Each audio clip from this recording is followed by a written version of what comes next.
Very, very late today. Very, very late. Had supposed to be a federal holiday today, but that doesn't mean that the phone doesn't ring. Had a fun situation that delayed me a lot this morning.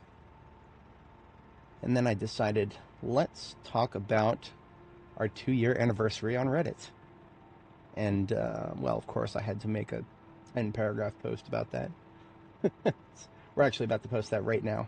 The only thing I was missing is I would like to give everybody a screenshot of my map.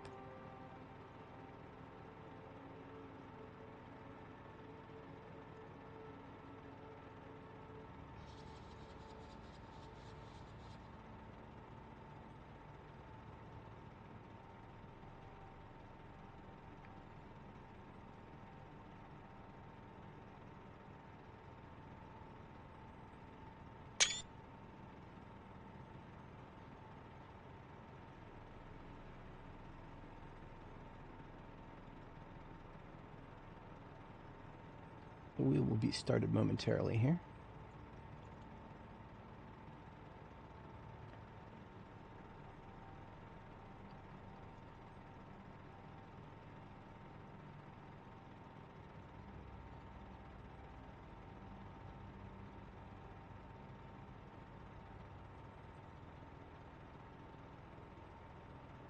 There we go.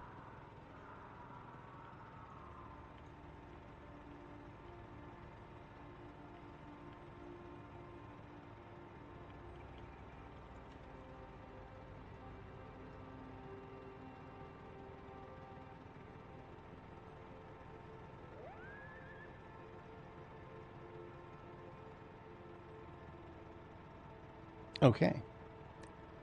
I have no idea if that will actually help me in the algorithm at all today because, well, I got started so late that YouTube is not going to recommend me very much today. That almost would have led to me not even streaming. But since it is possible now that we might get some newcomers if this post goes anywhere, I shall post a link to it in the chat.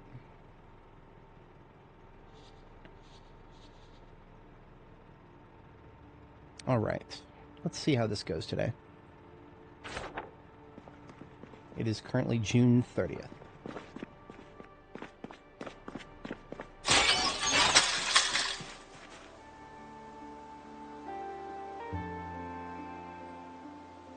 It was in my order of operations to start translating some of our garage vehicles here. And I actually got started on that already. That's right, Tradewinds Forge is already there. So we are gonna go grab another one of those. I think I will take the ambulance to tow one. Alternatively, I could just take a throwaway vehicle. Do I have any spare batteries I could do that with? I always have spare batteries. That shouldn't even be a question.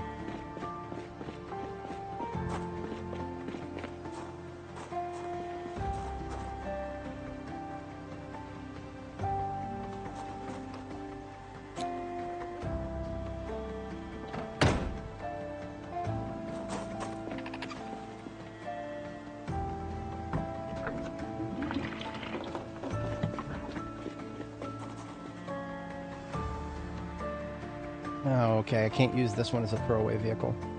This is basically just a vehicle with a lot of parts in it. Engine quality is 43, so it's not actually worth anything. I took the engine parts out of this one, so it is dead.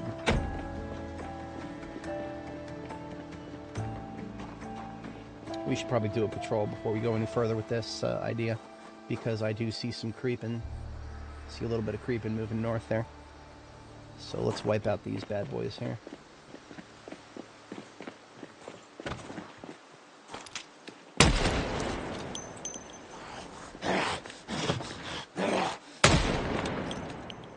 Anybody who's inside Sammy's can now come outside of Sammy's.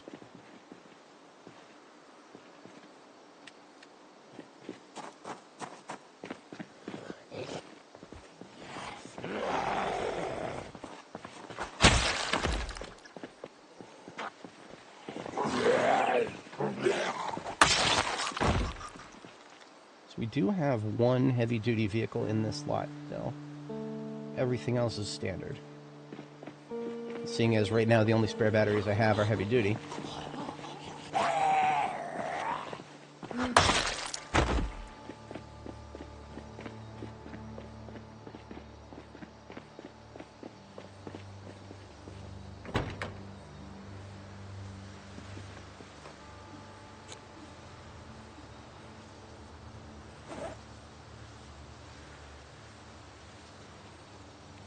Engine quality, 37. This is possibly one of the worst vehicles I've seen. But it only needs to start once, and then we're done with it. Well, assuming this gas lasts.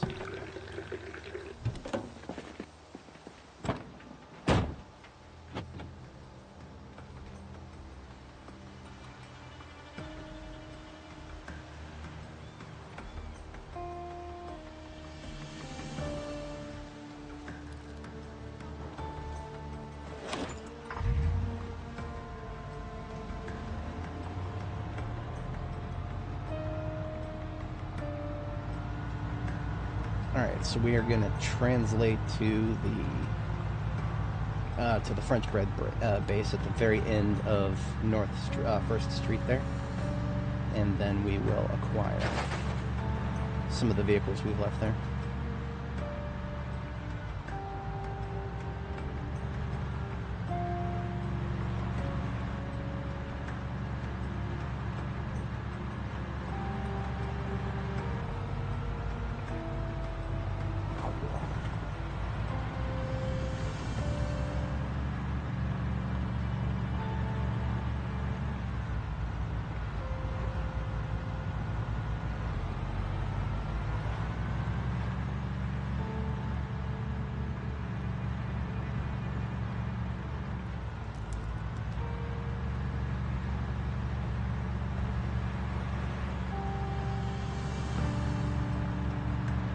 It is a very nice day out today. I think that is going to contribute to some combat after we do this translation here. I just don't want to get, I don't want to jump right into combat. Got to get myself warmed up here before we start getting into combat.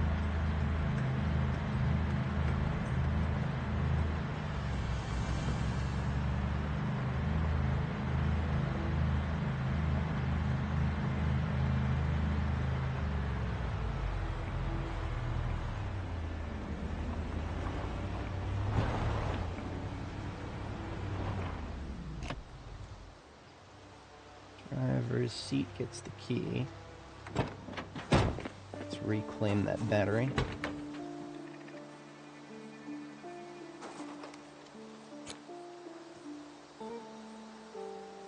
There is some good glass work in this. I think I will take at least the front right window.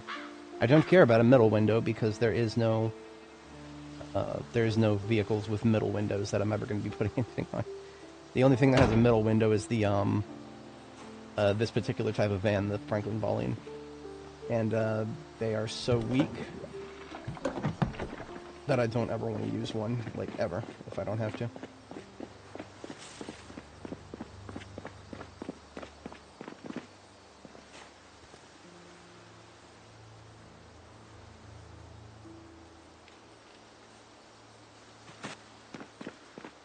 All right. Take the brew vehicle here, along with the primary fire truck there.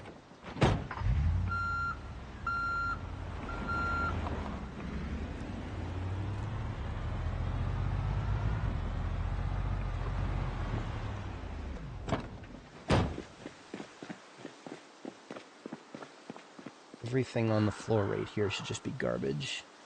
Yeah, that's all garbage. This is, might as well be garbage. What about... seat is garbage. The double rear door is garbage. This heavy duty vehicle battery here is garbage, but it's charged. That a charged piece of garbage is actually still worth it.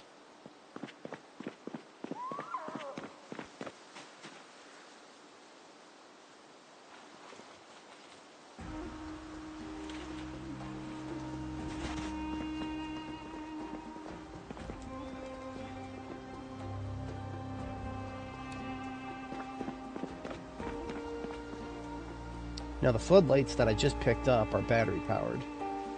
That may be different from the one that is in the trunk already. So I'm going to try to separate them. I'll put the one I just picked up into a garbage bag.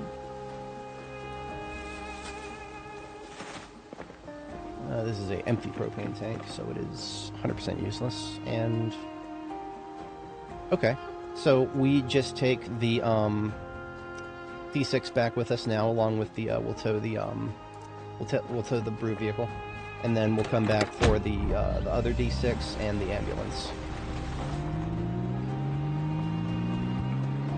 And that will constitute that'll fully constitute a mothballing for French bread here. We were more or less done with that already. I think I'll save the next translation for an overnight activity, because this is it's going to be time consuming in and of itself. I want to make use of the good weather while we have it.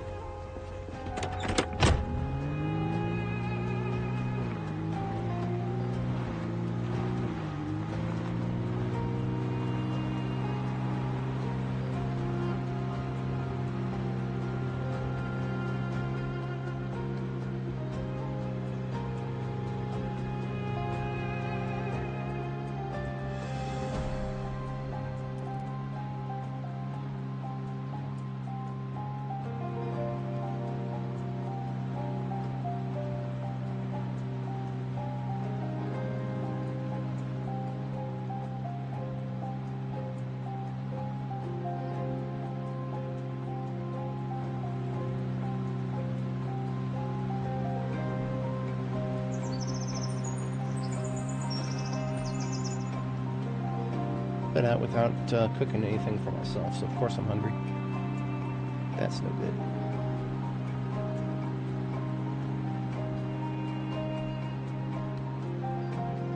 If we have to get out and do any fighting, we'll grab some cereal, but otherwise, I think we'll be alright.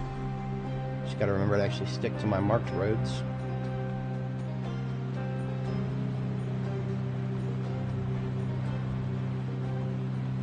Well, I stuck to the marked roads, and look at that. Big old group to the north there.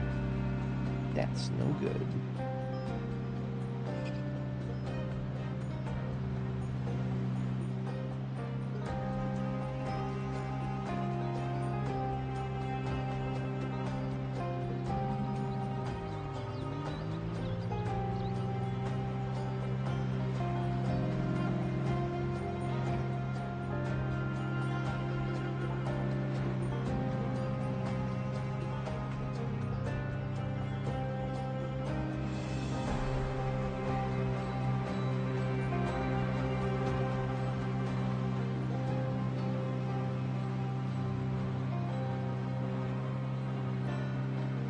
Between these two vehicles, this will be the entirety of my vehicle parts now translated down here.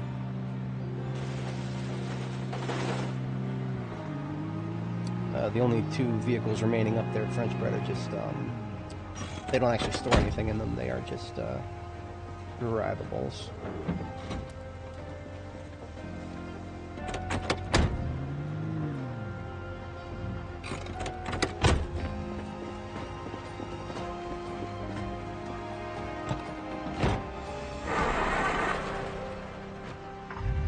Yeah, this one's got all of the glasswork and brakes in it. And the other one has got suspensions and tires. I really should just move this white truck out of the way. It is kind of blocking me there.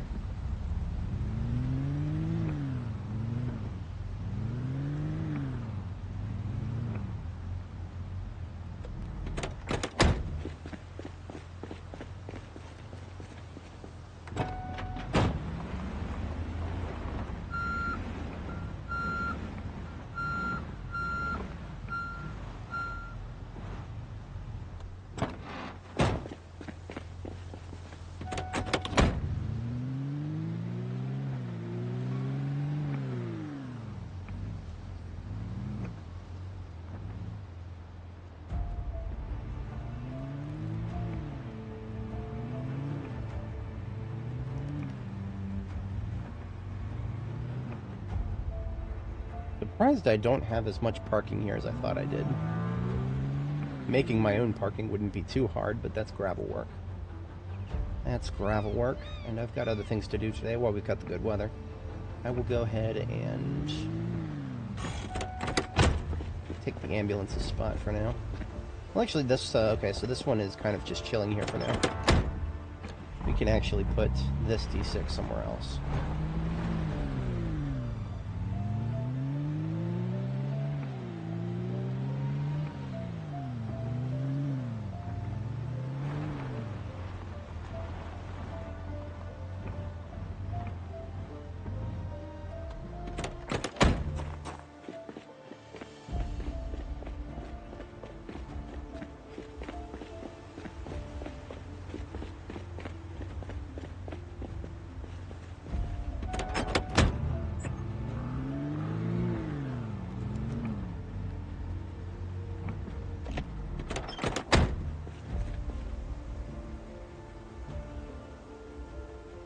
Okay, so I can put back the battery that I took out of the other vehicle.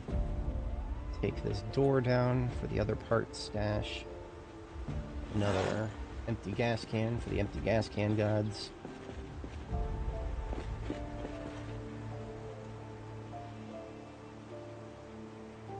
And the floodlights. I'd like to keep those together with the other ones that are battery powered, like this one here. I will just put this one near where we do the vehicle work.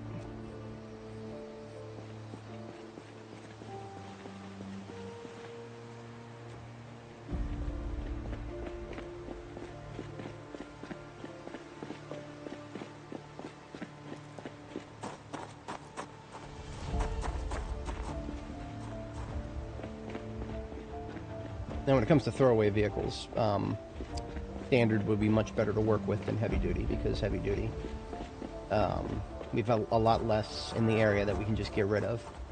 So I'm going to steal some batteries real quick here and toss them onto the charger.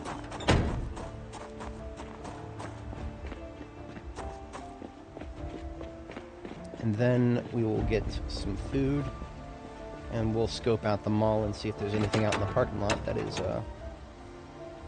available to acquire.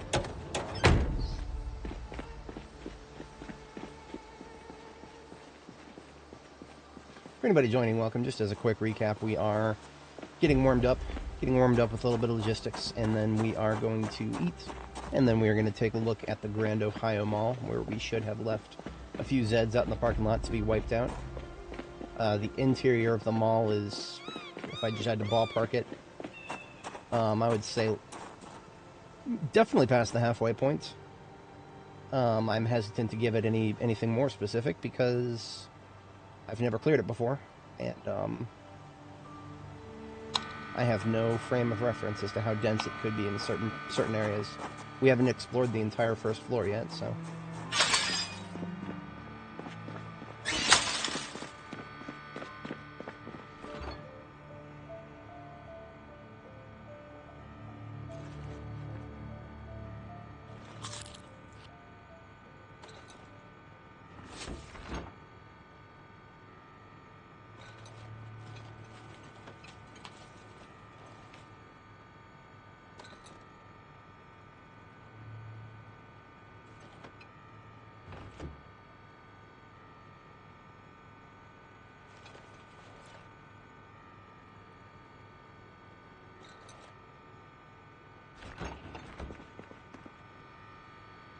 I say we make some stir fries.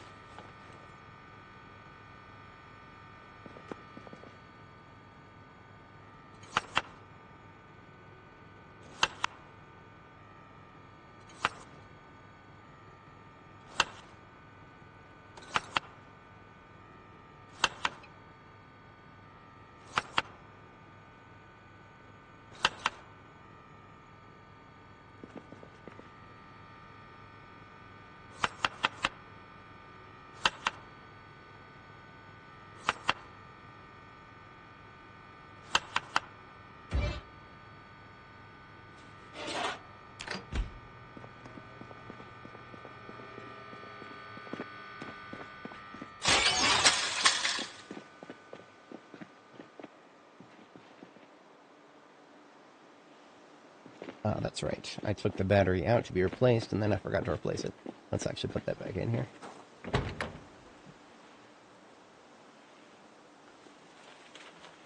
This one needs engine repairs as well. The parts are fine. It's just going to be a carrier. It doesn't need to have solid parts. Just needs to perform okay on asphalt and not fall apart on me.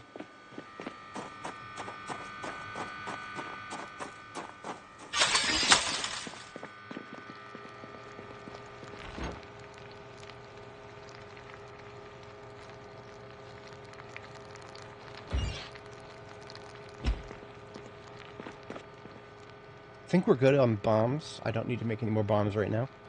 We can always slap together a few more of those later.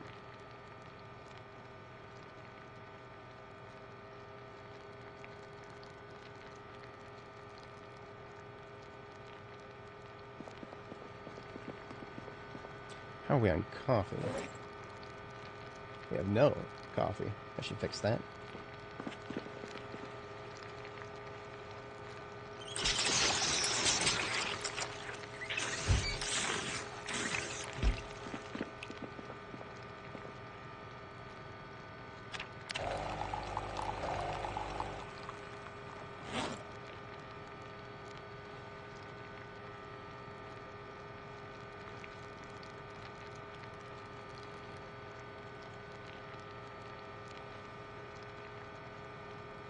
Sugar and mint.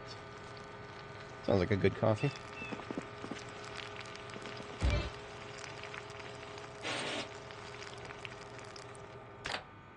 And that left us with a couple of 50 fries.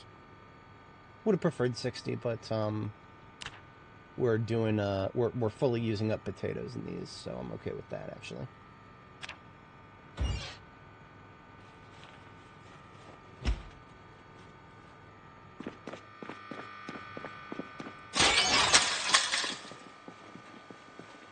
Alright, ammo check. We're looking pretty good. Let's open a box of 45 and 38 special.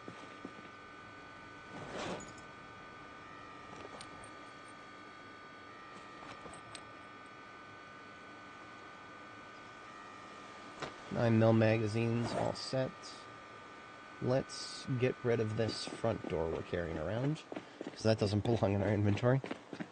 That belongs in one of these vehicular part trucks. Both of them are completely full.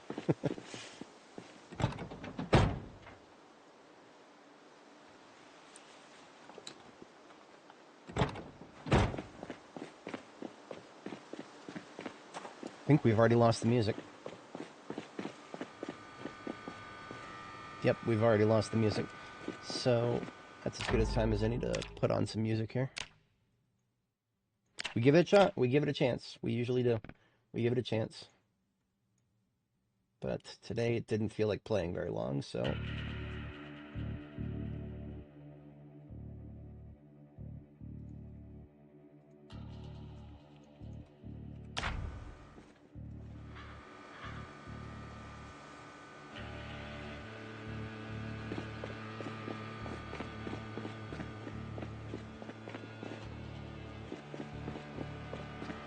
Alright, time for an eval of the parking lot.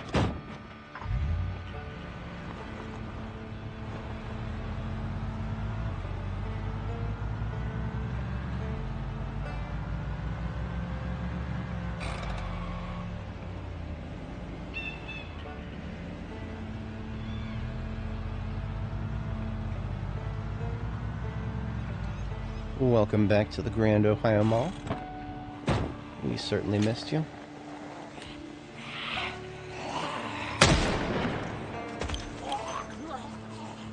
Come on over.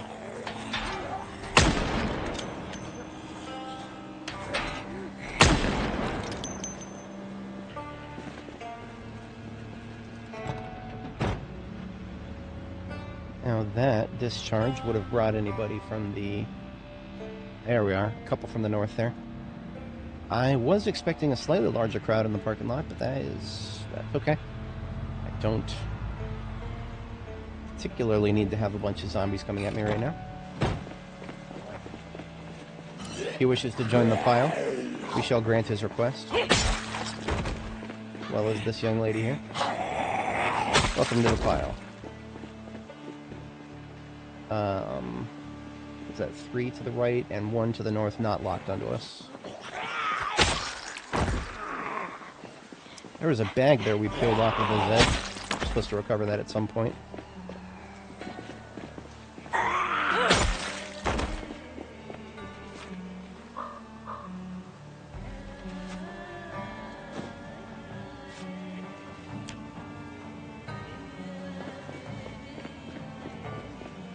Might just barely have room for this in the ambulance, but it's full. Very, very full. Yes, okay, we did a repair of the ambulance recently.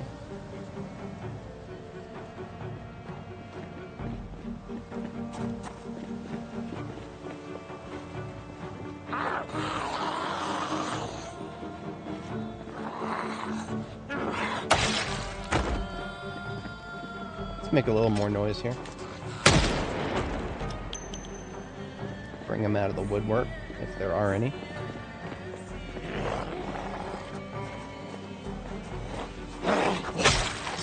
We're in the stink zone here. I don't know if we're going to be able to escape it easily.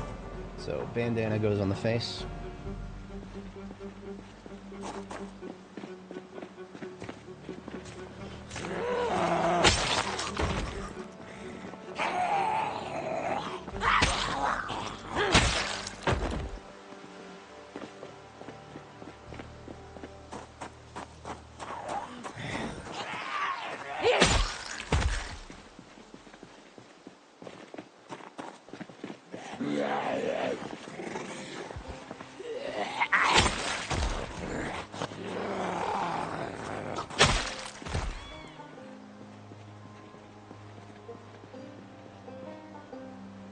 After making all that noise, no further action coming outside. There's this one guy up here. I think this one already went around the corner upstairs, or up north here.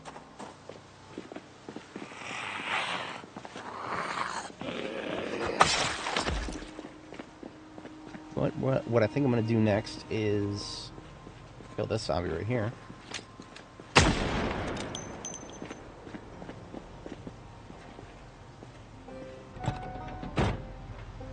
And we've got our sledgehammer. I'm going to go ahead and remove bollards on the other side of the two-door here. Let's have a quick bite to eat and then get started on that. One incoming from the north, one stuck in the road.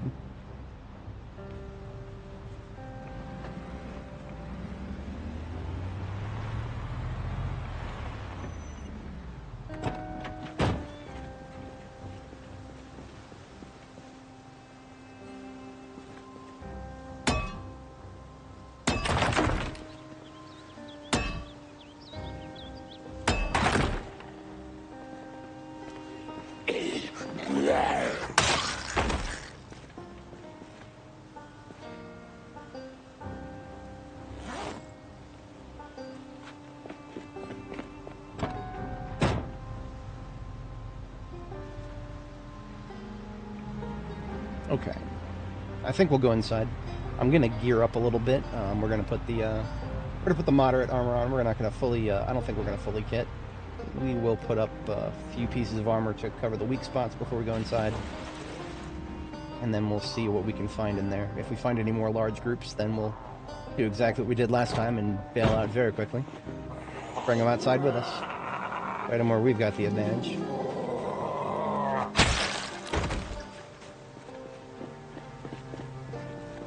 Sharpens. Now we're good.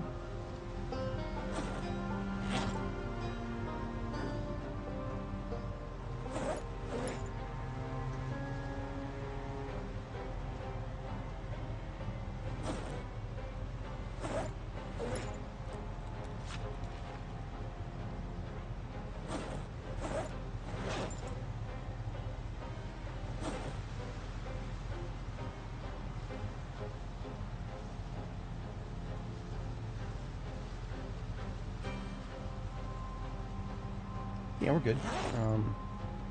Armor up. We're gonna do chest, helmet, and thigh guards.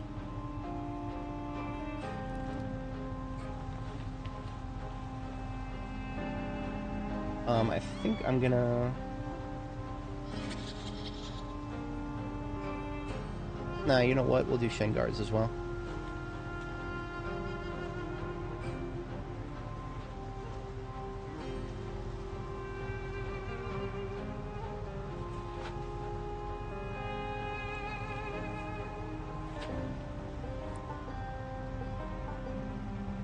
Yeah, I was gonna not do full kit. We're doing full kit. It's fine. We're going indoors. If we're going indoors, I'm gonna be well defended. You know what? That if we're gonna do that, we're going all the way. We're gonna go for the we're gonna be hot, and that's fine. Leather jacket. Everything is 50% or above, and everything that's well, actually 50. Just 50 on the head and the groin, but 70 on the hands and forearms, without any forearm blockage. I think that's the best you'll ever get without forearm blockage.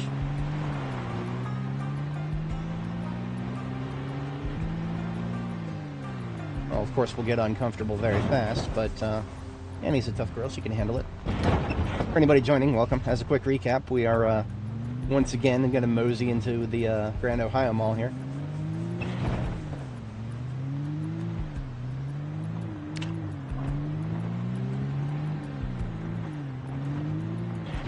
We've made a lot of noise in front of the door already. Oh, here we go. Lots of zombies. With no clothes on. What does that mean? Glitched. Glitched would be ragdolls, I think. Also traps. If you walk over them, I think they will get up, so... Let's deal with those before they become a problem.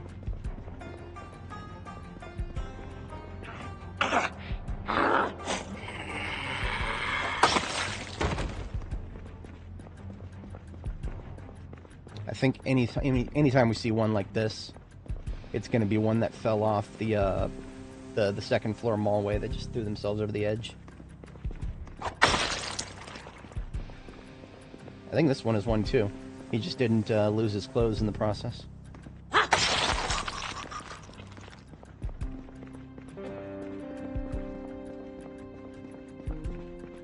think everything on this wall right here, all four of these, all three of those, are all people who fell off the mallway.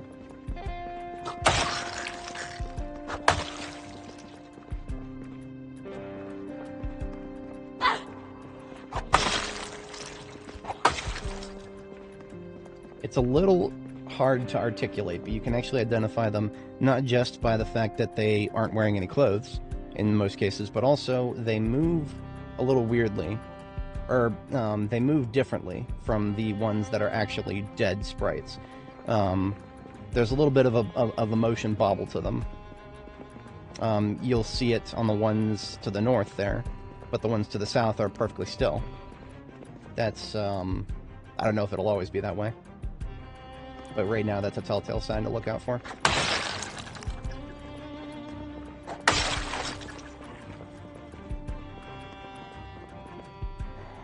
Hello. We do have a live one over here somewhere. No eyes yet. But they are making aggro noises. They'll come out to us.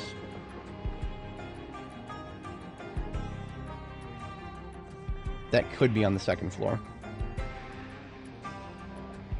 Yeah, that could be second floor. I wouldn't know, because they could get stuck up there. This still happens a lot. This does not lead over to the next room.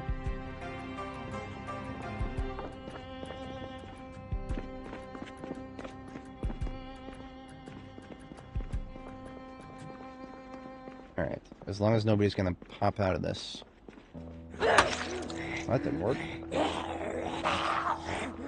Yeah, that, not just clothing, but sometimes they have a spontaneous sex change as well. I have seen them sometimes change from male to female. Their hairstyle and everything. Yeah, it sounds like there's one right next to us, but I'm pretty sure they're actually directly over top of us on the... You know what? We could even see. If we aim...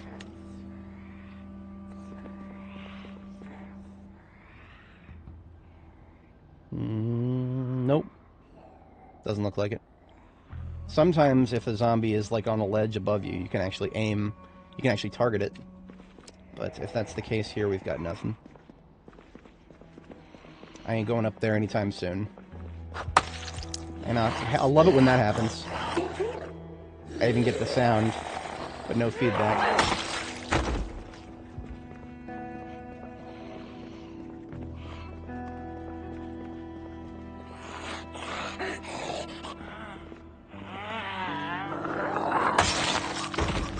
Now this is, I believe, this is only something that happens if you turn ragdolls off. We've done that. We've had to turn ragdolls off. Yeah. We had to turn ragdolls off in the previous episode of this character's journey. We tried to do a large pipe bomb by luring a whole bunch of people outside, and it was going great. But then there was a glitched ragdoll. This one doesn't want to wake up. Okay. Maybe that was an actual... No. That's a... It just doesn't want to wake up.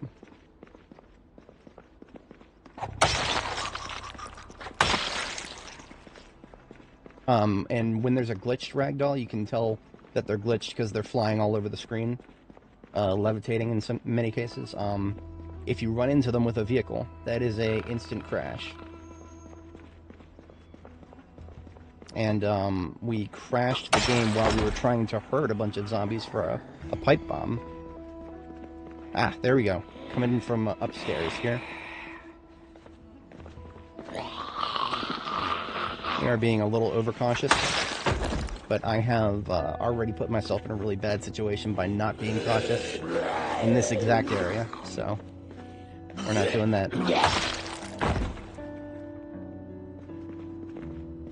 Yeah. The vibers, the fence vibers. The fence forticating Florences.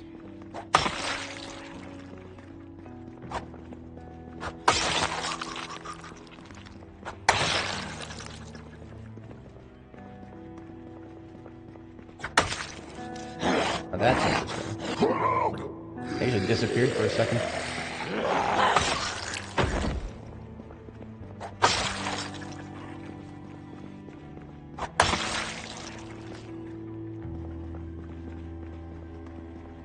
Sports store here. Yeah, no, that's 100%. That's the reasonable thing. We're very, very unreasonable here. Very unreasonable.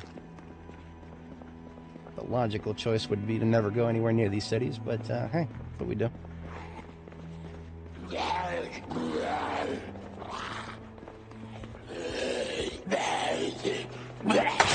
You know, in terms of logical progression, I probably would have hit Irvington before coming here. That's the one city that I've done like a drive-through. I haven't actually explored most of the POIs though. Reason being, I actually kind of, when 42.11 was on the horizon, or actually this is when 42.12 was on the horizon, I started feeling like our chances of the save game getting broken were escalating. So I kind of bumped up my priorities to hit Louisville. And lo and behold, we survived 42.12. And now we're worried about the next one.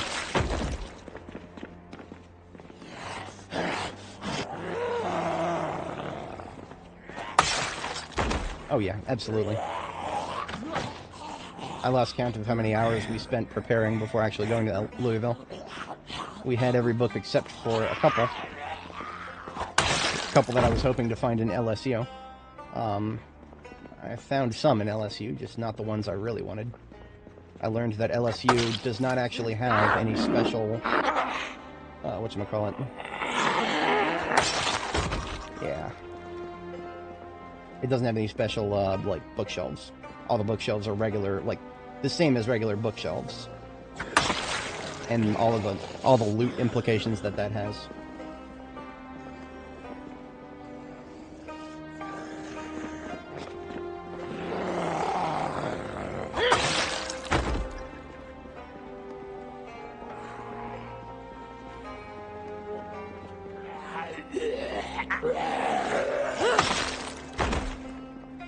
Ooh, we've actually got daylight up here.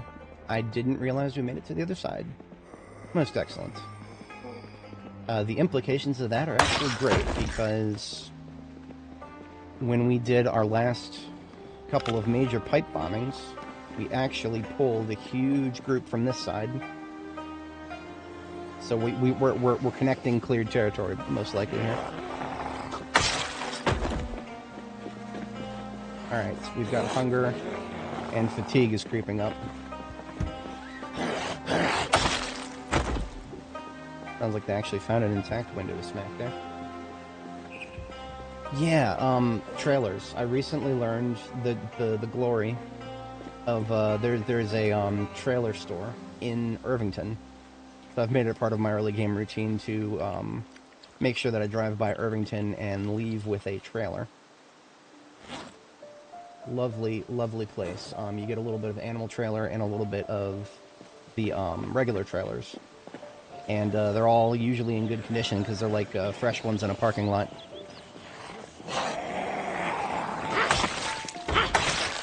Beyond that, you have to, like, get insanely lucky to find a hauling trailer, as opposed to an animal trailer these days. Even the wrecks seem seemingly few and far between. I don't know if I've ever seen one in this character's playthrough, just parked in somebody's parking lot like I used to. Animal trailers, yes, but not the hauler trailers. Yeah, I forget exactly where it was. It was in the, it was in, like, the south, direct south of Irvington. The name was not a perfect match. It was like, it was just like some sort of farming supply store, but the parking lot was full of trailers.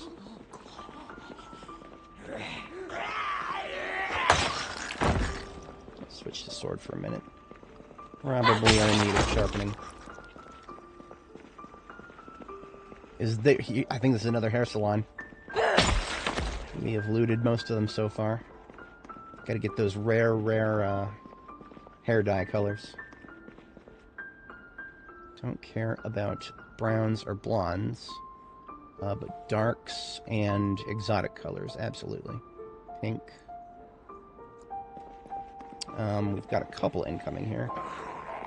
They might find their way down the stairs, because we're close enough to the stairs. Hello, Hassan. We're doing alright today. Oh yeah, Grand Mall Goblin engaged.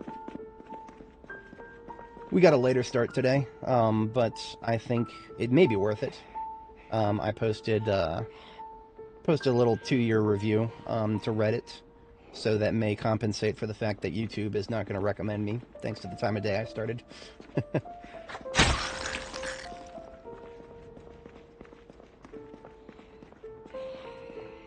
Yeah, we still hear that one. She's making the mouth noises. But the fact that we're not seeing her, that tells me she's probably getting stuck on the ledge upstairs. I've noticed a lot of zombies with certain ledges. They don't flip over them properly.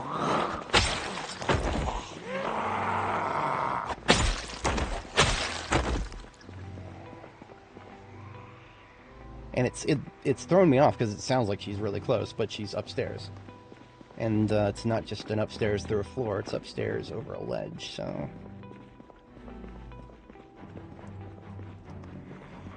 Macy's Day Parade, I almost forgot it's Thanksgiving. I knew it was a holiday, because my phone was ringing on the emergency line for the day job, but I forgot which one when I first woke up. Alright, we got this one over here is not aggroed. So, fun fact about stairs. If there was a zombie on this tile up here, we couldn't see it. But the crosshairs for the new aiming system can. It would turn red if there was one right there. It's not a perfect solution, though. Oh, you know what? Our endurance is actually kind of low.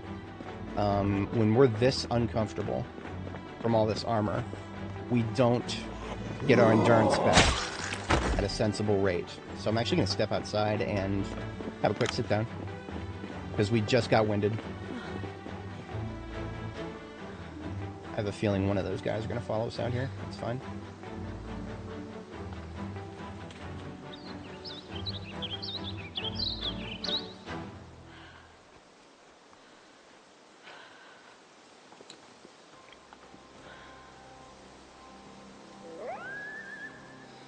I used to think that it was because I was over-encumbered while sneaking that my endurance was lowering much faster than normal, but I think it is now definitively the armor and the discomfort. I know, right?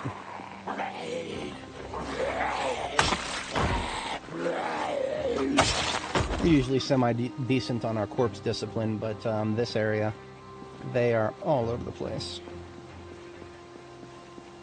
Yeah, if I can manage, I'll focus on echolocation over range any day, or weapons. But ever since I found out that weapons can aim at targets that you can't actually see, that was an interesting game changer. This is not a machete, is it? Another bread knife? No. Ladies and gentlemen, we found an actual literal machete on a zombie. Not a frickin' bread knife. I am impressed. So I think because we're extremely uncomfortable, I think we actually don't have any passive endurance regeneration. Or, like, you know, almost none. Yeah, because we're, like, sitting at 90 right now. So that's good to know. I was not 100% sure that discomfort had this strong of an impact. Normally I don't usually roll with my girl being this uncomfortable. Because it sheds your happiness pretty quick if you let it sit like this, but more than that, it affects your endurance recovery. I have found 0.0 katanas, and I have no expectations of ever finding one.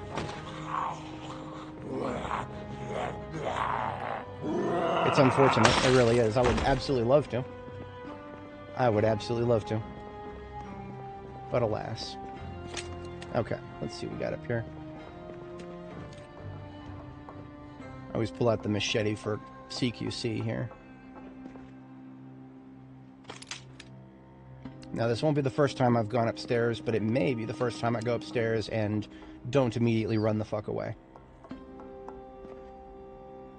Yeah, this doesn't look bad yet. We're going to be nice and cautious about this.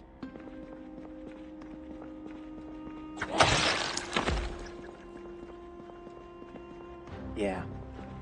I think I'm sitting around possibly 1,200 or so hours in B42. The characters are starting to run together on me a little bit here. I know I put at least 700 hours into B41, but I don't remember the exact number, and I'm sitting at like 2,300 total now, so my ability to mental math is actually starting to reach its upper limit there. I will take some soda and some candy, absolutely. I have too much room to work with. But I got room for all that stuff. That's lovely stuff. This looks like just a generic convenience store table here. Actually, no, this is convenience store with a little bit of grocery. So it's more than you would see at a normal gas station, I think.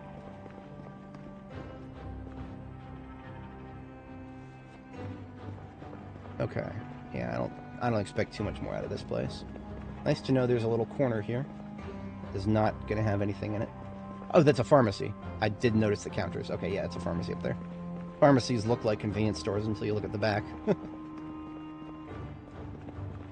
Now, the noise I was hearing from the zombie that I thought was up there but couldn't get to me would be over here on this side of the mallway, the second floor.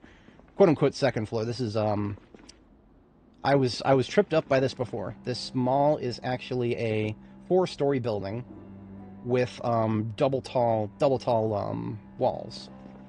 So it is true that there's only 2 stories to the mall, but they're each story has, you know, 2. That's why there's a landing to the there was a landing to the escalator here, or the stairs. There's a little landing here because this is technically going up 2 stories here. This flight.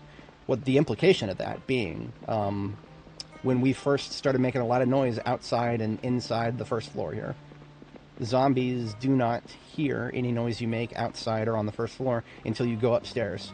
So the moment we went up the stairs, we woke up what is actually the 3rd floor. So just another 1,000 zombies just kind of spawned in right on top of us there. That was interesting. Oh, it does. That's going to be interesting. I did not know. I didn't know anything on this side of Louisville had a basement, actually. Because I remember going into the b42map.com, lovely website, always shout it out. I looked at the basement lair for like everywhere in like the deep urban center of Louisville, and there's nothing. And I was like, okay, I guess they just haven't really added many basements to Louisville yet. Wait a minute. Hot dog, I don't have that yet. Hell yeah. My keyring collection grows.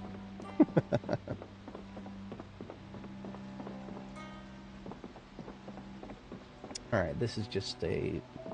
I don't even know what you would call this. It's got a luxury electronics, but toys as well. Maybe like a super advanced GameStop. I don't know. We like the stock of those shelves. Let's see, it's 2 or 3. Oh no, we got a big group. Okay, we got a significant group in here, and that tells me that there may be an uncleared pocket on this corner of the place. We don't have a lot of endurance to work with right now. Even though we haven't killed any zombies for a hot minute, we are still below... We've dropped down to 85. So I'm actually going to fall back a little further here and have a sit down. Recover a little bit of stamina before we engage. I'm going to also... I'm going to drink one of these sodas that we picked up. Just casually drinking an entire 2 liter of cola. That's what we do here. Yeah, absolutely. Logistic, whatchamacallit, logistic simulator. I finally went loud on my theory about this game being a colony simulator without any colonists in it. I'm curious to see if that will, if anybody will agree or disagree. I mean, like, I feel like it's not a controversial take, but it's the internet, so. I have had, some very interesting takes that I thought were interesting, just completely failed to take grasp. One on the window down south. 2 on this one. Now, if the zombies break the window, that noise does not attract others as much as if I broke it. Yep. Lots of them. Lots of things. My, whatchamacallit. For example, my step van full of ammunition. We have yet to finish moving that from our central urban base. I think I can afford to be a little more forward here. I want to see if what I saw in this coffee shop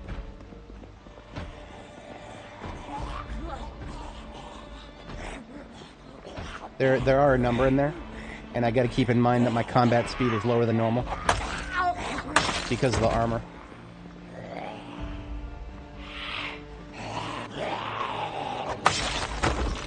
The armor is quite literally just there to cushion me against anything unusually stupid coming around the corner unexpectedly. It does not make me better at killing them. In fact, it makes me worse.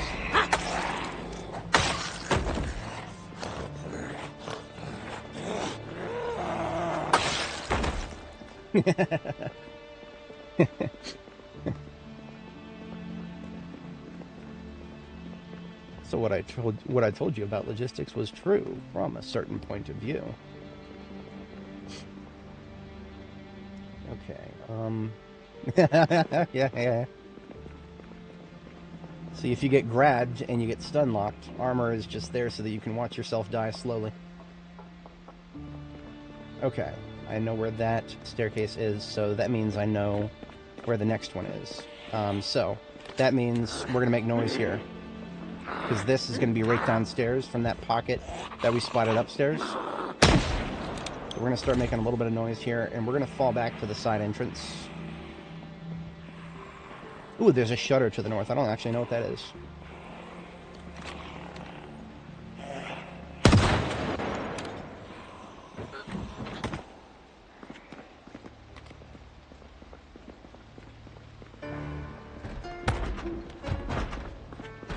Leather padding on the socks. 10 out of 10. Alright, you know what? I think that's actually okay for the moment. We've lost a lot of daylight and we got bad weather outside.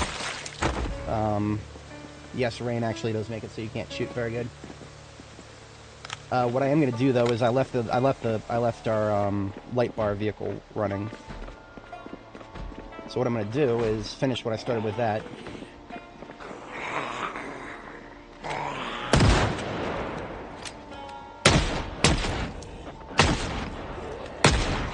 Four shots for a downed zombie. That's what happens when you're outside optimal range.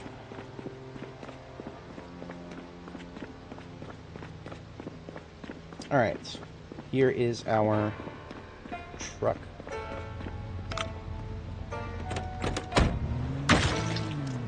That one was still alive? Okay.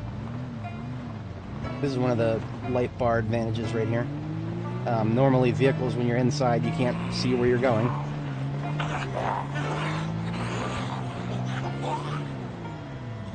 And now... yeah, as expected, quite a large contingent here. Quite a large contingent. I'm glad that I waited till I was downstairs before going loud. There was a small voice in the back of my head that was like, yeah, let's just go loud now upstairs. Nope. Nope, we're done. Nope.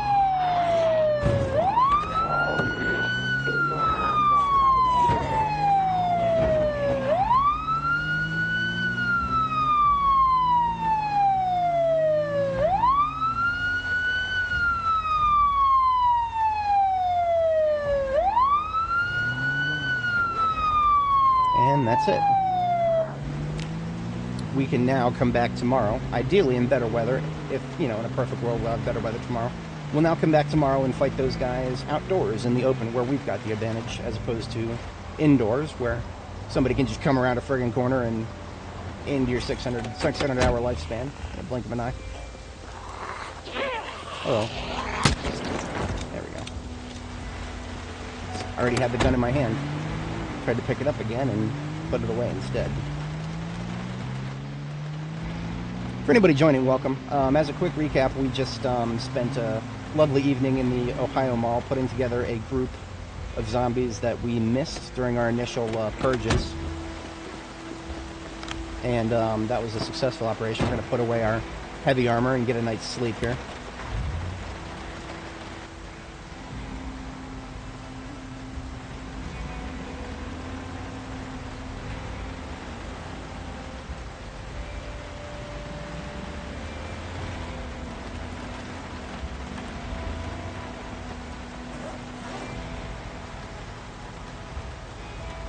Choker, thigh guards, photo plates, take all those off, and my ambient discomfort disappears. Lovely.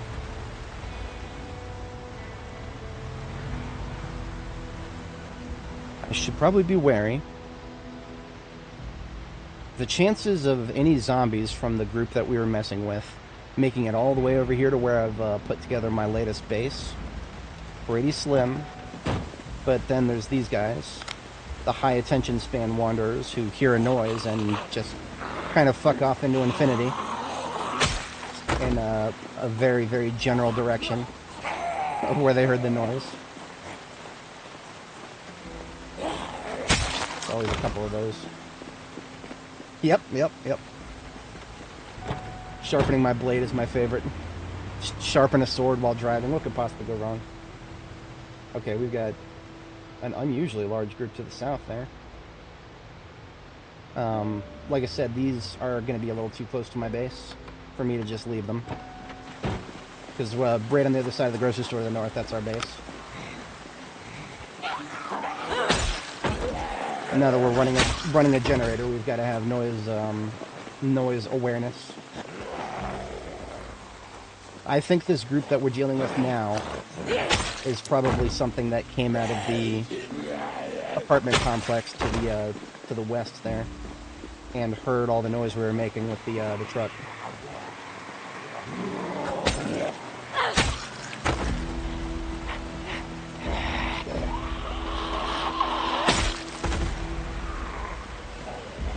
Fast and fast.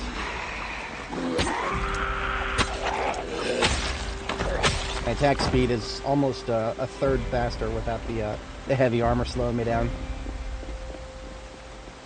But this sword is feeling like it needs another sharpen. I haven't checked its integrity lately. Anytime it takes more than a couple hits to kill one zombie multiple times in a row, I'm like, yeah, That lack of crits tells me we need a sharpen or a replacement if it's gotten too low.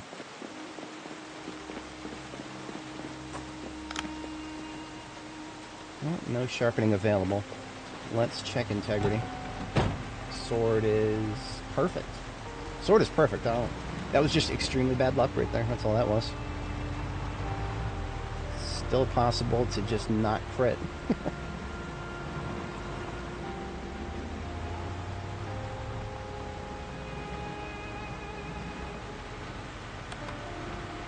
I do believe the batteries we slapped on the charger are good to go. Yeah. You get rid of this annoying noise now. So we've got 2 standard vehicle batteries in great condition. Just add them to the stack. We'll use those to get some throwaway vehicles, get some throwaway vehicles put together so that we can go and pick up some of our other things.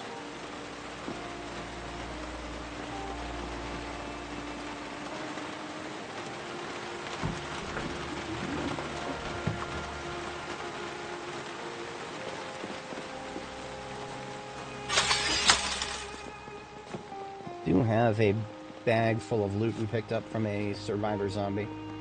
I don't even know why I didn't. I should have just pulled these books out of it ahead of time.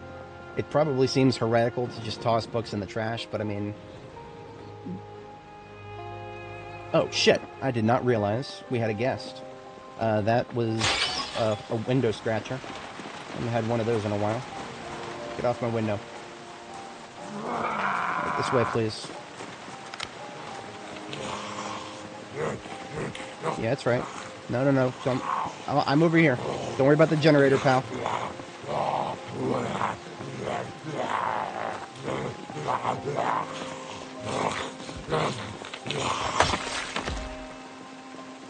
That's making that is making me want to yeah.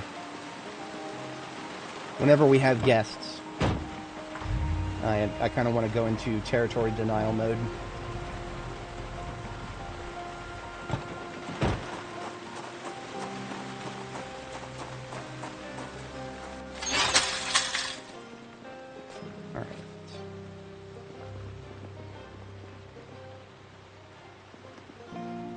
Yep, that the window actually pulls their aggro.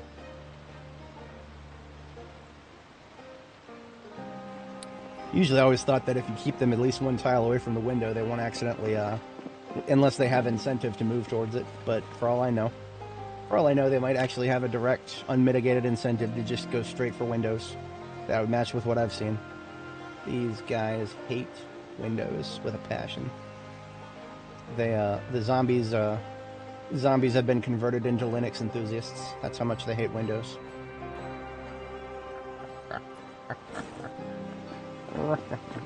Alright, we got some hair dye to add to the stack here.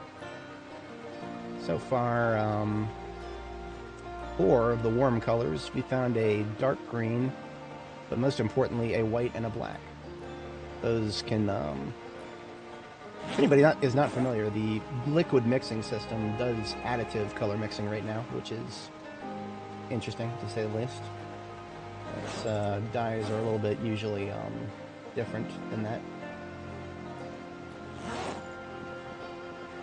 This machete is probably just going to be a backup. I'll leave it here for now, because it's in lower condition than my current one. Duct tape and glue needs to go into the bomb making kit over here. Duct tape and glue.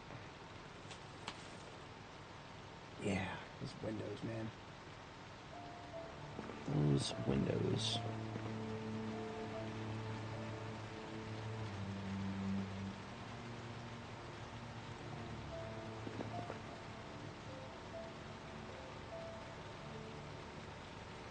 Net and all of these bad boys here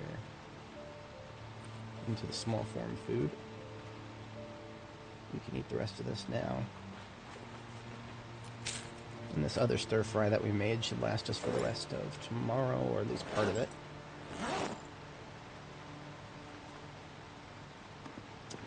In a perfect world, we would get another sleep. But we are also messing our sleep schedule up a lot with the coffee we drank last night, and we're going to drink another one. Seeing as we've saved a lot of the coffee that we've looted for Louisville. Yeah. Louisville, kind of West Point, but also mostly Louisville.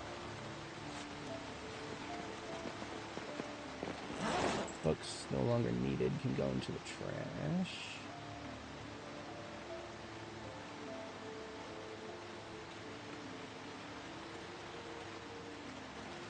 I think I've read all of these Louisville maps already, but you know what? Yes. Those have all been read. Into the RTB bag they go.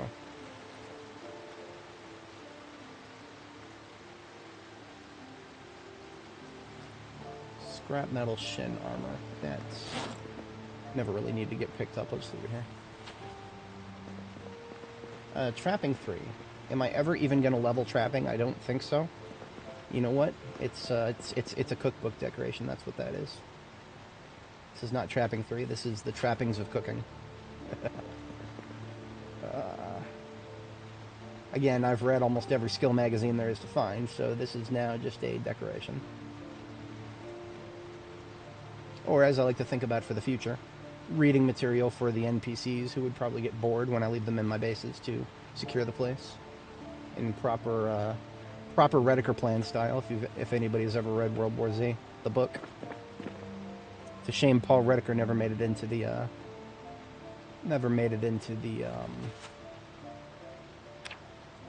movie, but I could say that about 90% of the book.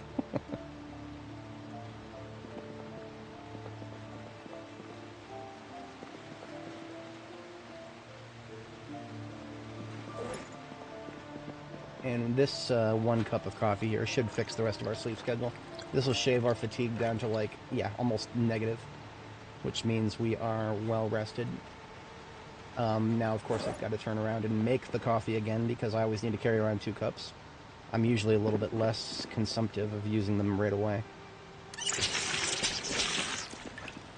Now, since it's raining today, I'd rather not fight outdoors. It's not going to impact my melee, and it wouldn't impact my pipe bomb usage, but I don't think the group we pulled is going to be quite enough for a pipe bomb. We could eval that. We'll eval that. We'll confirm that. I mean, if it is big enough for a pipe bomb, absolutely. Rain doesn't reduce explosive radius now, does it? And there's no glitched ragdolls to stop us this time.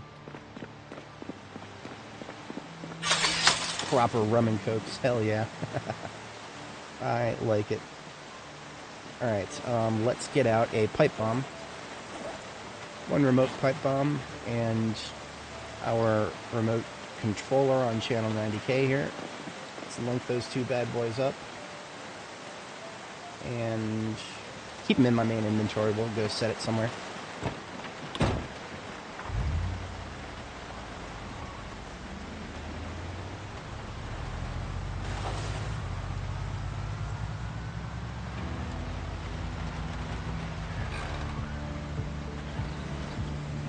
Usually our minimum for using a pipe bomb trap is going to be 20 zombies, because that's how much bullets worth of gunpowder it costs.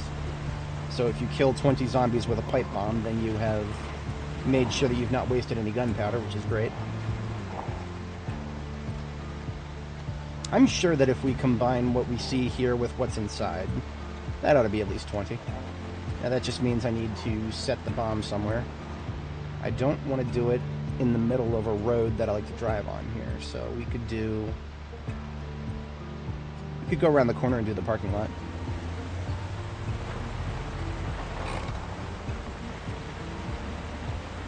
Go ahead and fire up the light bar once we get close. Oh yeah, look at all those behind the place. Absolutely. Oh yeah, we're doing another pipe bomb right here.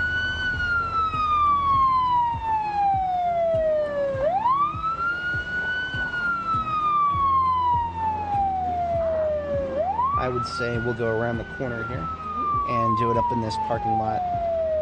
The parking lot of whatever this building is to the north. We've got flankers. Let's hit the cruise control. Cruise control 10 miles an hour.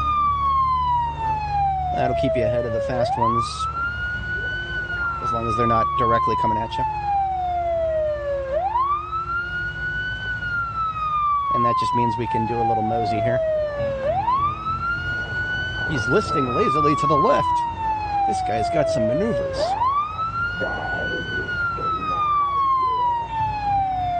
By looping back like this, we keep track of the slow shamblers who would otherwise lose focus on us pretty quickly.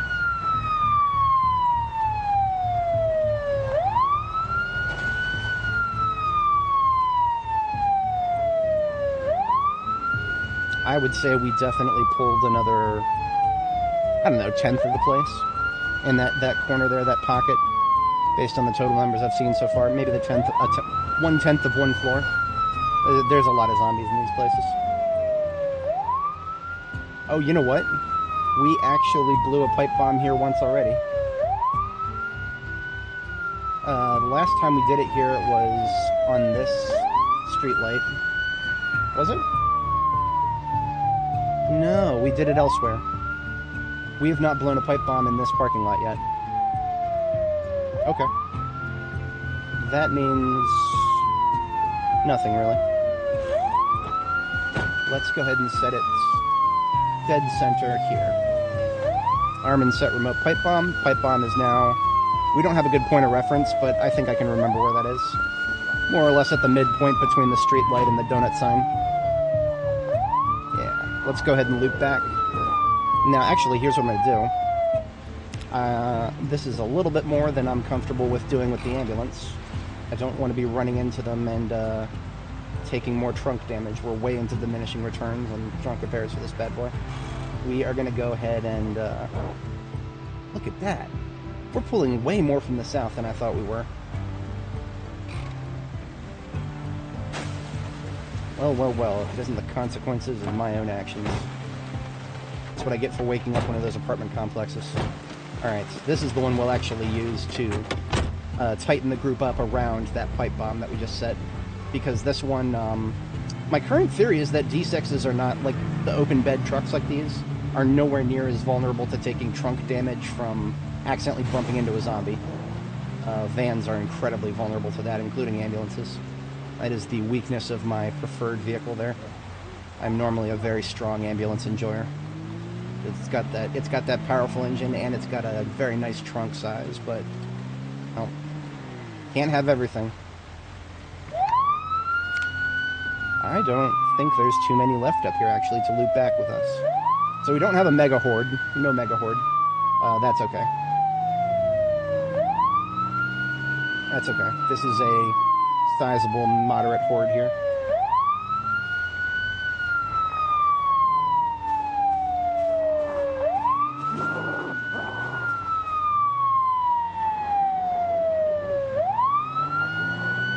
It is currently July 1st, 1995, so we are about 8 days out from our official 2-year anniversary. That being said, the little the character sheet here actually shows that we've survived for 2 years and 3 days already, because the character sheet does not count any months as having 31 days. So, technically speaking, we've survived for 2 years, but that's only if you assume every month has only 30 days, which, well, that's a little bit of a programmatic oversight there on the devs' part. Now, right now, all we've got on us are fast shamblers out here. We are probably going to have to loop back at least once more if we want to get all the slow ones together.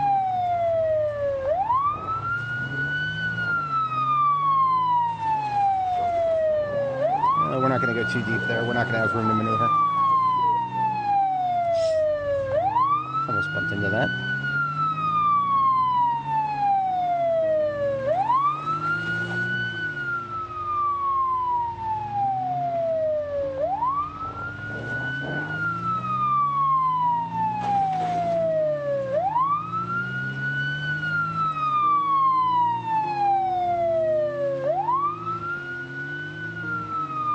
Gotten most of them out of this street at this point. That's not bad. Not bad at all. Okay. It's kind of hard to keep track of the group size when all these trees are in the way, but, hello. Yeah, we're not going through there.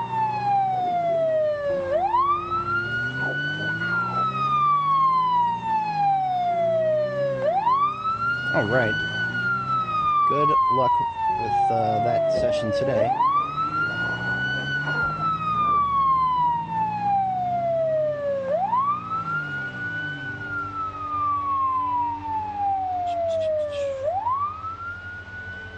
So yeah, for anybody joining, unless if it's not already obvious what we're doing, we're gathering a big old congregation for our next sermon here. That being a lovely little pipe bomb on the about the bottom center of the screen here, where my pointer is, directly above the vehicle console now. We're just kind of gathering everybody in this general direction, and then what we're going to do is drive in circles around them like a sheepdog. The fast ones will continue to follow us in that circle, and the slow ones will get stuck in the middle of the circle, and it'll be a little bit like a funneling effect. So we get a nice big group surrounding the pipe bomb, and then kaboom. Easy peasy. I expect this to be nerfed in the future. We're having way too much fun with this. That is not allowed. We're not allowed to have fun here.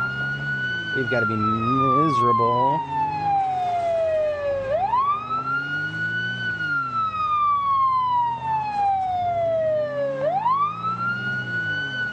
I had some folks tell me that they used to do this on foot. It would work. That would be painful, though. Quite painful.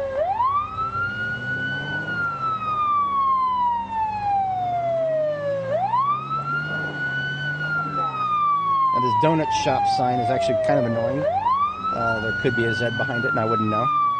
That's why we're not using our main vehicle for this, so if we take a few hits, we're good. I think this is the last one here, yeah. And we don't even usually worry too much about backliners, so we just, this is where the actual fun begins.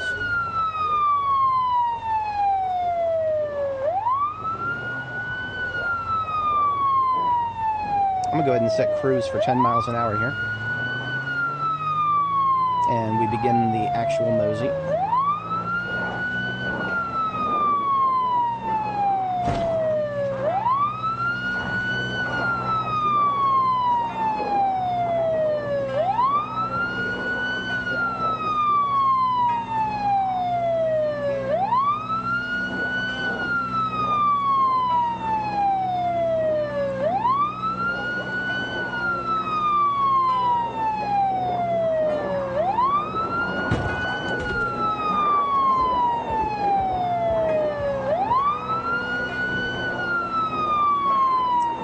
Now the back line has joined us.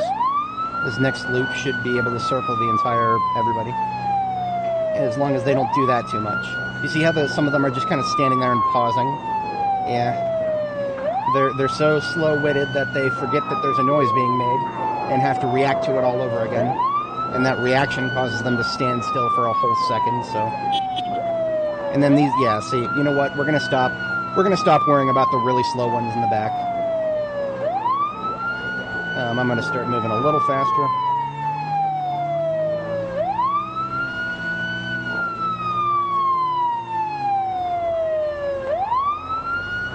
Okay, I think we're just about there here. One more pass. Go ahead and get my UI for this. Move this up out of the way. So we'll see clearly.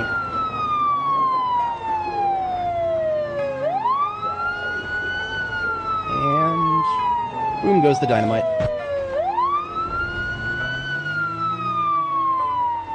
Plenty we missed. Sometimes I've managed to get quite a few all at once. Initially, I would try a lot more than just one pipe bomb on the same channel. That was superfluous. We don't actually need many pipe bombs at once. In fact, there's few enough left. I'm going to go ahead and get out and skirmish them once I get a bite to eat here. Now, whenever we do a pipe bomb, I always wish that I could have I wish I could have ragdolls on and have them be stable. It's unfortunate, but ragdolls in Louisville especially are risky. You hit one of the glitched ones and that's a potential crash to desktop, which is exactly what happened to us. That was the last time I tried to do a pipe bomb. We had a much larger group than this, and we spent a good bit of effort encircling them, and then we ran into a glitched ragdoll. It crashed to desktop, and when the game crashes to desktop, this is something that the devs do that I guess is kind of fair to us. If we crash and there's a bunch of zombies around us, the game actually deletes them. The game deletes them so that we don't get, you know, eaten when we reload the game. But because of that, all those zombies we were gathering just vanished into thin air. So the fact that the game crashed basically just deleted a whole bunch of zombies. And, I mean, you know, what are we doing anyway but deleting zombies? I would just rather actually, you know, I'm here for the combat. I enjoy the combat in this game a lot. It is, it ain't no Dark Tide, but it's fun. It's a lot of fun.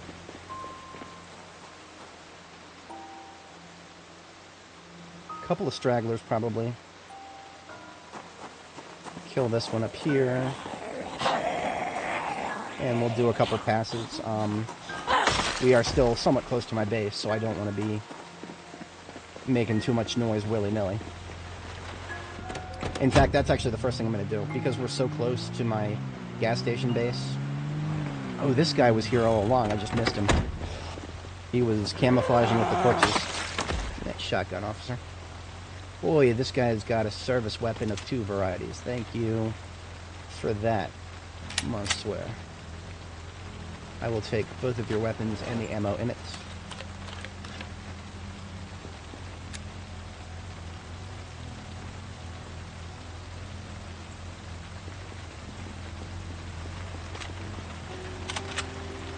Oh, that's right, I left the M16 in the trunk here.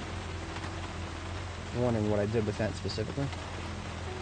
I see 2 incoming on the left there. One of them already forgot we're here. Nice. Classy.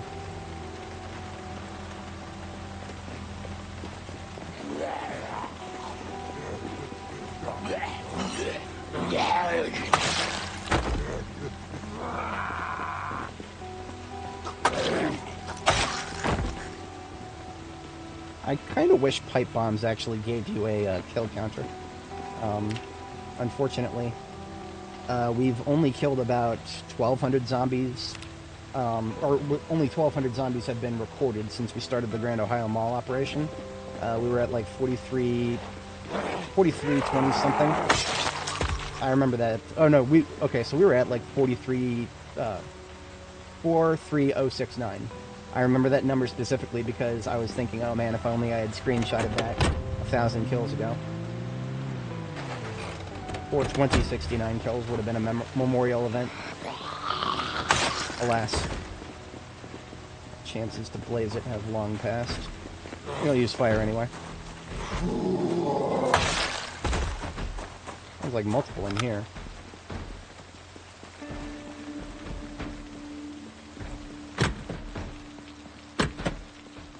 Are they inside the vault or out? That looks like, yeah, inside the vault. Back door? I don't know. In any case, that they're not going to break through that anytime soon. And I don't have my sledgehammer, so I mess with that. Not the back door, so probably upstairs, maybe. I'm not worried about the bank right now. I just wanted to make sure there weren't, like, 10 of them in there. And now we're going to do a perimeter check around our gas station base, which is extremely necessary, as we've got this little group up here who completely missed the party in the parking lot and decided to congregate near my forward operating base here. This is Butcher.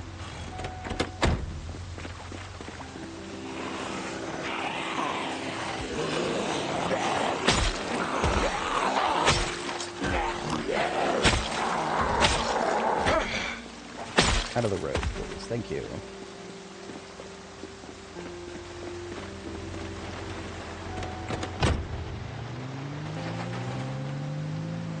I can't wait to see 20 windows broken over here. No, we're good. It looks like I did not pull anybody out of the, this apartment complex right here directly south of me, and this one directly north of me. Those are points of concern. I believe I've cleared part of the lower levels of both of them, but there may be stragglers, and there are definitely upper floor counts that have not been woken up yet. So even though we're close to them and we've got a generator constantly making noise, it ain't pulling them yet. The parking lot down here probably going to have a few folks in it. And all of these would be liable to move north if we don't deal with them here. Come up there and bother me because they hear my generator.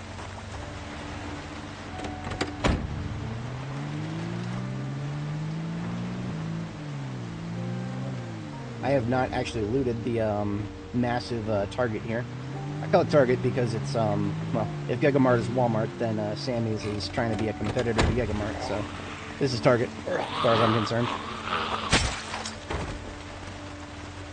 It's trying to be Walmart, but with a little bit better aesthetics and no less greed for shutting down local businesses.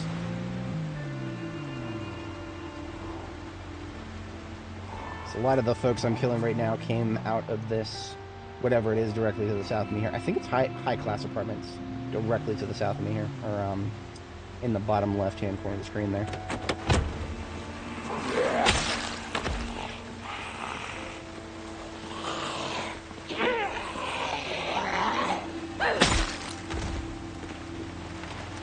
And I woke up to the lower levels of that building by mistake. I never wanted to actually wake them up. But you can't always get what you want. You know what? Let's just take a look inside Sammy's.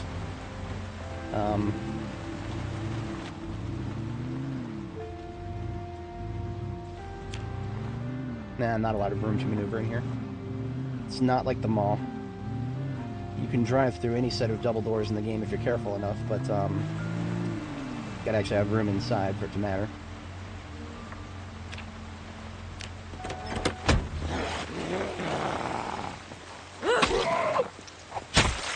Alright.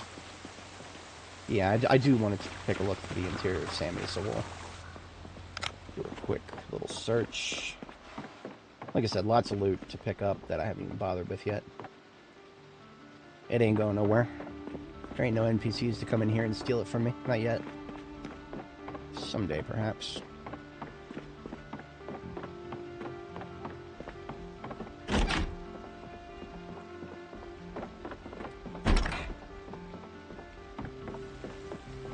Yeah, Sammy's is clear. Good.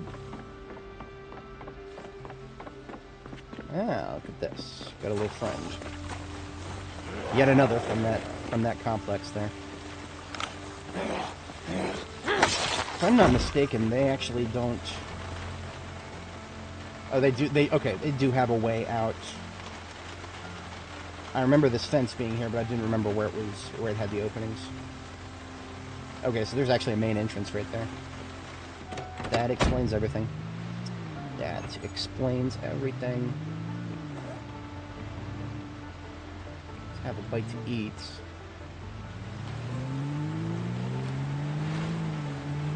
I would move up and make another pass at the mall if we had better weather today. But given the lack of good weather, no, we will just,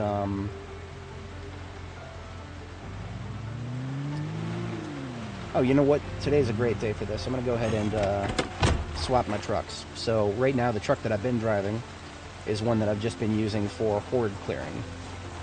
But the one that I have right now is actually got a better engine than the other one that I have here.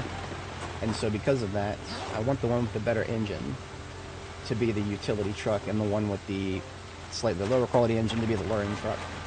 So we're actually going to do a bit of a part swap between these two right here.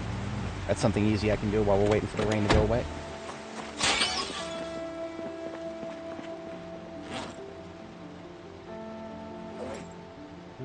No loot to empty, we're good.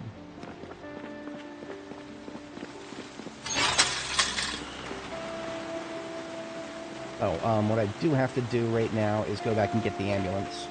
I believe I left it parked in the mall parking lot. Just a slight run.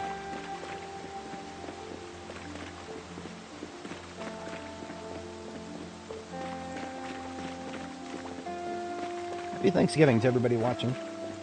Whether it is a holiday you celebrate or just a day off, or even if it's not a day off, my condolences.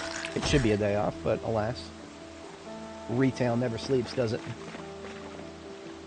I know some people watch me at school and work, so shout out to you folks. Schools are off, but no, retail never sleeps, except when it does. I didn't realize that 24-hour retail stores were more or less a casualty of COVID. Like the big mega giants, McDonald's and Walmart, can still do it, but there are a lot of places that used to be open 24 hours that just COVID killed their 24-hour schedule, and then they never came back. R.I.P. I was one of those people who actually enjoyed working a night shift, even when I was in retail. That was when I was at the grocery store. I was doing some bakery stuff. I wasn't actually doing a lot of baking. I was basically just taking things out of the freezer, thawing them, and then putting them on the shelves. So I was a glorified stock shelf guy, even though I had the title of baker. It was unearned. I have always wanted to learn all the fundamentals of baking, but I couldn't really get started on that journey when I spent almost 100% of my time just thawing things.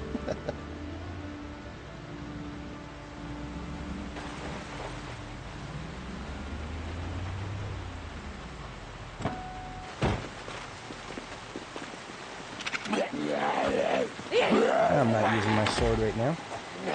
There we go. Little mention for the honorable mention for the different types of blades in this game. Once you're in the end game of Project Zomboid weaponry, you're using long blades all the time. Swords are your outdoor weapons. You gotta reach well over a tile in distance. I can actually do a full diagonal tile with this. It's great. But it's a two-handed weapon. If you are it has a minimum range, like, the range at which you can no longer push and range at which you can no longer swing and have to push. That's a little bit closer. There's a little bit more of a dead zone to it. So if I'm going indoors, I switch from the sword to the machete, because if I'm going indoors, I'm likely to loot, which leaves my offhand open to carry a bag, and my main hand, the swing radius is a lot smaller, but also the dead zone is almost negligent, and whatchamacallit, the actual damage is still the same as the sword. It's just the difference in reach and handedness.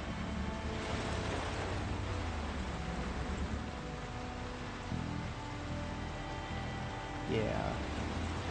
I don't think I'm going to actually need anything from the vehicle lot.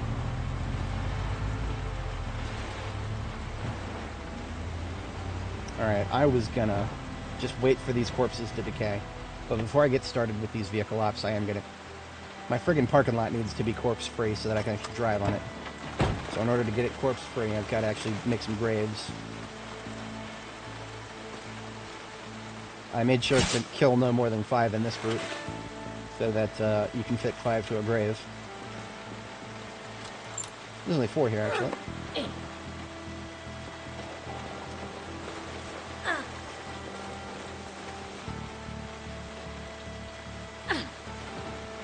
Groceries and cigs.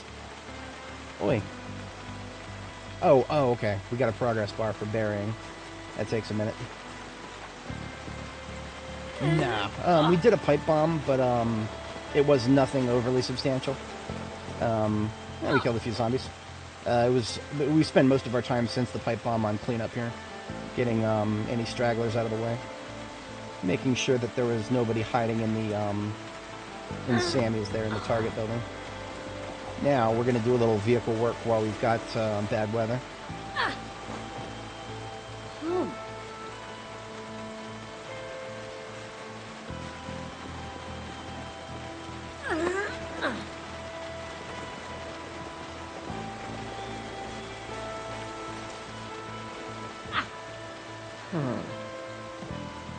I like I farted.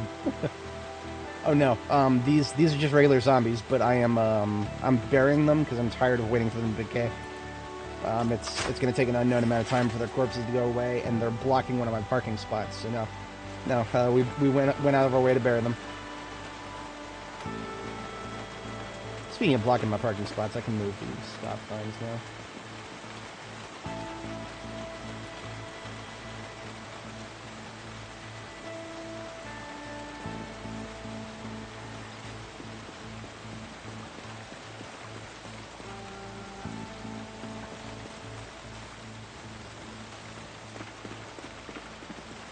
I think you can actually, hang on a second.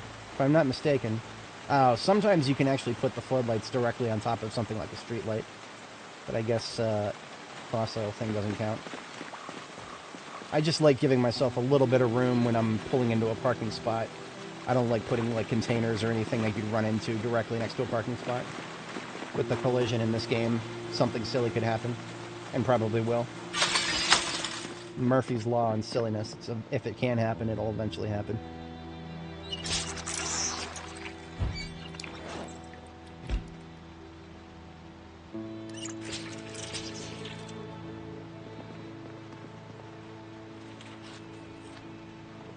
We were actually really wet there for a minute, and that's probably a mix of... Actually, that's probably more sweat than rain. We're wearing a leather jacket, so the leather jacket is going to block the rain. Take that off.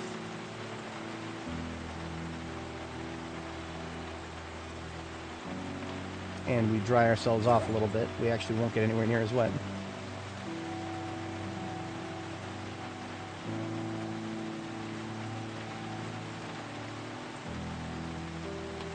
This sword that was already in here was slated for rebuild, so I'm going to leave it on the floor in here.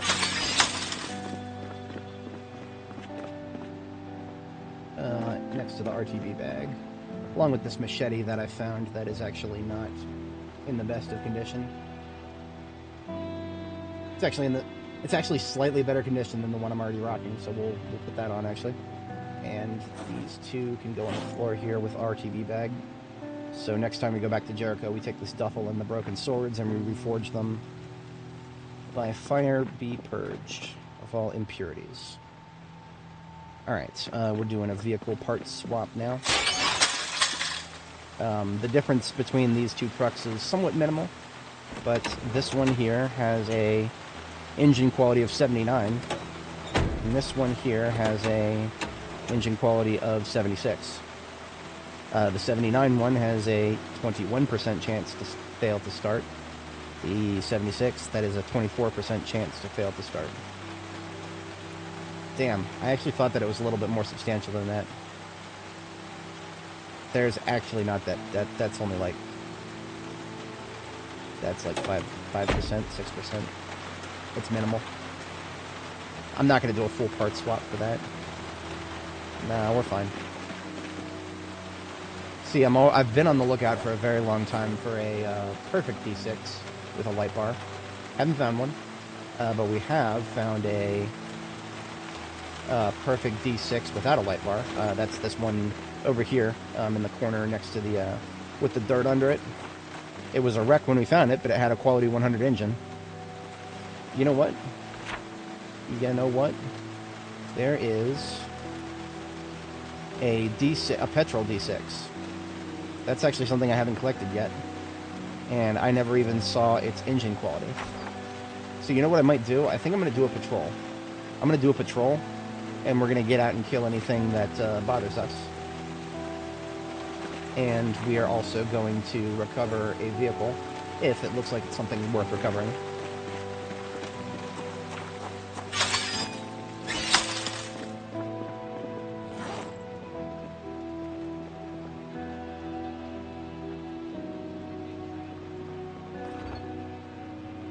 We are inevitably going to get hungry, so I'm actually going to take some of this kale with me. Just a couple pieces of leftover kale that will ensure that when I get hungry, I won't be eating non-perishables. Which vehicle to take? I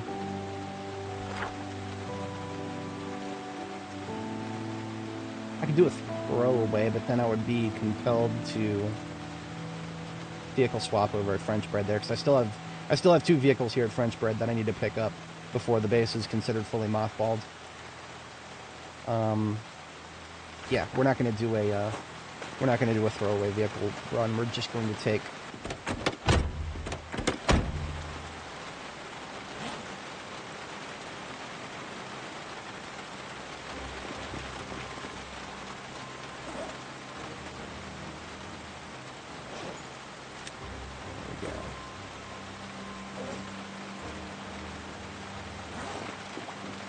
these are just some guns I found on a LEO zombie.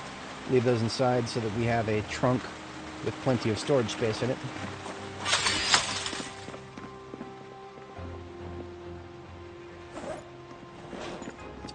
Low condition weapons are just going in here for now.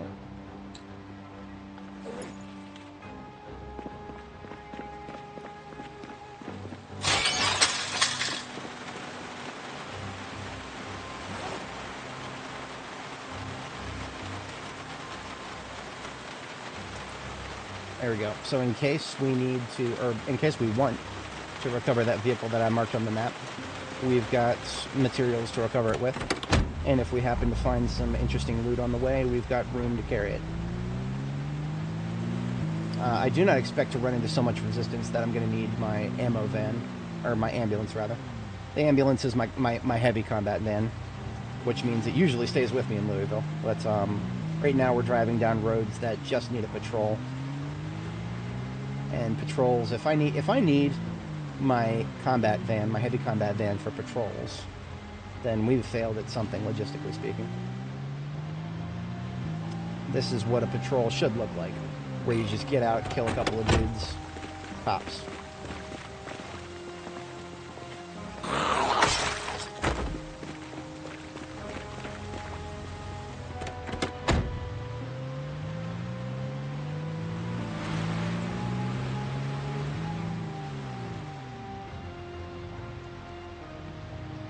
I actually did see a rather large group up here to the north. It should not be anything I can't handle. That means we're going to discharge right here. So anybody who is within auditory range of that gunshot can make themselves known, because otherwise they'll eventually mosey down here anyway. If they're close enough to a road, they'll find their way to it. I know I saw a fair group up here somewhere. It's just, where did they wander to? They like they're wandering. There they are.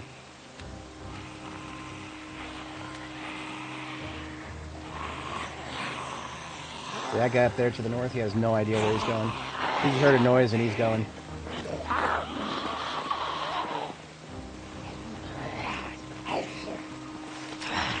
I'm waiting until very short-range shots for most of my, relatively speaking. Aiming level 10 is...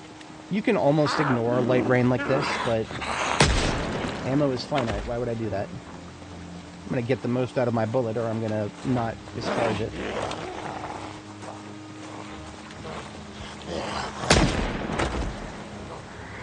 We're at no threat of running out of ammo overall, but specific calibers? Yeah. Yeah, we could run out of specific calibers. There's a reason we're constantly switching.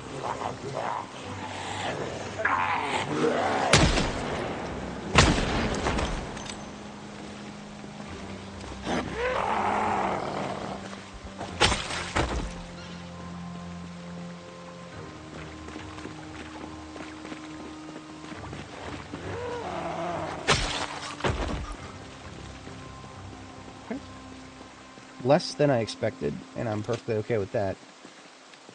Yeah, let's mosey on out of here. I think this corner is fine for now.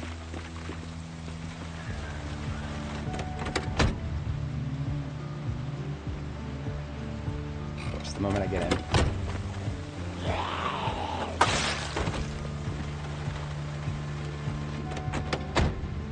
Now, I could put a mosh on some of these guys by just going north here.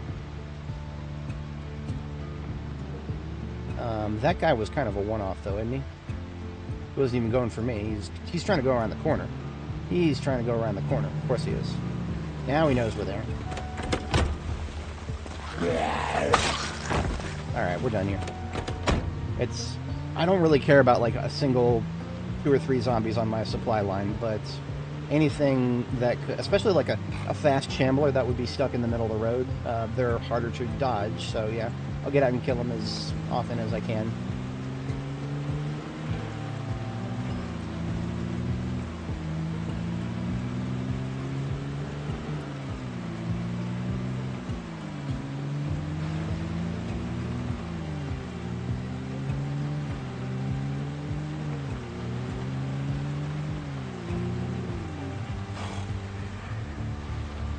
Alright, so here is French bread. Now, if anybody joining me today saw my Reddit post and hopped in, I did not actually get a chance to include a screenshot of French bread. It's nothing particularly interesting to look at, but it is actually an important part of my supply line.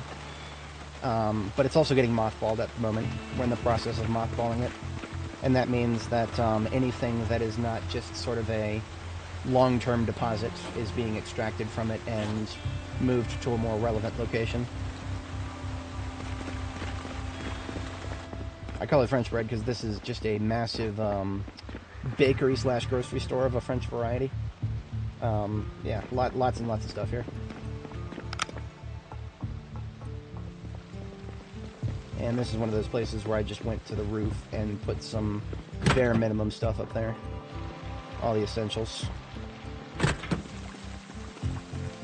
The stuff that I wanted to take with me include buckets full of water, because there's actually a rain barrel here now. I did get as far as making a rain barrel, so these individual buckets serve me better at other bases.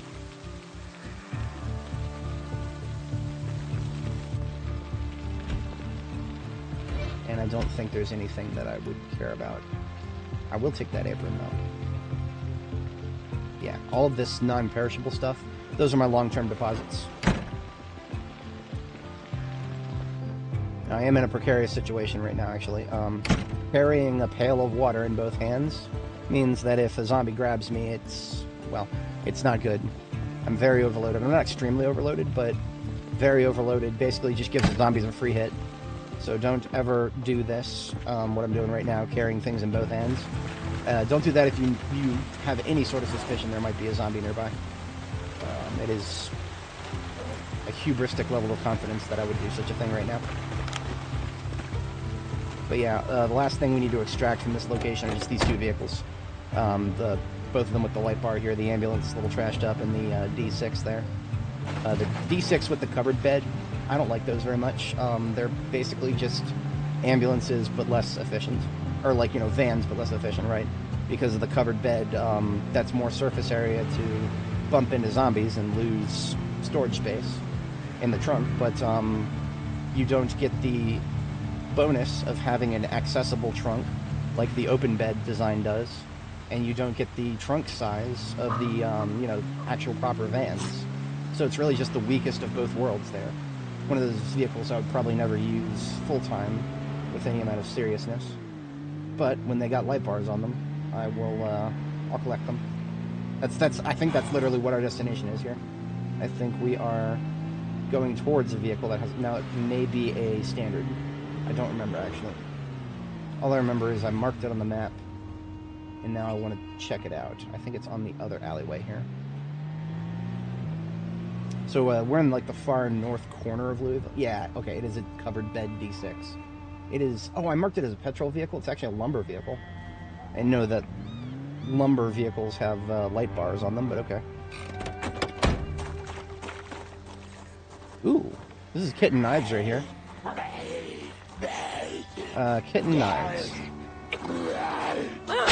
What do y'all suspect is the likelihood that a cutlery warehouse or cutlery headquarters here would have a katana in it? I think that's pretty low. I like to dream though.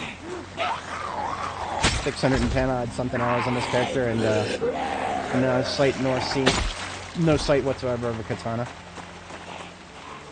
By design, most likely.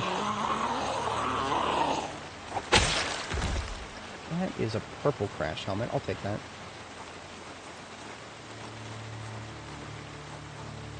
Alright, you know what? I'll check the gift shop here. As you can see, there are plenty of knives on the floor. Kitchen knife. Fillet knife. I just want to see if there's anything that's not a kitchen utensil, right? So if these guys make blades of any other kind. Nah, we got kitchen knives, paring knives, meat cleavers, that's it. Paring knives are an interesting niche. They're extremely lightweight, 0.3 encumbrance, but they serve any purpose you would need for carving or food. So if you're like looking to make a really lightweight kit, paring knives fill a nice little niche there. and what paring knives being more common than your handy knife. You can offload the carving and the you know, the rote bitch work that you would not want to expend the durability of a handy knife on. You can offload that to your paring knife and extend the lifetime of your multi-tools rather significantly. But I'm thinking that we're not actually going to find any. Now there's bread knives up here. You got bread knives. Bread knife, butter knife. Give me any other kind of blade. Any other kind of blade.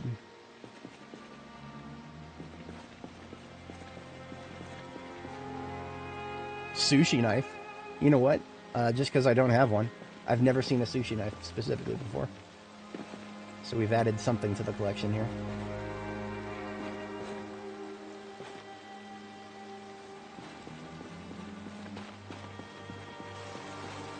Ooh, grindstones. Grindstones, yes. You know what? I'm going to take a couple of these. They only weigh 5 encumbrance. That's actually probably an oversight. Because the materials to make them weigh like multiple 10+ encumbrance objects. You have to get a couple of the small wheels and a couple of the large stone wheels. Or 1 large and 2 small, was it? Something like that. In any case, it's a lot more than... it costs a lot more encumbrance to build than it does to actually carry one around. So I will absolutely take a couple spares with me.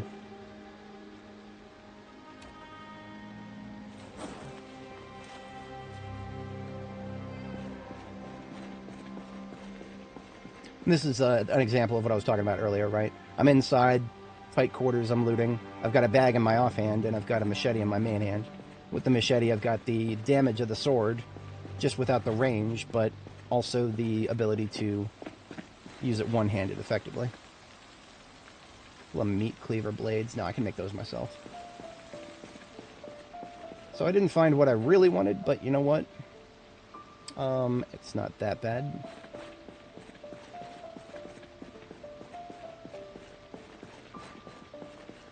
One of the things about Project Zomboid has a wiki that has been programmatically updated for a little while now, which means whenever there's a change to the things like loot tables, for example, it actually just gets automatically updated now. You don't have to wait for people to go in there and update it. On the flip side, it doesn't actually show you... I don't think there's pages where it shows you everything that will show up in specific loot tables. What it does is it shows you items, and then you have to see on that page for the item what loot tables it will show up in. So I can't just, like... I don't think there's, like, a page I could pull up for, knife store, which is what this is, the knife store loot table. Right, I would just have to look at individual blades and be like, okay, that'll spawn at a knife store. That'll spawn at a knife store. Wiki's a great resource, but there's always room to improve there. We're just going to put these sharpening stones straight into our truck.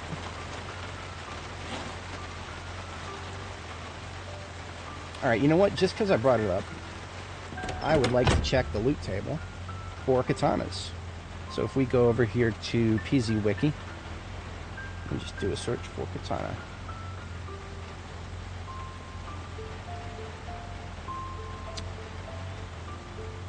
Hello, we got one from the north. Let's get rid of him before he becomes a problem. He, she, it, whatever. Zombie's a zombie, isn't it?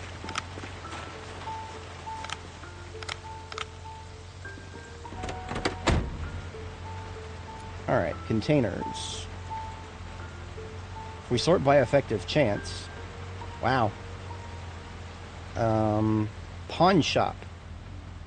So just, I mean, the difference is not going to be that noticeable in the macro sense, but in the micro sense, safe house late and pawn shop. But then beyond that, there is a, if you ever find a golf bag, apparently there's a 1.1% chance for a katana to be in a golf bag, and that's actually the highest chance individual for an individual container for a katana to spawn in. I'm not really worried about what chance it is to spawn in a zombie, because I've seen that happen in other people's videos, but never mind. Pawn shop. Oh. Okay, hang on a second. I didn't realize that this was a thing. So, Look at that. Look at that. This is new. I didn't see this before. So what we did is the wiki has a link for this particular type of loot table. It actually links it to b42map.com. So I clicked on pawn shop on the katana's loot container portion, and it brought me to b42 map here. And look at this. We've got bright blue markers where pawn shop loot tables show up. That is amazing. That is amazing. We actually have we don't have access to that one. We do have access to this one. No, that's not First Street, is it? That's the street parallel to First, which means that none of these are actually fully cleared. This one should be close. This one right here should actually be really close. Yeah. Okay. That's just right around the corner from us. So we're going to pick up the vehicle we came here for, and we're going to swing by that on the way back. Is a 0.3% chance actually noteworthy? No, not really. But I'm somebody who has farmed for Ashes of Alar in World of Warcraft, so I know exactly how painful the low drop rates can be. And even then, that was a 3% chance. But I had far fewer chances at it. That's what we're looking at there, that 0.3 chance. That's 0.3% chance for every single container in a pawn shop. And just looking at it, that's a fair number of containers there. So I'm just going to kill these groups here, grab this vehicle.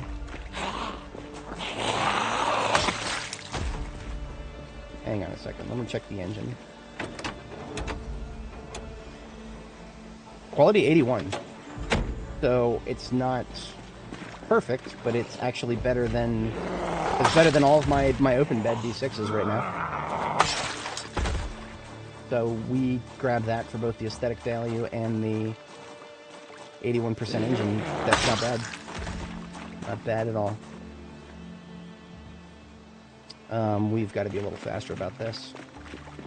If we keep making noise, we're going to be pulling them from a lot of places.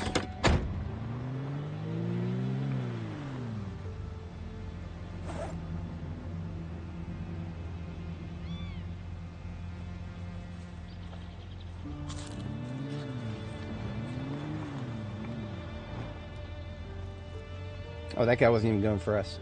He was going around the fence. Nice. That could be true for these guys over here. Yes, absolutely, KTO. I agree 100%. I don't care if it's the rarest item in the game, like 10 times rarer than the katana itself. It's not as if we would not be able to make it given the equipment we have.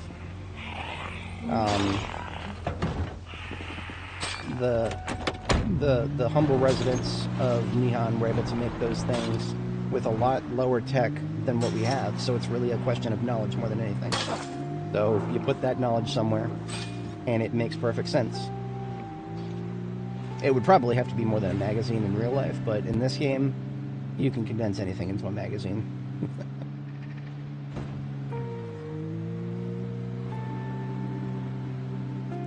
If anybody is not familiar, the reason we're interested in this vehicle, it's got nothing on it in terms of good parts, except for its engine's innate quality. An engine quality of 81. What does that actually mean? 81 engine quality means that it has a 19% chance to fail to start. You take the engine quality, subtract it from 100, and then like add maybe just like 0.5% after that for floating point math errors, which are 100% things that happen here in this game. And then you've got your chance for the vehicle to just randomly fail to start when you rev it. That's what contributes to that mechanic, nothing else right now. Now, if you have, like, you know, a really bad battery or a really low condition engine, it's still bad, but for different reasons. It doesn't actually affect your starting chance. Low condition engine just means it's going to cut out randomly. And battery, after a certain point, vehicle just won't start.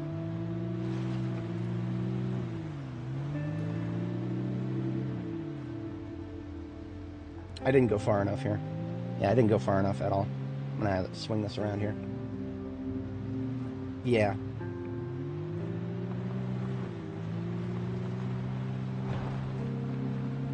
80% plus is a nice find. I don't think I've actually found very many. I've not found any step vans that are like within that tolerable region. Everything I've found has been mid-70s or below, except for that one Jorgensen and Sons van that I'm currently mainlining at the Butcher Base. That one is my primary step van because it is the only one that I have that is 100 quality engine. Found exactly one. Ah, there it is. We went right past it. Okay. Now there is a group of Zeds in the parking lot, as well as most of the windows are covered by shutters. But the main doors are not covered by shutters. We can break through the main doors easily enough.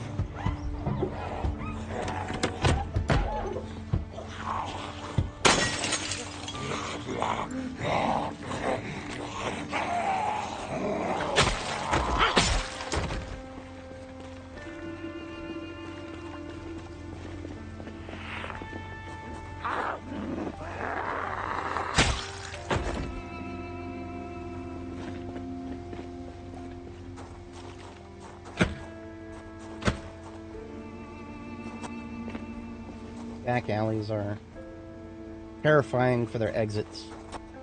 You exit a back alley and it is only one tile. Only one tile, and you can't see around that corner. I hate one tile alleyways. I'll avoid them almost all the time if I can manage. Even two tile alleyways I will be very cautious of, but if you stay kind of in between the two tiles, you're at far less of a risk than a one tile. With a one tile, you can't avoid anything.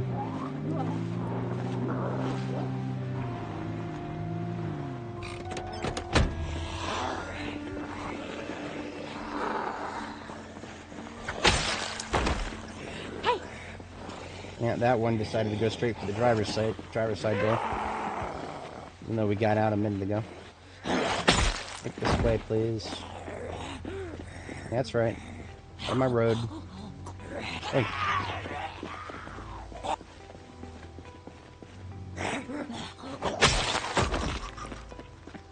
Alright, I'm assuming this is going to be locked. Huh. Never mind then. No way. I'm checking my entrances and exits first. With bars on the windows, it's actually more important. There is an open door over here. That's like, that's leading to the second floor. I hear somebody breathing somewhere here.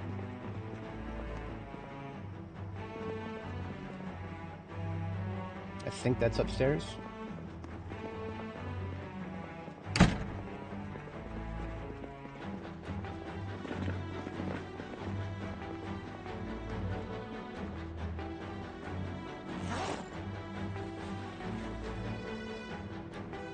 I'm actually getting one of these counters out of the way to give myself more maneuver room here.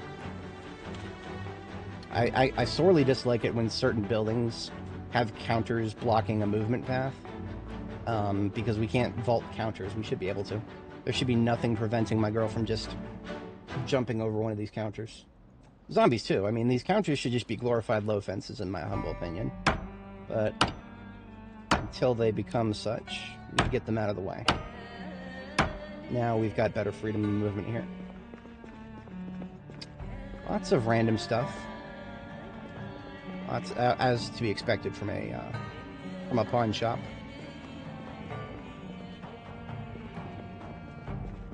Is there somebody outside there? Thought I saw a silhouette. We're good. So every single one of these containers, 0.3% chance to spawn a katana. I have no expectations, but I would be doing myself a disservice if I didn't check.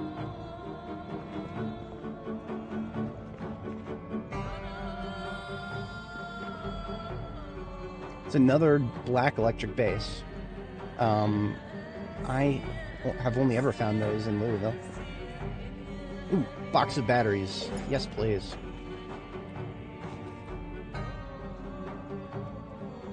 I'm just going to do my standard looting procedure. Empty all the shelves to remember that I've checked them.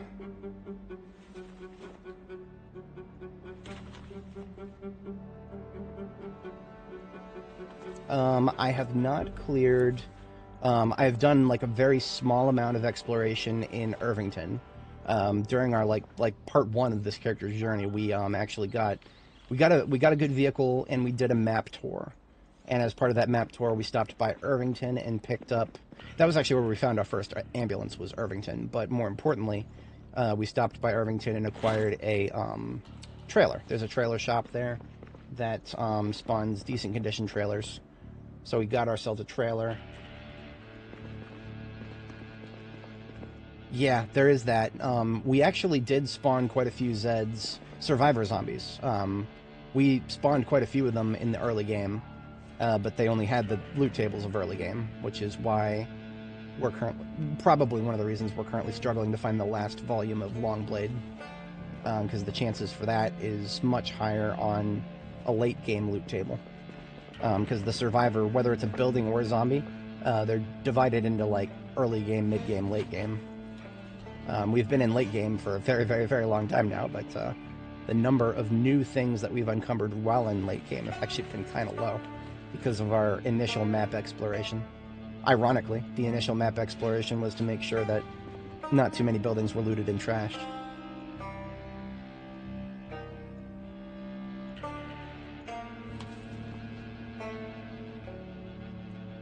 Flyers have been such a problem for me that I'm liable to pick them up very often these days.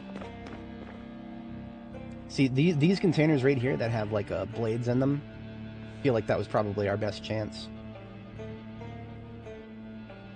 It doesn't seem to specify if we look at the website here. Okay, no, it does. Okay, display case and locker. Display case and locker. Those are the only two types that could spawn it. So my theory about this being every single one of these, no, it's display cases like these that we just looked in, or lockers. Which there are some lockers in the back, we'll check, but otherwise I don't expect... My expectations are even lower than before now.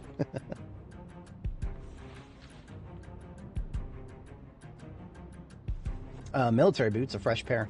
Yes, please. You never know when the ones you're currently rocking will get themselves a hole in them.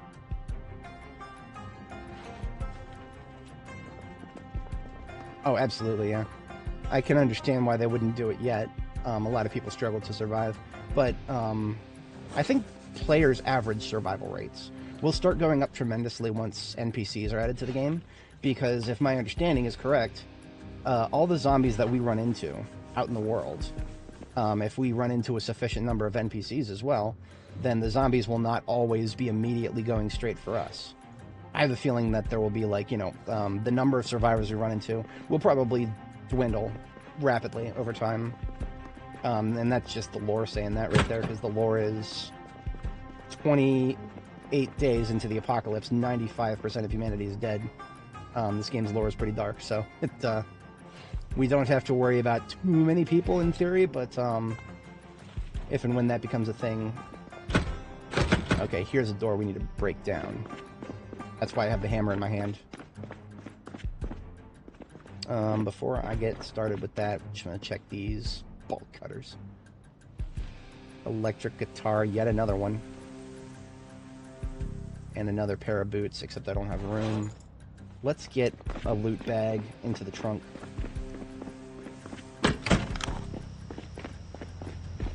Let's also shut off the yeah, this doesn't need to be continuously running here. That's just going to cause problems. Alright, garbage bag into the trunk, and stuff into the garbage bag. Try to keep it separated if I can here.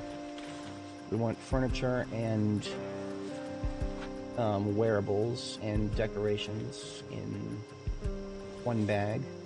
We came away with 9 boxes of batteries. That's way more than I would expect from a standard pawn shop. I would expect that much more from a, like a hardware shop.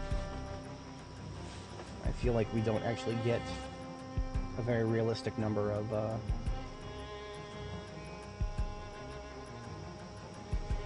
battery boxes from hardware shops. I mean, if I needed to go buy a bunch of batteries right now, I would probably go to Home Depot or Lowe's or something. But in this game, well, that was the most reliable source I just found. And you know what? We're going to put the entrenching tool and the sword I'm carrying around Those don't need to be wasting space in my inventory. I predict we're not going to have to be out here too long, so I'm not going to drink a coffee right now. That depends on how the evening plays out. It's there if I need it.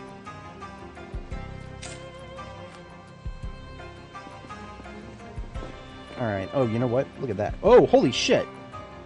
Holy shit, where did they come from? I thought I cleared Fun Extreme. Okay, well, like I said, this is why we carry our own coffee. The situation has now changed. I'm going to drink one of my coffees, and I am going to... Well, I've got a lot of shotgun, don't I? I got a lot of shotgun, and those guys are nice and tight. But if I start shooting right now, I need to have an escape plan, because I may get surrounded, and if I do get surrounded, I would prefer not to have to abandon my only vehicle in the area. So we're going to park this a little further up, probably on the other side of the street up here.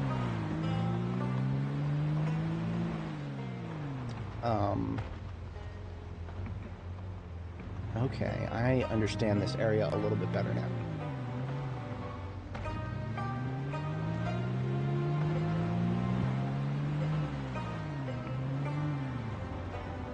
Okay, okay.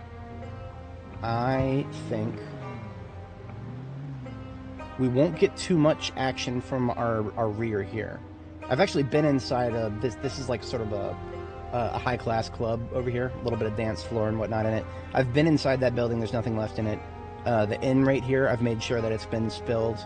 But then we've got a chain link fence here, all along the right side. And that blocks movement unless the zombies can see us. PSA on that, you know. If you spend a lot of time with zombies and fences in the new builds of the game, now that they can attack most fences, it might seem like they'll always just attack fences. That's partially true, but only if they know you're there. If they just, like, hear a loud noise, and they try to go towards that noise, but they don't see a player anywhere, they will not attack fences. They will actually go around them like they used to. And that was really important when I figured that out. So, because this group is so clustered tightly, I'm going to use the corner of this building and shotgun them. I may be able to annihilate most of them in one spree here, but we'll see how it goes.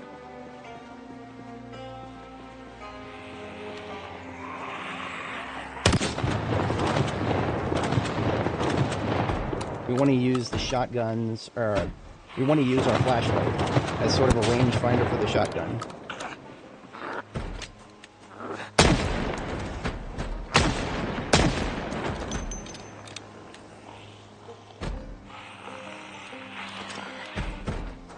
Even though my theory is my 6 is going to be clear, I'm going to be checking it constantly because, well, that's Louisville right there.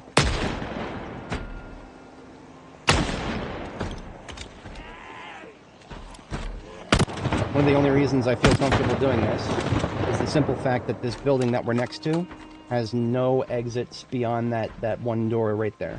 The one that they're all next to right now. There's no other doors or windows that I can see on this entire floor.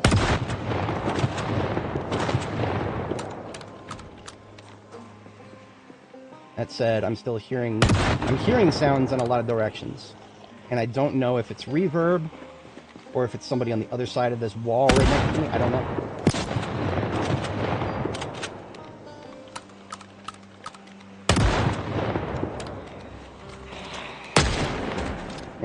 Now we're getting them. They're not coming around the corner as much, so we fall back a little bit. We want them to line up. We want them to, so we can do that. Multi-hit is back. Just for the shotgun. Shotgun's the only reliable one. Rifles will get multi-hit, but you won't. Very rarely will you ever get a multi-kill. Shotguns, you'll actually. That was a quad kill right there. That was a quad kill with one shell. So if you can line them up, just like you used to do with your shotguns. If you can't line them up, then just individual flinkage. Easy peasy.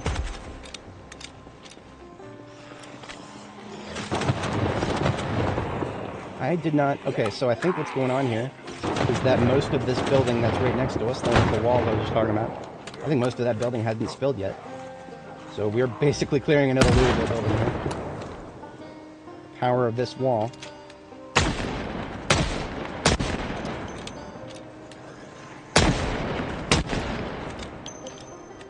Oh yeah, definitely all coming out of this building.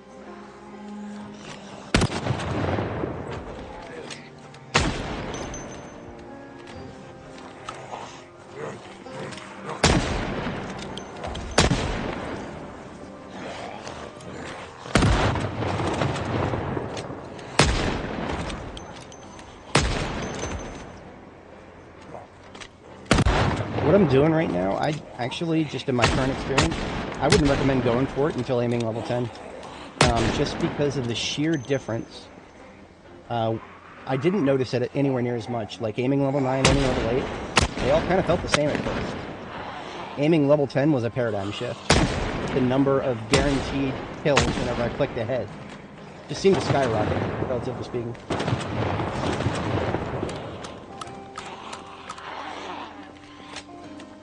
I mean, almost anybody who would have played early game shooting, you'll know the chances of being able to pull off something like this with early game aiming skills, even if you're a veteran, even if you got a bonus to it. You still want to level it up before you start shooting and relying on shooting this much. I would much sooner recommend switching it up a lot more. If you're like a veteran but your aiming is still low, I would still recommend taking them in bite-sized groups only. A lot of people say use the shotgun early game. I was never a big fan of that. But now with the changes, they added multi-hit for shotguns back as of 42.12. I was already aiming level like 9 at the time, so I don't have any experiential base for that. Cannot even speak to that anymore. That is the slight disadvantage to continuing your save between builds.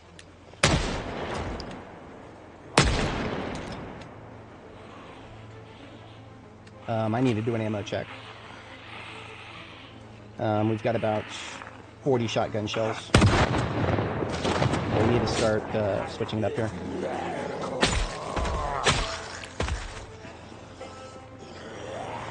Go ahead and use an M9 mag.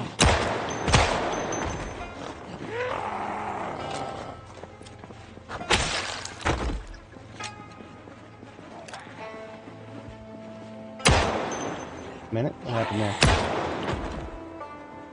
She shot somebody else before she got him? I don't know. I've seen zombies on the ground eat bullets, but that's usually a ragdoll thing.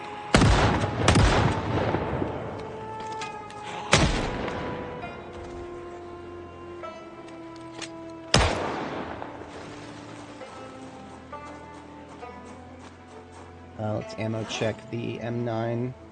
9 rounds. I don't like uneven magazines, so now that I've started using it, we're getting rid of this mag.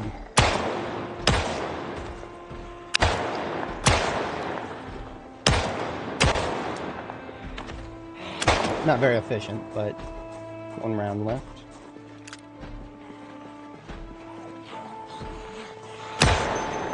Reload. Ammo check for the revolvers. You know what? 38 special for now. A little bit low on the 45 auto. We're rocking 2 different calibers of revolver here.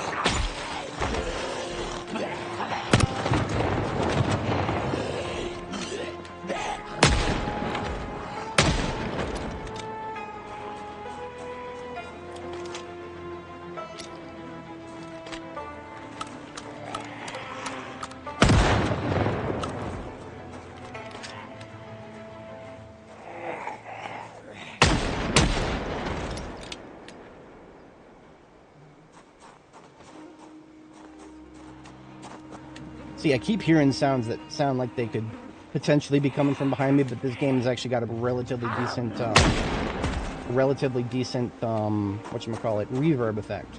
It's sometimes inconsistent, but we just lost our battery for the angle-headed flashlight. This is why I always carry around a spare. In this case, not just from my own backpack, but in the, we picked up one from the pawn shop. I didn't even have to use my own backup. What I am going to do is sharpen my sword really quick.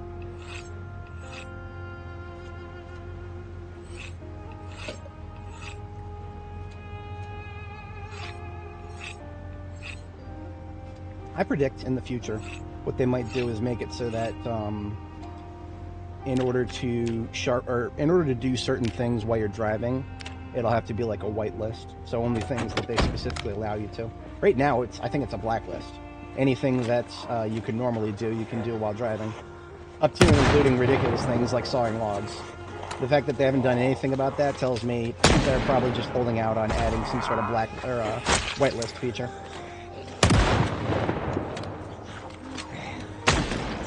Alright, you know what? I'm gonna give up on trying to keep the streets clear. It's getting annoying. Maybe I don't have to.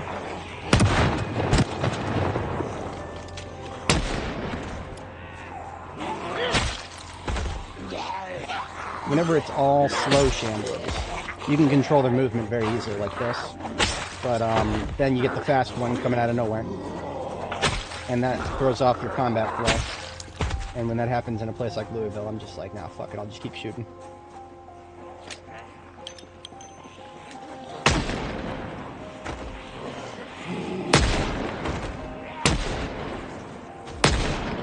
We're about to get hungry again.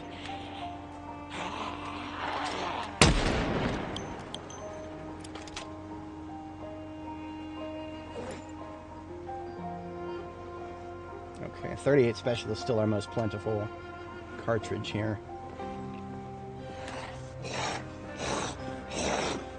I always carry around 38 Special, and I've been a little guilty of overusing it because it is the only, really, March Ridge. Interesting. But yeah, it's the only weapon that can fit in an ankle holster. We don't have any concealed carry 9 or anything like that. I do hope someday we'll have some more vanilla CCW weps. I want to say that 38 Special actually does make for a pretty good concealed carry.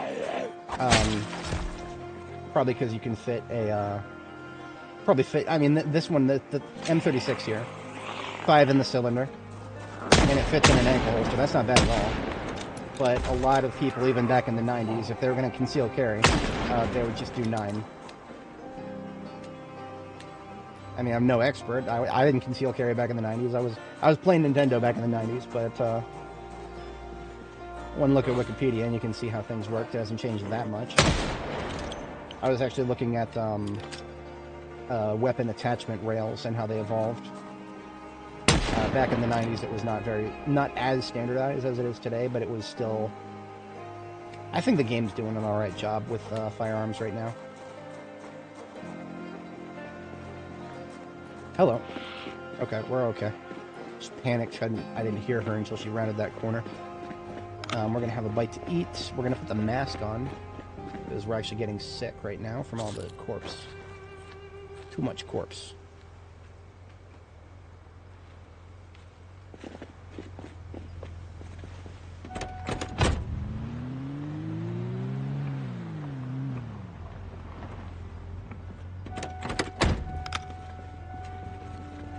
I love it when that happens.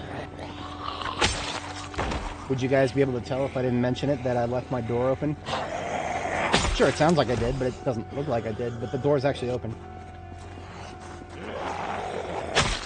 Aside from the annoying noise, that actually means it's faster to get in and out. But right now it's only possible to do that by accident. Intentionally doing it is actually kind of annoying. You have to make sure you're trying to aim while you get out, and something will screw up in the order of operations and you'll leave the door open.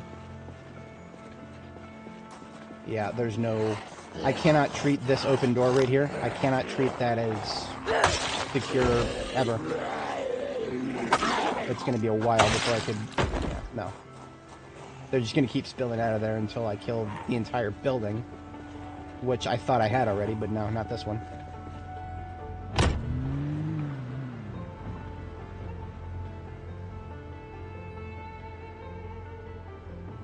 Now, I could just keep fighting. There's nothing stopping me. This is getting a little tiresome. I didn't intend on doing this, but, well, I want that. I've already started with that pawn shop. You're not going to tell me to stop now. Am I carrying around? No. Might be in here. Yeah, okay. So we found 2 brand new light bulbs, and the headlights of this truck feel really weak, and that's because they are. If we were to replace these headlights, we can make it much, much nicer. The headlights are damaged because of all the zombies I've rammed in unintentionally. Believe it or not, going from 70% to like 100%, a substantial difference as the game is right now. A little too substantial in my humble opinion, but I ain't worried about that. Alright, we do need to discharge a little more if we want to get these annoying people out of here. If we don't keep making noise, they won't keep coming outside until we're close to the door.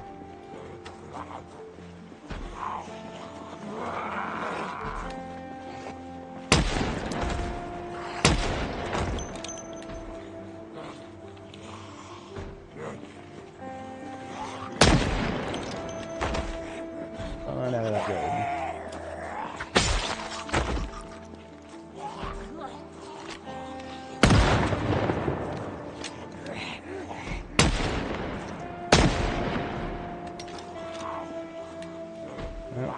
I couldn't see this guy. Oh, he's on the floor, that's why.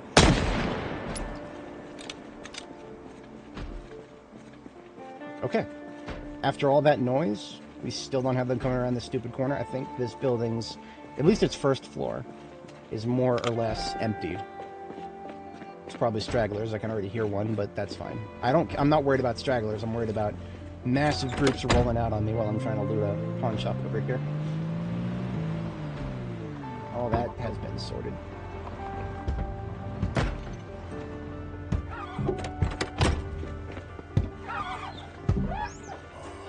But you don't. Thank you.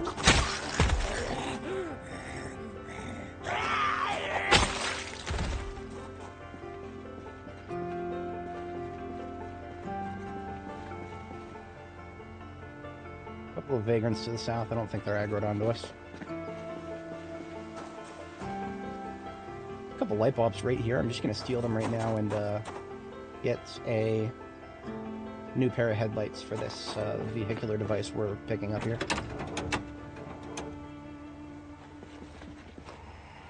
We got incoming.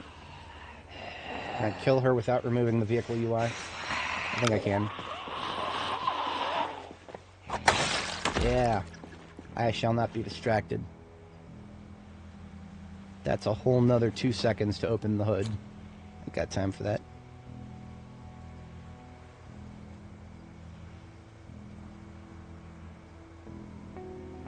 So this thing has got a big gas tank in it, and what that means is I leave it in there, and when I bring it back to my base, where all my welding supplies are, we fix it on up. And then we've got ourselves a another vehicle with a big gas tank in it.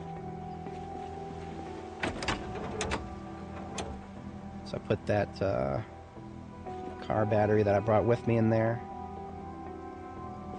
and then we toss that 2 liter of gas that I picked up. I was intending on towing this, but this is just so that I can easily maneuver it for looting activities. Ah, we never even unlocked it. Got a fix for that. It's not like we're going to be doing anything with these windows.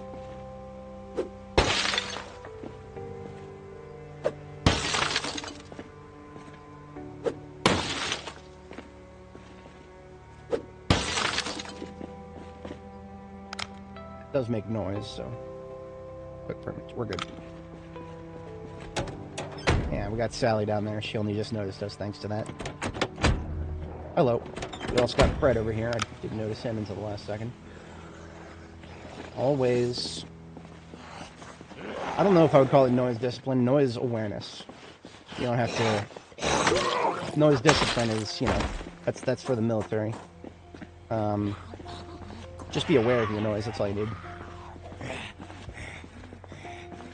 Because there's very many times where you want to do the opposite of noise discipline in this game. Sometimes you want to make noise, and lots of it.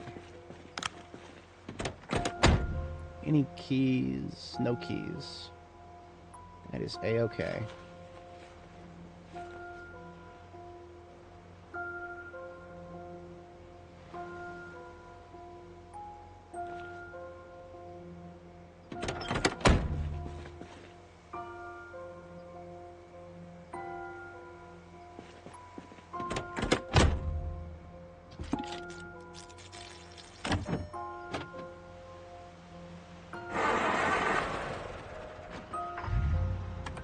So it doesn't need to have a good engine or good anything else to be a source of light.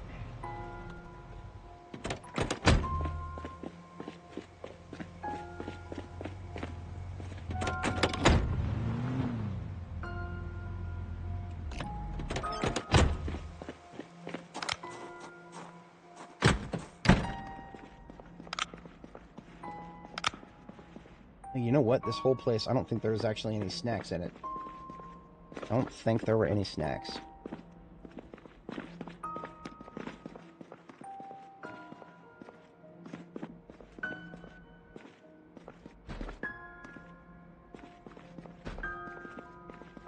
Alright, so here is the door that we need to open. And as much as I would like to have a sledgehammer, I don't. We're going to use my claw hammer here. And this is going to take a minute.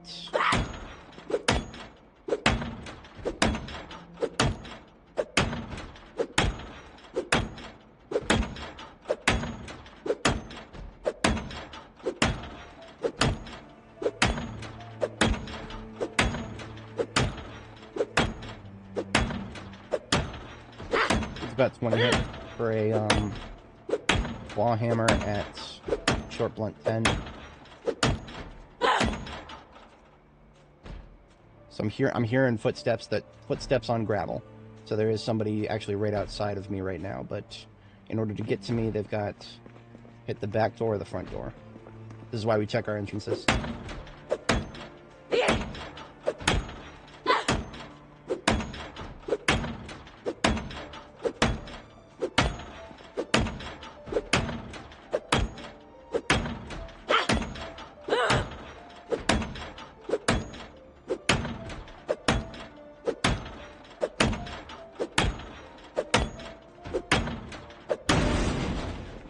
Probably more than 20 hits. And that's it. 2 lockers. Great. Well. And that's it. Just nothing but ammo. I'm not mad, but I was hoping for more than just 2 lockers. Alright, we've got one hitting one of the windows there. I don't want to touch that. Okay, 2 right there. Just 2. We're good.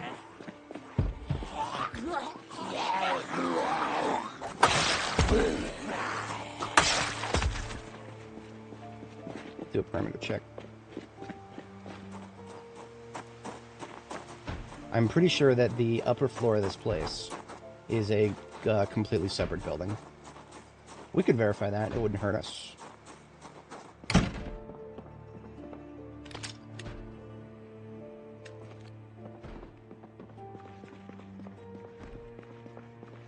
When I say separate building, it's residential.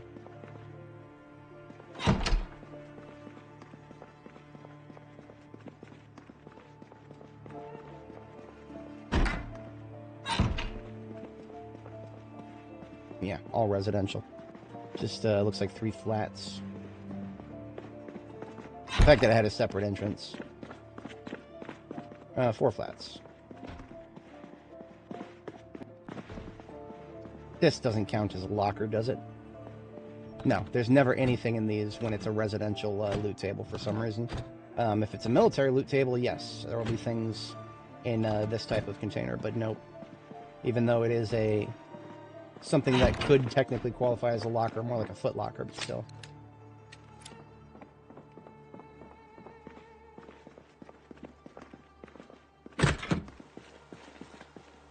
Perfect. Okay. I mean, I've already gotten what I want out of this place for the most part. I'm gonna take a quick peek at these guys' kitchens if they have any food. We are a little hungry. Anything but condiments. We've got pasta. That's it, just pasta.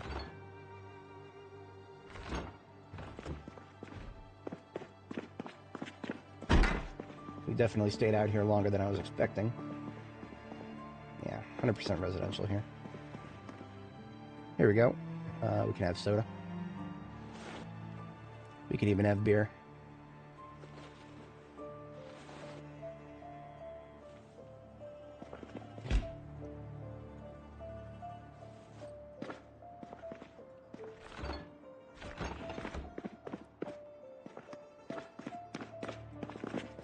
I will drink that honey if I have to.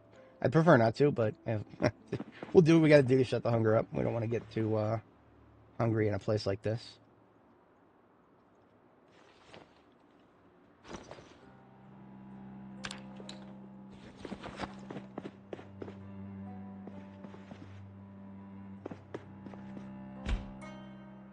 Juice box.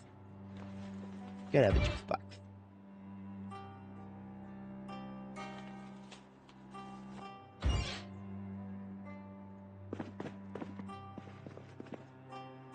Seven months. Oh yeah. No, that's not far from what we've had in the past. Every time there's been a game update, I have been utterly terrified that that's where we're gonna have to call it. But we've gotten lucky here. I would say that we've helped ourselves a little bit by minimizing our mod usage, but no, even if it's vanilla, you still run that risk of every update possibly being your last. We've been quite lucky, quite lucky. The next update to the game is actually not. It's actually overdue right now. If you look in the bottom right-hand corner of the screen there, it shows you the build date, September 15th. So it has been over 2 months IRL since the last major B42 version, which tells me they may be cooking something big, or I don't know. I have a lot of speculations. I've been wrong with my speculations in the past, but I can say this definitively. It would be a very smart thing for them to do multiplayer unstable right now that the holidays are upon us. From a business standpoint, that would be a very, very, very smart thing for them to do. That doesn't mean that these guys have a lot of very smart business things they could have done if they really wanted to make money, but they haven't, and I respect them for it. They have no microtransactions, no loot boxes, no paid cosmetics, none of that shit in this game, and that 10 thumbs up for that in my book. I can't take 2 steps outside without tripping over somebody's loot box everywhere these days. Anyway.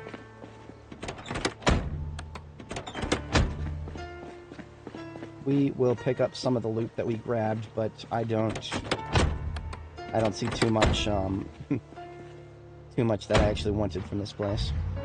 What we came here for was just this truck and anything we saw on the way. So we got this truck, and now let's just, let's take a garbage bag and fill it up with stuff. What is the worst that could happen? A couple boxes of ammo here. That's actually 1 box of shotgun shells. That's something I'm actively using.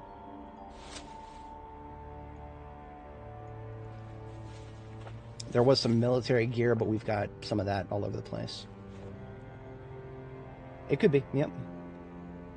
I have no comprehension of where they could be on that. They've well, they don't communicate with us very much, but what they do communicate, what they sound like they've been trying to do is more fundamental improvements to multiplayer. And what that sounds like to me, what I interpreted, what I got from that was we're trying to make it so that there's fewer really painful differences between single and multiplayer. They haven't done what other games have done. Other games will sometimes just make it so that single player is just you running a local multiplayer server. That's what 7 Days to Die did back in the day. Spooked a couple of people, but no, it made sense from a development standpoint. 90% of this I don't need. I will take the hand axe, because I can turn that into a wood axe.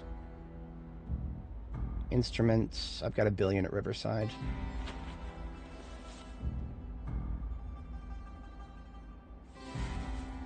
Alright, fine. I mean, we have an entire sports store, why not? We have the room for it. If we didn't have the room for it, I definitely would not be doing this. But we're taking multiple vehicles back with us, so...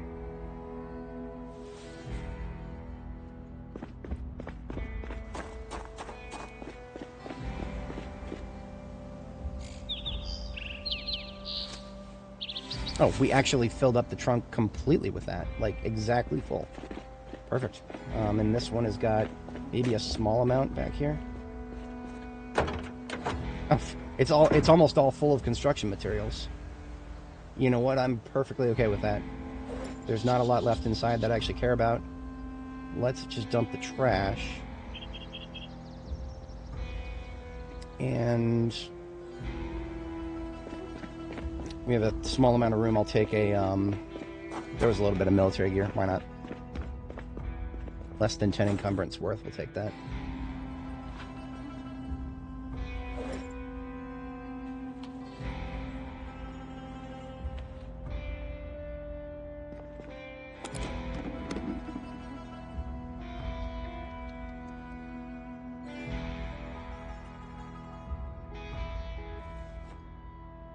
Not actually that much here of use. These underlayers I would never wear. Military t-shirts, too much insulation to wear during the summer, and if you try to wear them during the winter, they'll actually start overheating after a certain point. In winter, what I try to do is actually keep my just keep my body heat generation high enough. Because if you just wear, if you put on layers until you stop getting cold, you'll turn around and get really hot. Just like you do in real life. I'm not even being facetious. That when I went snowboarding most recently, I overdressed rather significantly and ended up like goggles fogging up. It was a miserable time. Had to take off my duster. Oh, you know what? We're right on the dot here. This duffel bag is full. We are out of here.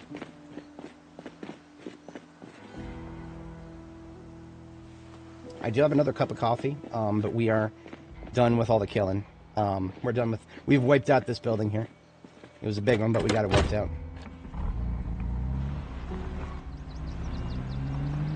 Yeah. The sharpness degradation... I mean, you know, this is a complaint that has been solved by mods probably years ago. I just wish there was a better way to keep track of the sharpness. Like... I don't know necessarily if I would want just something on the HUD on the bottom there, but anything other than having to constantly open my fucking crafting menu to check if I have the sharpened blade option, that's almost immersion breaking for me. There should be something else slightly. Right?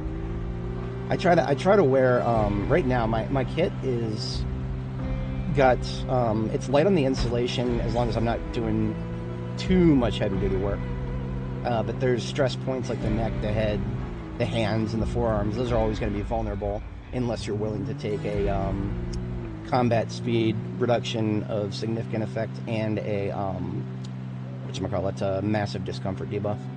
Both of those are going to be, you're going to have to put up with those if you want higher protection levels, which we do.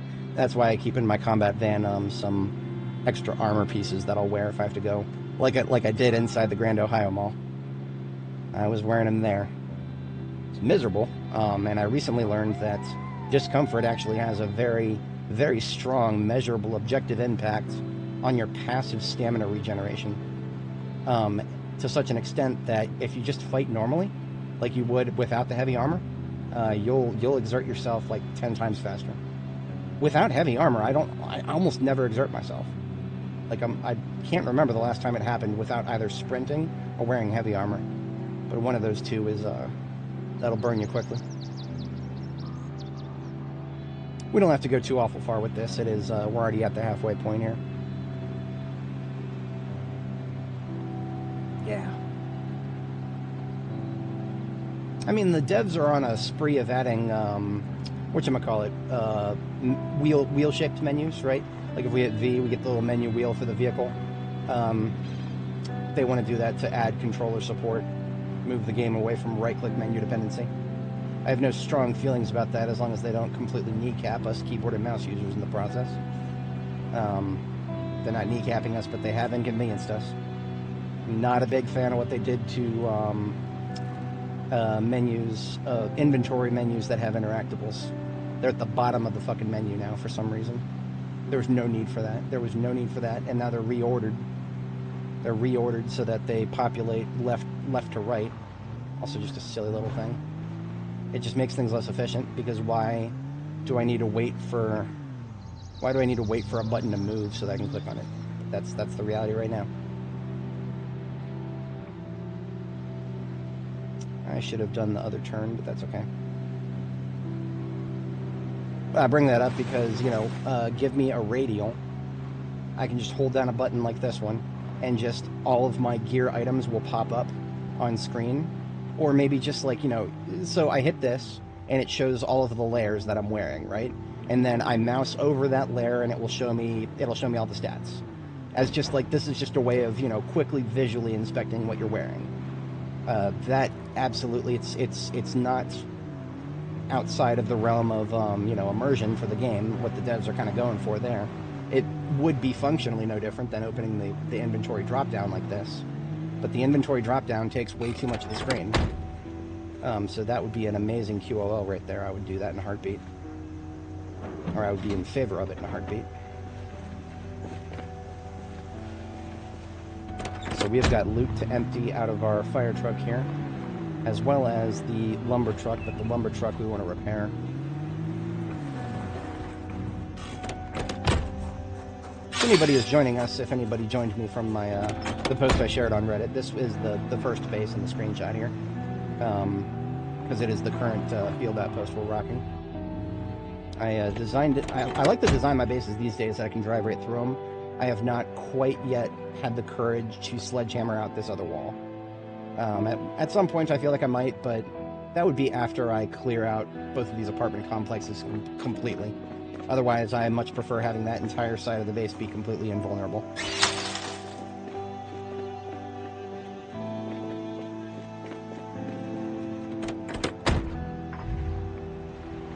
So now we've got 2 vehicles slated for rebuild over here. Charms Flowers need some work, and so does Kentucky Lumber here. So I will park Kentucky Lumber to be worked on after Charms Flowers. This is my outdoor garage here. These 2 vehicles here contain all of my locally sourced heavy-duty vehicle parts. So I can fix up pretty much anything just by pulling it up to that outdoor garage and doing a little work on it. But since we skipped the sleep last night, we are morally obligated to go ahead and sleep at this point.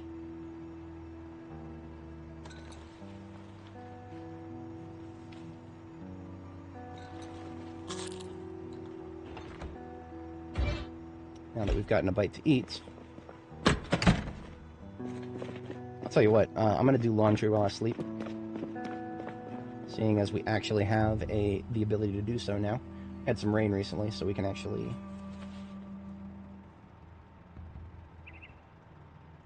fit the dirtiest of stuff. The stuff that's not dirty is fine.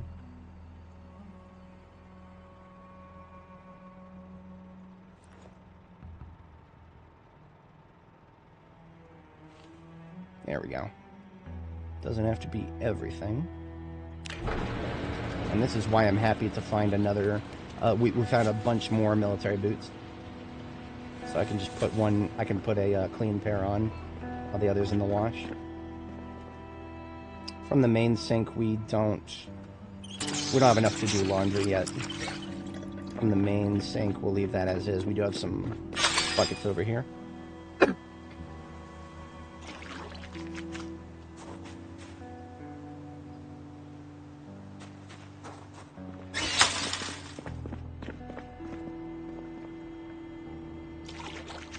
That's more like it.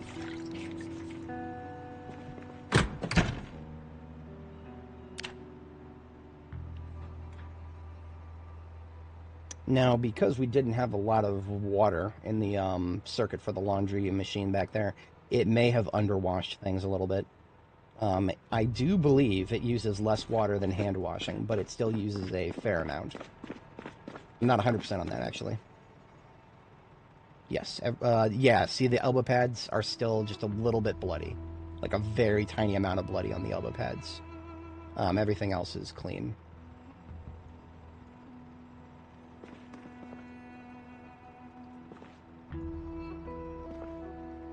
Come on, there we go.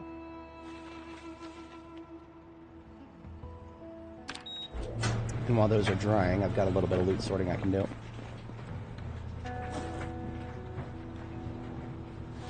Some stuff will remain here indefinitely. Like picked up some blades, picked up some tools. I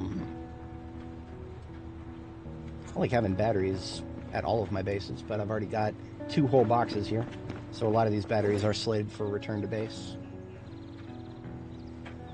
I picked up a big flag, big American flag at the pawn shop there. Can I fit it? Won't fit over the fossil sign. How about back here? I move the poster. Not the light switch, please. How about the poster? Oh yeah, perfect. Oh, now I can put the poster back. No, that's fine.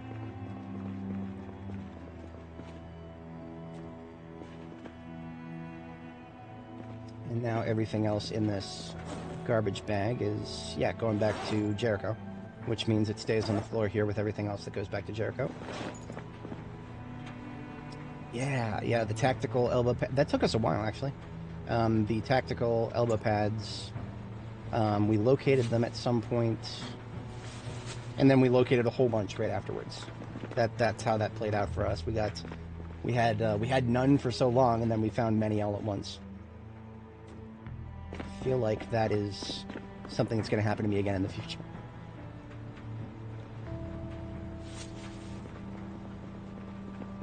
Pretty much everything in here is actually going back to Jericho. Jericho has enough shotguns. I literally have 3 crates full of shotguns at Jericho. We recovered so many shotguns when we took the police department here in Louisville. Jericho could not fit more shotguns if I wanted it to. So that's not going back. A lot of what's in this bag is probably going all the way back to Riverside. But it would go to Jericho first and then eventually back to Riverside. Yeah, okay. So everything on the floor right there. Don't have to sort it any further. I got these grindstones. I'll mostly leave them in there, but now I can just put them in all of my field outposts on my way back towards Jericho. And it can very easily sharpen anything come across.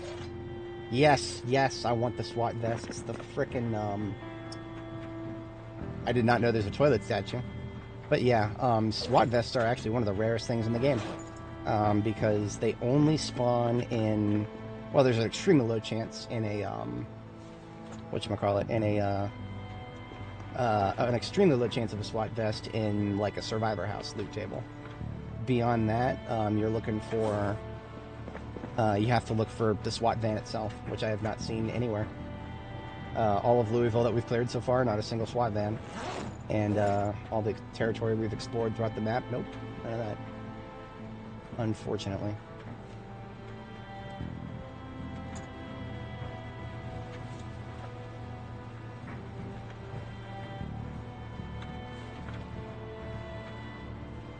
Okay. Everything else that's here can stay here.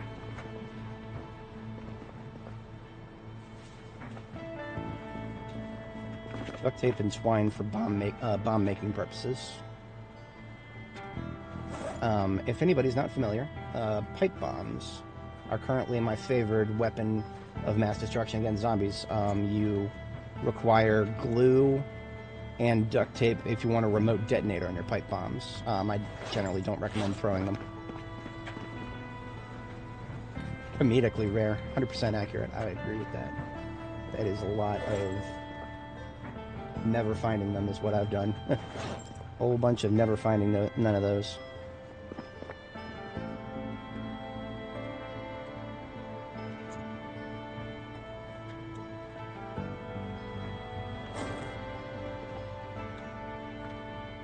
Got some cookware here.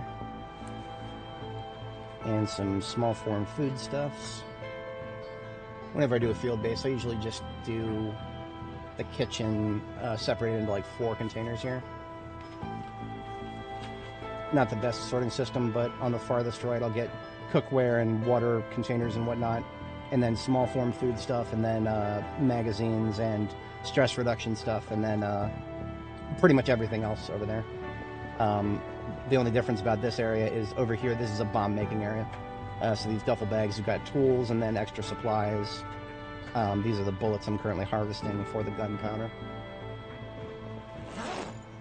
Electrical has its own bin here. I need to try to remember that.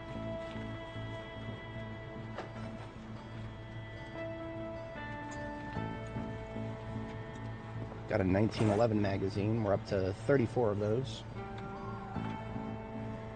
I just discharged 45 auto with the big iron, the M625.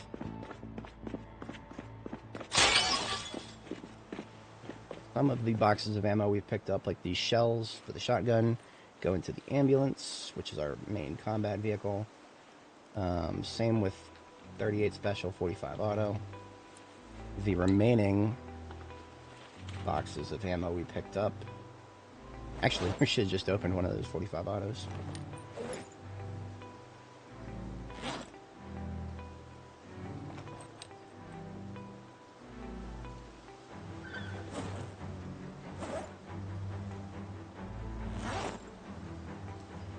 I'm going to separate the rest into a garbage bag, because that will help me differentiate between what needs to stay in the ambulance and what doesn't. So the garbage bag that's in the ambulance now is just ammo that is going to be sorted later. I don't have a gun dump here, eventually. Empty M9 magazine in the alpha bag, and that's almost everything. Cutlery should have gone in here. Okay. Now we can take a peek at what I left in the trunk of the truck we brought back with us, the lumber van. Most of it is planks.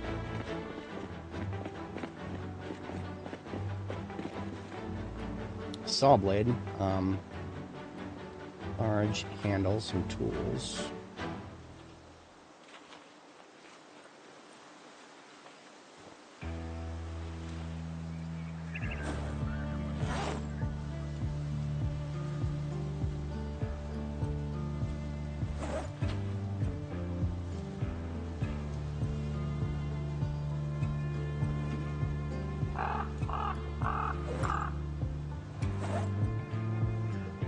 Fun fact, you can fit 12. You can fit 12 planks into a military backpack if you are organized. So all 10 of these planks can come right back with me, and I don't even need to do multiple trips. This is whatchamacallit, this is young man carrying in the groceries energy we got going on right now.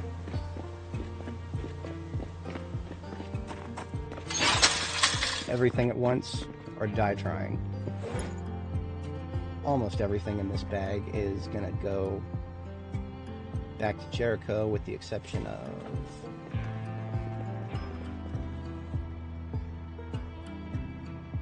calipers can go in the crafting area, I suppose.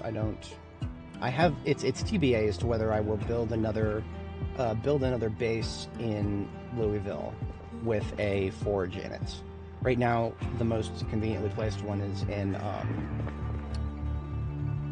in Jericho.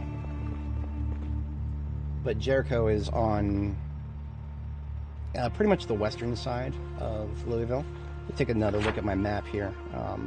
We are currently here at Butch, on the far east side of things. It is Jericho is on the southwest, kind of not the side, but like southwest central, I would say.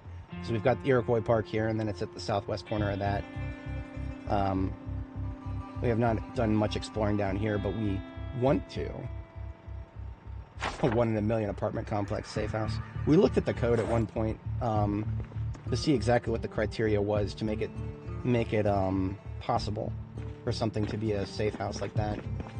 500 rooms apparently was the cutoff, among a couple of other specific checks, like whether it was a starter house or something specific in that house. But I think the most interesting thing that I saw was that 500 rooms total, doesn't even matter what kind of room. But beyond that, it just has to be a building that has a bedroom, bathroom, and living room or kitchen. Doesn't even need to have both. I was very intrigued to see all those factors. We'll leave the plank up here with the rest of them.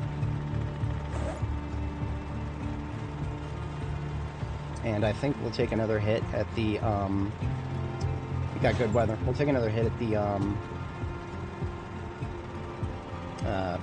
Grand Ohio Mall. Yeah, we'll take another hit at that once we get our gear back on here.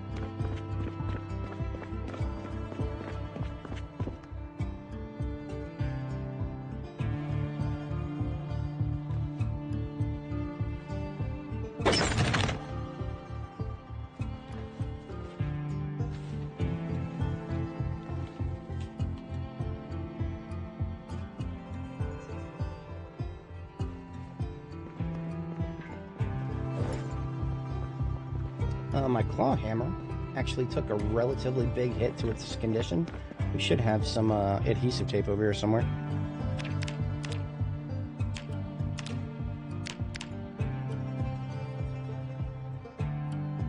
No?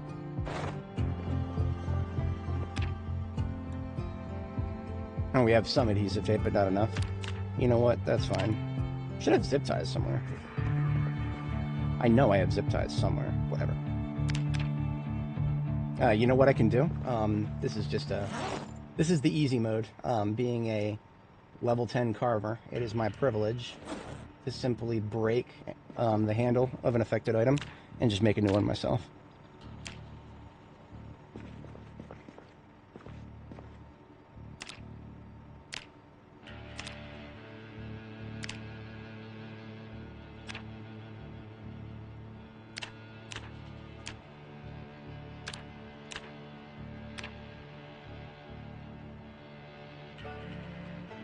There's a claw hammer head that's still in great shape, but it needs a new handle, so we're going to carve ourselves a medium handle from one of these tree branches I left on the desk here.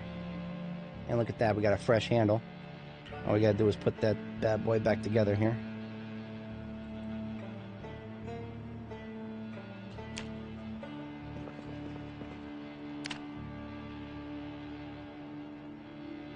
Brand new handle for my claw hammer.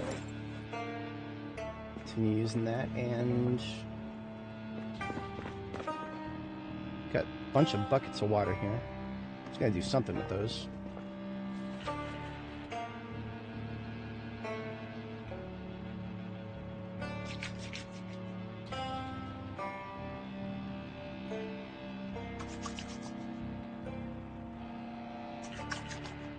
I'm just about to go get my weapons dirty again, but you know what?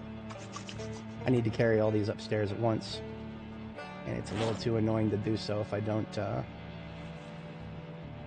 they're all full. If I can do that instead. I have all these buckets of water that I brought from another base that filled up with rainwater. Just consolidate them all up here.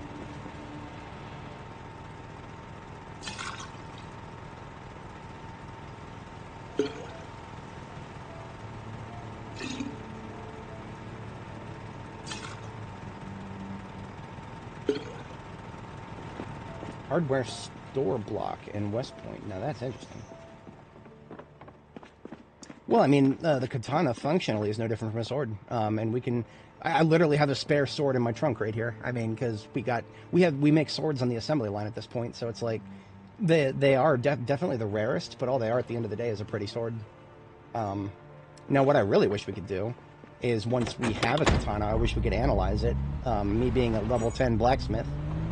Well, level 10 in this game is supposed to kind of represent the peak of what humanity can learn to do in a post-collegiate education world, which is what we're in right now. It doesn't really make sense to me that I could not learn how to make my own katanas if I found one.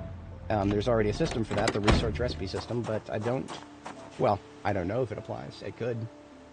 It could, and it would be cool if it did.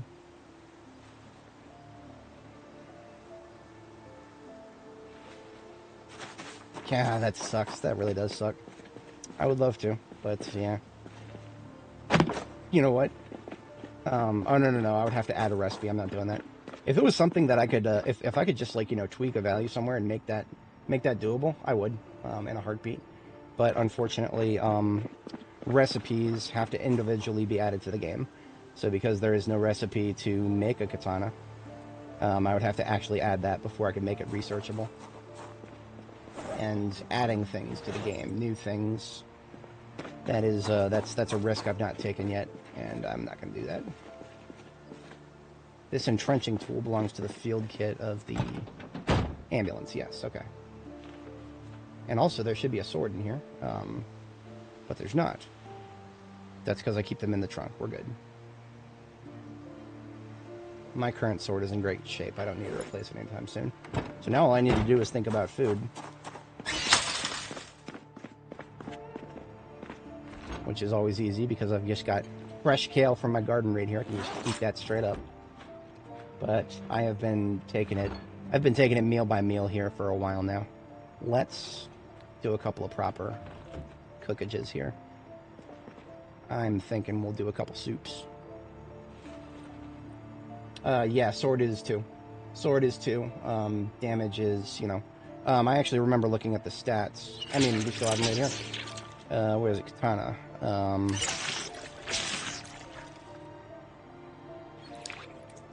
Damage 8 to 8. Range 0.61 to 1.4. Attack speed 1. Knockback 5. 35 crit. What you want to do, though, is go to the PZ Wiki page for weapon. And the reason you want to do that is weapon is the only page that has, like, you can go to the category, which is long blade down here, and sort it by, we'll just try crit first. Sort it by crit. Okay, Katana is 15% higher chance crit. Damage, I believe, is the same? What the fuck?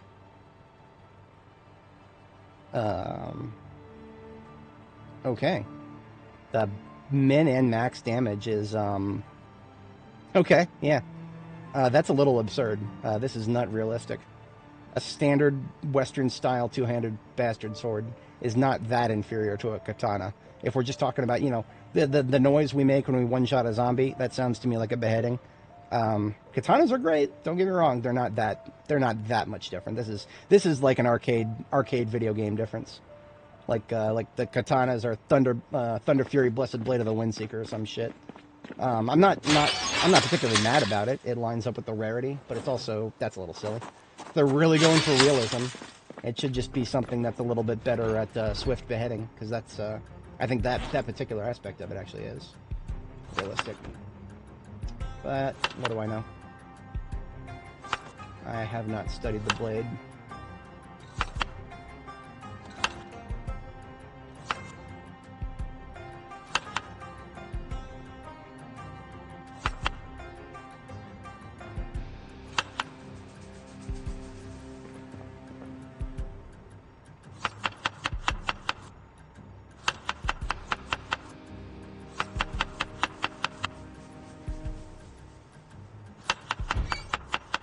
These soups contain entirely stuff that I grew myself, up to and including the herbs you put on them. Kale and potatoes are my recommended staple crops. I love them. And the herbs that we put on were parsley and, what was the other one? Parsley and thyme. T-H-Y-M-E, thyme.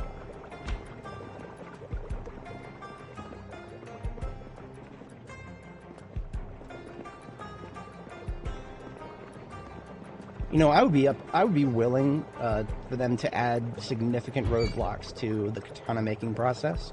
As far as I know, there's a very specialized set of things you got to do, and it's like, you know, it's unique to the sword itself. But what that would probably manifest as, what I would like for that to manifest as, is just sort of some sort of add-on that we can build to our forge. That's kind of that feels like a valid thing, right? Some kind of add-on building that we're, you know, building our item, just a specialized kind of way of doing the steel. That feels like a you know, good compromise, but what can I say? Of all the things that I wish the devs would work on, that's probably not the highest priority. I wouldn't even know where to begin if I could advise them on priorities, other than maybe a little bit less side tangents. Maybe. I mean, ragdolls came out of absolutely fucking nowhere, and it led to some really funny memes. And then they went down a rabbit hole, making it, you know, putting a lot of effort into designing it. And it's like, okay, you just created a whole lot of work for yourself. Still a lot left to do. I think this recipe that I just used is going to be a go-to. We 3 units of kale and 2 potatoes. Now, actually just 3 units of kale, but 1 whole potato, meaning we used a potato and then the leftover. I like that a lot, yeah. Because it gets us to 60, and 60 is how much hunger you degrade in 1 day. So basically we just made 2 meals for 2 days. It's great. I'm a fan.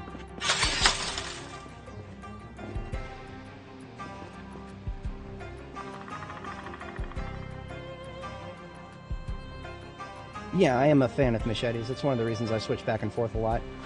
I was mentioning this earlier, but the paradigm with long blade, sword and machete, we got it open right here. You can see the stats are exactly identical with everything except for door damage. Actually, machete does a little bit more damage to doors. However, the real difference shines through with the range. That's the only difference. The range of a machete is the upper range is significantly lower. I thought the minimum range of a machete was lower too, but I was wrong. Interesting. So the minimum range, 0.61 tiles, it's actually the same for all long blade. Okay, not bad. But yeah, the long range is what it makes you safer with using a sword outdoors. We have a lot of room to move around. The shorter range of the machete is the trade-off for it being a one-handed weapon. So I always have a machete on my belt so I can carry something in my offhand. Lovely thing to do. I enjoy it. So we are going to move up and seek out... We're just going to scout for the moment because it is a bit late in the day to get into a big fight. But if all we need to do is some cleanup, then that's all we're going to do. I've screenshotted it once already, but I'm never not going to laugh at the devs throwing shade at Windows. They're baiting Microsoft with a lawsuit for using that particular design. But it is not a computer shop. It is Windows. That's all it is. That's all they have here is Windows. And there isn't even an S. It's just window. Comic Sans and everything. 10 out of 10.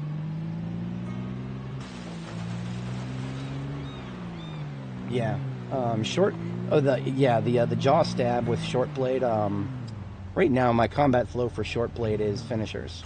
Like this young lady right here, I can show you what I mean. Let's just say that I knock a zombie down, usually through a gunshot. I like using short blade for finishers because there's no chance when you're doing a ground kill. There's no chance of the short blade jaw stab stun locking yourself with it. But then sometimes people just don't want to fall down like this.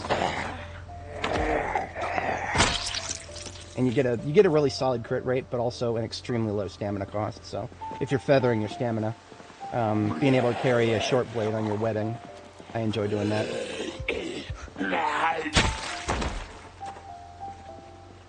Also, being able to carry a short blade on your webbing to get rid of bushes. When I'm base building early game, that's a godsend. Spears are, well, after the recent nerf, they're hardly anything, but they're for poking through fences and getting a one-shot every time. That's my niche right now. With all the chain link fences in Muldraw, I would always have a spear before going to Muldraw now.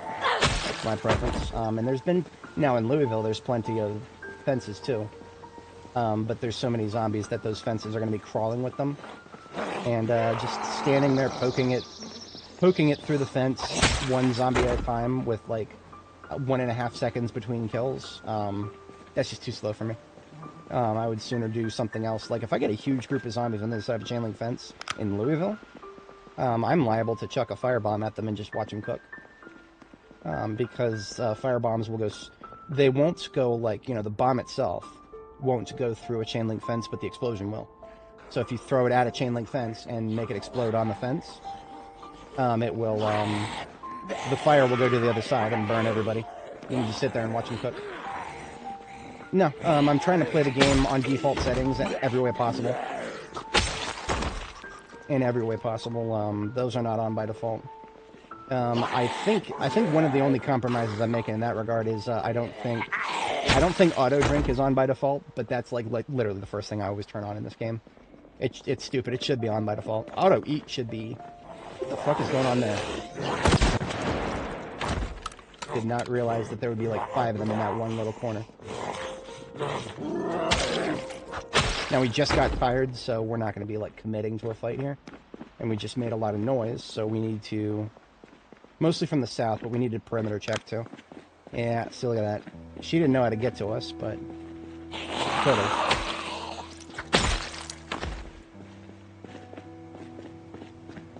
Melee outlines, I think I tried them a very brief period of time, and then I turned them off.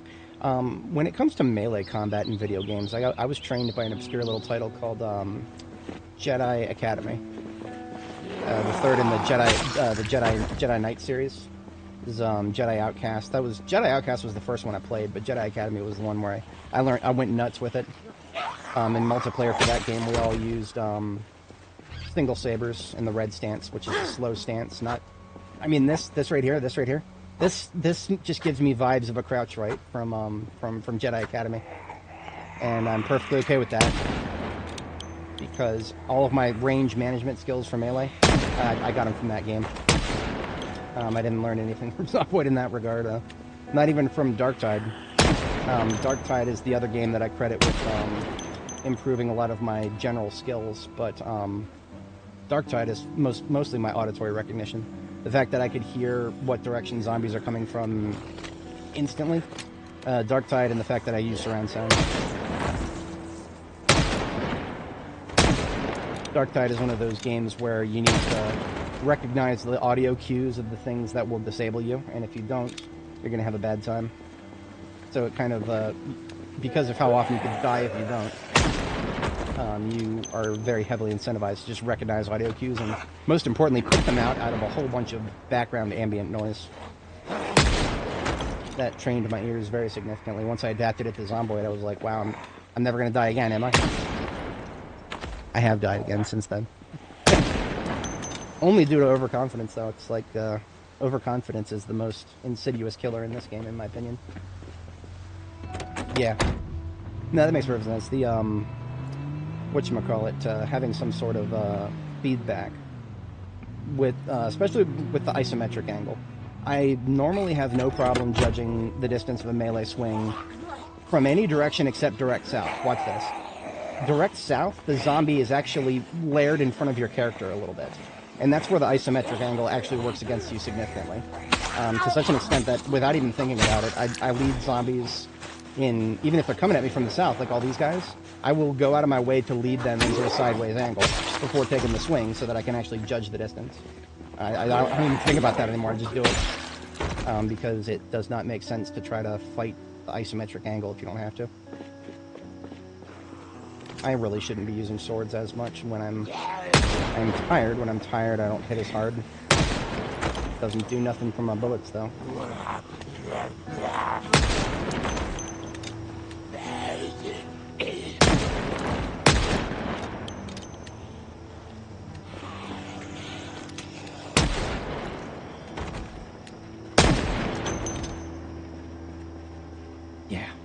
One of the only times that Annie Mae here, our character here, 610 plus something hours, I lost track of it, especially once one of my video local saves got corrupted, but one of the only times Annie Mae here has actually taken damage from a zombie was a small scratch, but the only reason it happened was because we were at, this is the Ekron Community College, we're getting close to the front door, and we're just kind of fighting at an angle like this, and there's a street light to the north of us, directly to the north of us. Street lights always layer on top of everything no matter what, but people can go right through them. So there was a zombie directly on the other side of this street light, and it broke up their outline to such an extent that I think I was at, like, I don't know, this maybe zoom level, something like that, and I'm focusing on the zombies coming out of the building, which is ahead of me like this, and I don't see anything to the north of me until I hear the sound of the clothes tearing. And then I push the bitch back, I fall back, I treat the wound, and I pay attention to my sickness, and it's not building up. We're good. No increase of the body temperature, we dodged the bullet. I think there's like a 7% chance for a scratch to become an infection. And so that was the only time we've ever been threatened on this character. Not to count the couple of times we've injured ourselves in a way that has nothing to do with zombies. That was just, pure skill issue both times. But yeah, that was the... I think we had only put about 200 hours into her at that point, but it was more than what I had put in her predecessor. So I was like, yeah, I don't want to end this. It can't end like this. It can't end like this. And as much as I hate to say it, that would have been a fair death. For example, if I walk into a room and a floor tile is broken when it shouldn't be, character falls through it and just fucking dies, I'm not going to accept that. I back up my saves after every part in this character series. We would roll back our save if that happened. But that situation where I got that scratch, if that had been an infection, that would have been GG. We gotta hold to our principles here. We are playing unstable, so it is only fair to deal with the instability with debug tools. But everything beyond that, we'll play the ball as it lies, as they say in that one funny movie. Yeah. Now, that being said, the only mod that I roll with is a stat bar mod. And stat bar mod, with that, if you know what to look for, you can actually tell immediately if a bite is an infection. Right now, my sickness will be rising steadily because I am currently in the stink zone around a bunch of corpses. So if I were to stand here for, like, I don't know, another 10 or 20 seconds, we would see sickness increase by 1 point. But stress would not go up at all. Right now, there are no stress factor increases in the area. So there it is, sickness 1. If I was getting sickness and stress, both rise at the exact same rate. 1 sickness, stress, 2 sickness, 2 stress. That basically means you're infected. There's nothing else in the game that will rise both of those stats at the exact same time at the exact same rate. So like when we took that scratch, my eyes were just basically locked to the fucking stat bar for the rest of the evening. But at least in that particular case, it did not. We didn't have to sit around and waste time to figure out whether we were infected or not. If you don't use a stat bar mod, you can actually figure out whether you've been bitten by taking off extra layers and just focusing on your skin temperature. Right now we're really hot because we've got a lot of layers on and we're in a hot vehicle. But if we just stand outside and pay attention to our body temperature, your body temperature will start to rise very quickly after you've been infected. Like before you notice any other symptoms, your body temperature goes up because that is the fever.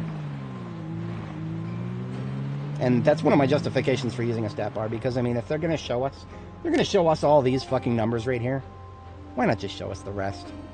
I mean, if I can see all of these numbers exactly, if I can see all these numbers exactly, I can see my health exactly, I can see my weight exactly without a scale, just show us the rest of the numbers, Stone. I know you want your immersion, but if you really want your immersion, all this has got to go. All this has got to go. If you really want your immersion. But, you know, I'm not allowed to have too controversial takes on that. Otherwise, everybody will downvote me and be like, no, this game is realistic, man. It's realistic. It's very selectively realistic. And that's okay. It's okay to be selectively realistic. I would prefer a little bit more consistency on this side of things. You're going to show us some numbers, but not all. Just show us the dude. Come on.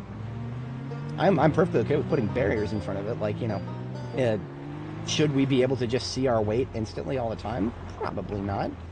Probably not. Maybe we should have to go get a scale for that. But what I would like to do as a compromise for that is just get a scale for your base, and then if you're anywhere near base, you can just see it on your stat bar. And for, you know, stats like some of these other stats, like stress and sickness, maybe they just require a little bit of introspection. Maybe you just got to sit down and take a break and, well, there's another radio menu that they could open up for us. I wouldn't mind another radio menu, but, alas. Yeah, absolutely. I tried once. I play Space Engineers every once in a while. It's a fun game, but it's one of those games that has a setting called simulation, where it changes all the difficulties to be, you know, all the times it takes to do things, all the sizes of all containers. It makes them all realistic if you change the settings to simulation. I tried that. I didn't last 2 hours. It was just so fucking tedious. It was so fucking... Because, I mean, Space Engineers, things get much bigger than they do in this game. But all your containers are limited size, and you got to pay close attention to the size. And if not, you got to build more containers, build more conveyors. Sometimes you could say that's fun, but to do the most basic tasks required so much tedium that I was just like, no, that's fine. There's a game design threshold to be had there. And I think the Zomboid devs have done an okay-ish job about that. I just want a little more consistency on the numbers in the UI. So, okay, you know what? That would be a perfect example for the first aid skill. Make that into, you know, just a generic medical related skill, and make it so that you can see the actual stats of yourself and other NPCs and multiplayer when they come around. And so, you know, let's just say we have at this base, let's say we rescued a doctor. We go up to the doctor and we'd be like, hey man, what are my stats for this, this, and this? And they'll do like a 2-second checkup on us, and we actually get a stat bar for a brief amount of time. That, you know, of course, is the doctor going to be able to tell us how tired we are? No. No, we should just have a fucking stat bar for that. But, I don't know if we'll ever have that. The devs really like it when the Moodles show up randomly. Oh no, look at that, a Moodle has showed up. I guess I'm tired now. All that put aside, there should be an adrenaline system in this game. A lot of things that our characters in this game would be affected by in real life would just get instantly erased by a bit of adrenaline. A bit of a panic shock that should shut all of our negative Moodles up for a brief amount of time with diminishing returns. Because you can't sustain yourself on adrenaline for too long. Short period of time, yeah. Yeah, I mean, if there was a zombie around this corner and I got panicked, it should get rid of all of my negative Moodles for a very brief amount of time with diminishing returns. That, in my opinion, is how that should work. But, well, the devs have been able to work on that system for many, many, many years now, and they haven't. So that tells me they're probably satisfied with what they have. You know what? I'm going to park Jorgensen & Sons inside, because this is our hauler van, and it is going to contain stuff that is meant to go back to Jericho. And because of that, I should just, instead of leaving stuff on the floor inside, should just be putting it in here. That makes more sense to me. We're going to do that, especially because I'm running out of parking spots out here.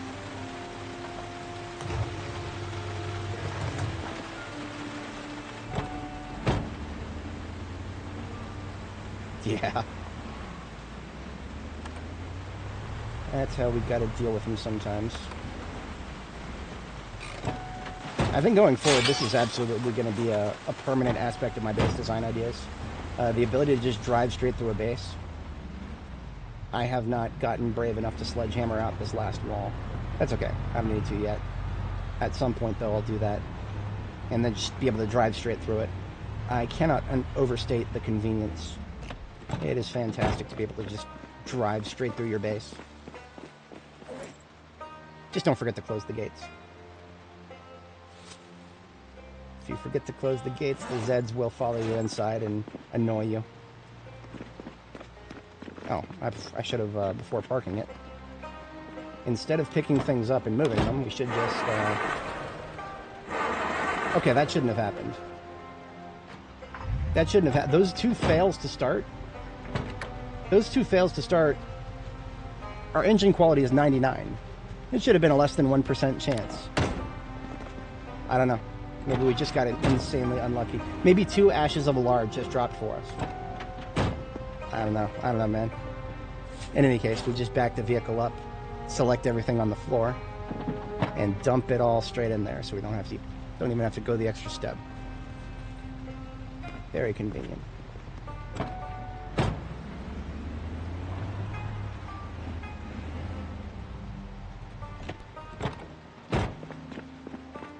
Yeah, no, whatchamacallit, aesthetically pleasing bases is something that I try to get to eventually, but right now, I mean, do I have a proper bedroom? No, I have a medical bed in something that used to be a janitor's closet. I try not to imagine the smell too much. It can't be that good. This room would be the first place that I turn into a, like, bedroom area, but I can't paint these walls, so I'd have to kind of stick to a gray aesthetic if I wanted to. I do actually have to step away IRL very briefly here. There's a good seat when I need it. I actually have a seat right here. It's kind of hard to see, but you can't sit on these wheeled metal stools. They're, for some reason, those are not valid to sit on. And these beds here, you can click rest, but all you do is sit down in front of them. So I actually don't have a proper chair anywhere in my base. And that's unfortunate. I would like to have a chair somewhere in my base, a proper one. But, yeah, I do have to step away briefly IRL. I'll be back. We'll catch a second sleep. Weather permitting, we'll see what we can do tomorrow. If it's raining, well, we'll play that as we will. All right, just a moment.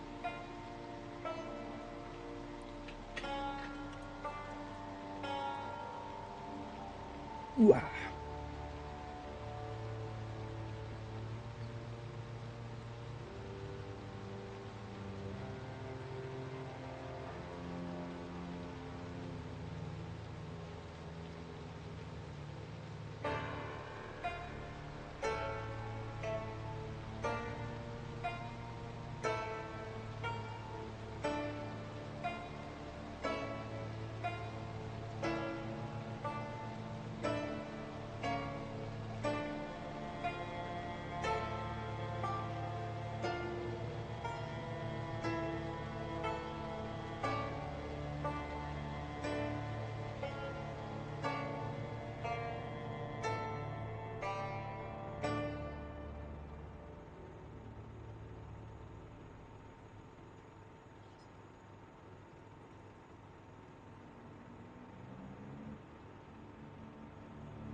Alrighty, we are back. I appreciate everybody sticking around.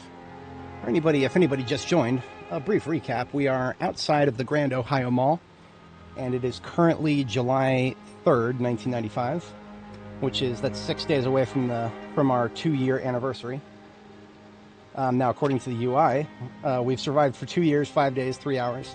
That's because this counter in the character menu, the counter in the character menu uses, it assumes all months had 30 days. So the actual 2-year anniversary doesn't come across as quickly as the one that the UI there shows. The start date of the game canonically is July 9th, 1993. So 6 days. That being said, I shouldn't have any problem making it there today. I'm only 3 hours into the stream, so YouTube's not going to cut me off or anything, but my phone hasn't been ringing either, and that's a good thing. It's a federal holiday today, and my day job is tech support for a public sector client, so they always need to have somebody on call. And I woke up this morning. Normally I like to start streaming by 7 a.m. Eastern. That didn't happen today. I woke up to 6 missed calls and a 7th one buzzing because I left it on vibrate, and I'm like, oh shit, all right. And it wasn't actually that big of a deal, but it was one of those things I had to sit there and wait and wait and wait for confirmation on a fix, and wait and wait and wait and wait and wait, and then wait a little bit more, and then finally we got confirmation of the fix, stand down and all. It was fucking... It was moving at the speed of government, that's for damn sure. Let's just put it that way. Everything moves at the speed of the federal government sometimes. Oh, we need to sleep one more time because we got a bit of fatigue build up, and we have not drank any coffee today. So we are actually sleeping one more time. As a restless sleeper, I generally recommend people get 2 sleepings every night. The restless sleeper perk, the best way I've dealt with it is just have 2 bedtimes and just split them up by a couple of hours. Right now I do like 22:30 and then 4 a.m. And that wakes me up along with the sunrise here. And I don't get tired until close to sunset. During the summer I've been drinking a lot of coffee because, you know, we get longer days in the summer. Sunlight for longer periods of time. But that's okay. That's what we got it for. We got a lot of coffee. In fact, I'm going to make one more cup right now because I like to carry around 2 cups with me. And I only got 1. Coffee, just fill up a mug of water and then go somewhere where there is a coffee supply, like in the cabinet here, as well as the coffee machine. Brew that stuff up. And I've got some sugar packets, locally sourced, as well as some mint from my own garden from last year's herb harvest. This year I have not planted any herbs, and I don't intend on it, but what I was able to plant last year and then dry out is still with us now. Richard, happy Thanksgiving. We are doing, we're having fun today. I got a really late start to the stream today, so I was kind of afraid YouTube wouldn't recommend me at all. So I went over to Reddit and I made a post about the fact that we got a 2-year anniversary coming up. And whenever people talk about anniversaries, you know, 1 year, I haven't seen a 2-year in a long time. People like to update those. So maybe YouTube's failures to recommend me will be bolstered with a little bit of Reddit folks. Shout out if anybody's joining from over there. We have fun here, lots of it. Except when we're wasting gas by running a generator that we don't need to be running. Separate circuits. There we go. Okay, we got rain. Now, what that tells me is it's going to be off and on all day today. I do have a little bit of vehicle work I could get done right now. One of these is slated for a full rebuild. This one right here, we recovered this one yesterday. This is slated for a full rebuild. It's full of crappy parts, but this one, Charms Flowers here, it just needs some engine work and a new, nothing. It just needs engine work, that's all it needs. Oh, the gas tank. The gas tank is a small one. Now this is not a long distance hauler. I don't think this florist van is ever going to leave Louisville, so I don't think it actually needs a bigger gas tank. I think that's actually okay. Yeah, we're just going to do the engine rebuilds, and then we can get it. It does need some new glass work. It needs some new glass work, so it needs. Do we have a windshield anywhere nearby? Of course we do. We got billion things here. We'll give it. Well, these two windshields in here are over 80%. I'm not giving them one of those. Over 80% are going to go to one of my primary vehicles. This one right here, 83 on, or 80 on the dot. Yeah, we'll steal it from this one. That truck right there is basically just full of good parts. That's all it's there for. It is a part donor. Windshield, come out of there. Replace it with a nicer one. All the other glass work is looking okay. This front left suspension is ugly, but it's fine. Yeah, engine work underway.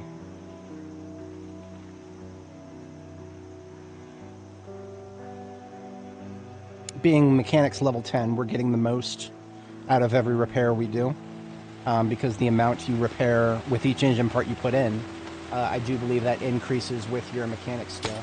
Not 100% on that, but it sure as hell feels like it does. So now that we're mechanics level 10, we're getting the best ROI. So with those 5 vehicle part, or those 5 engine parts, I got almost 50%. Now I think the contents of this vehicle are building materials. Building materials that I don't even think I currently need at this location. I think everything that I'm currently using to build is already locally sourced, which means this is basically just a loot hauler now. So it can go in there and get parked next to the other loot hauler, because we do a lot of loot in here. We're gonna need a lot of haulers. Oh, you know what? Here's something I could do on a rainy day. On a rainy day like today, I could go and I could go clear the rest of my local neighborhood here. This mega apartment complex here is not secure. I have killed any of the zombies who've decided to come out of it so far, and I'm running a generator on the roof over here, and it hasn't pulled anybody else. There's probably still a bunch of zombies in there, though. This building is a little closer, though. I think we'll start with this one. I don't predict there to be too much, because like I said, we got a generator on the roof of the gas station, so if there was too many zombies in here, they would have found us by now. They would have just wandered on outside. Now, what we got to do is not go up to the upper floors. If you have not done Build 42 in Louisville yet, Louisville, many multi-story buildings. This is a multi-story building here. This has got the ground floor, 1, 2, and 3. 2 and 3 are probably full of zombies that are not awake yet. That's my current prediction. That's generally the way it works. Those zombies will wake up. It's like if you've ever played 7 Days to Die. 7 Days to Die has zombies in all the rooms, but they don't spawn in until you go into that room. Zomboid is actually worse in that regard. Zomboid will spawn the entire floor the moment you go up the stairs. So if we go in here, and we were to go up, the staircase is right here. If we go up the staircase, the first floor is already emptied, because they can hear us and come downstairs while we're just out front like this. But going up this set of stairs here, we'll spawn in the floor above us. So we don't want to do that. We do not want to go anywhere up and down the stairs. We just want to explore the lower level. And the reason being is we don't want to, I was thinking about doing wait a minute. I didn't know this was here. This is a storage unit at the bottom of the apartment complexes. I didn't know this was here. This is actually strategically valuable. We have almost every book in the game with one exception right now. And that one exception is Longplay 5. And our only chance at Longplay 5 is either a survivor house or the book crates that you see in storage units. Book crates will sometimes have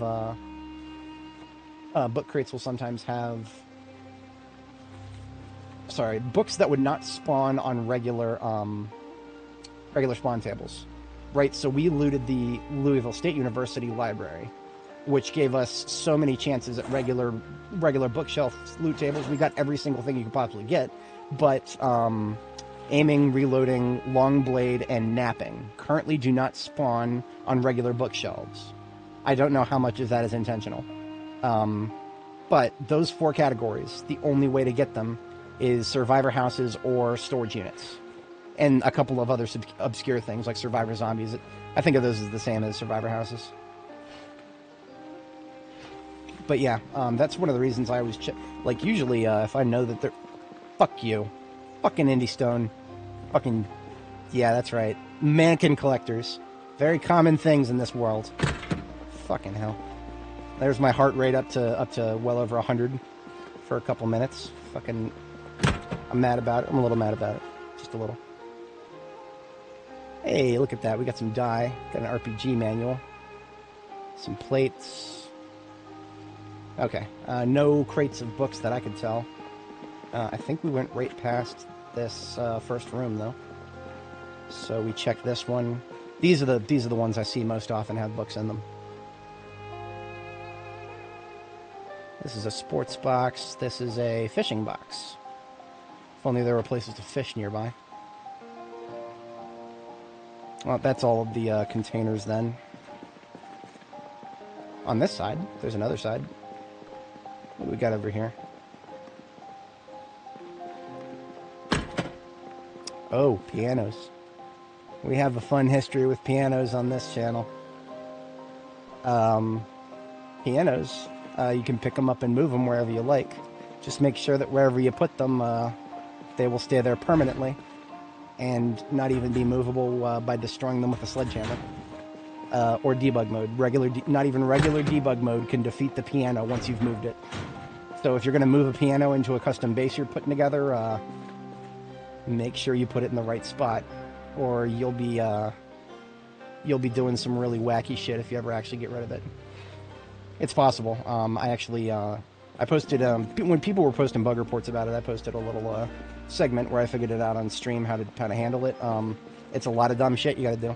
You gotta open up debug mode, you gotta run some Lua scripts to get everything on a tile. You probably have to open... Here it is, here it is. This is what I was talking about. So these crates have a chance to spawn something that regular bookshelves wouldn't. But they didn't. Not this time.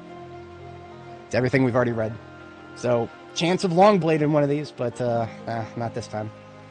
Literally every one of those books we've already read. We'll just take this one entertainment book. Oh, okay. A couple more chances in here. What do we got? What do we got? I feel like I'm opening loot boxes on stream right now. Oh, this is we got loot box energy right now. Fucking sewing kit, pants, one container of dye, random shit, very random shit,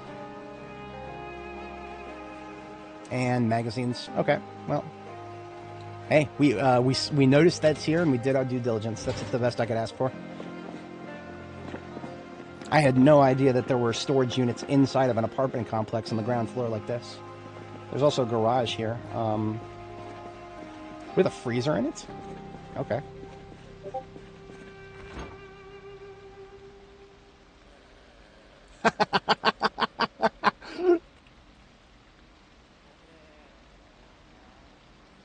My brother just messaged me with something that I was laughing really hard about yesterday. If anybody's interested in AI, somewhat controversial topic to be honest, but in the field of locally run offline image generation, I do a little bit of hobbyist work in there. Nothing I ever produce goes on the internet. It's literally just for funsies and for the occasional meme. But I always try to check around for the latest and greatest models. And I got excited for a minute because Flux just dropped their sequel, Flux 2. It's a very safe sequel, very safe, very censored, very, sorry, censored is a bad word. It is very safe. It can't generate anything naughty. Yeah, your nanny would probably approve, probably. But people were kind of sad about that.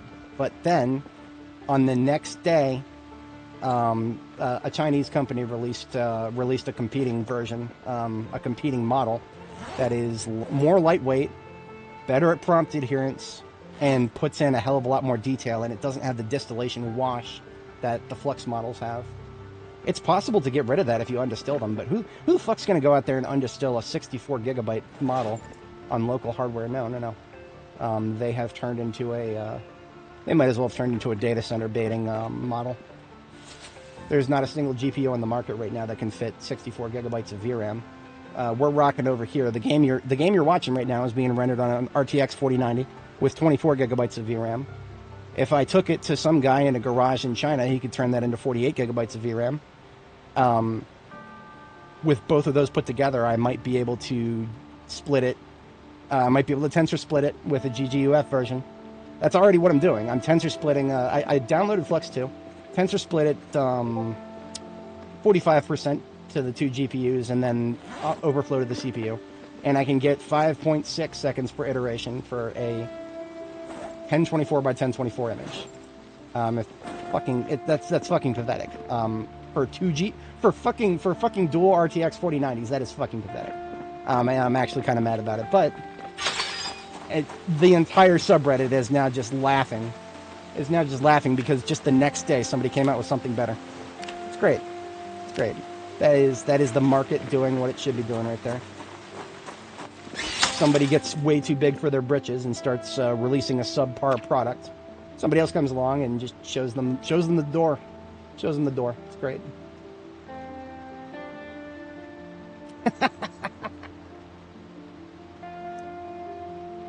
Yeah, he was. It's apparently it's not just r/stable diffusion. I mean, we could go to r/SD right now and just scroll for a second, and we'll definitely find. Hang on a second. There it is. Yeah, this Z-Image is the name of the new one, and Flux 2 is the name of the one that I'm talking about. That's 64 fucking gigabytes for the FP16 model. No distillation whatsoever. That 100%, 100%. Oh, that was a lot of fun. Now the side-by-side comparisons are...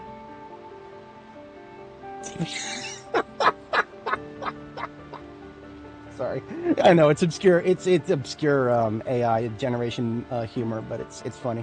I enjoy it. It's a fun little hobby. I think it's way overhyped. AI is it doesn't belong in the corporate world yet. It's not ready. But the people who want to make money off it are very ready to start firing people, and that fucking sucks. But what can we do when the people with billions of dollars are deciding to do something? What can we do about that? What can we do about that?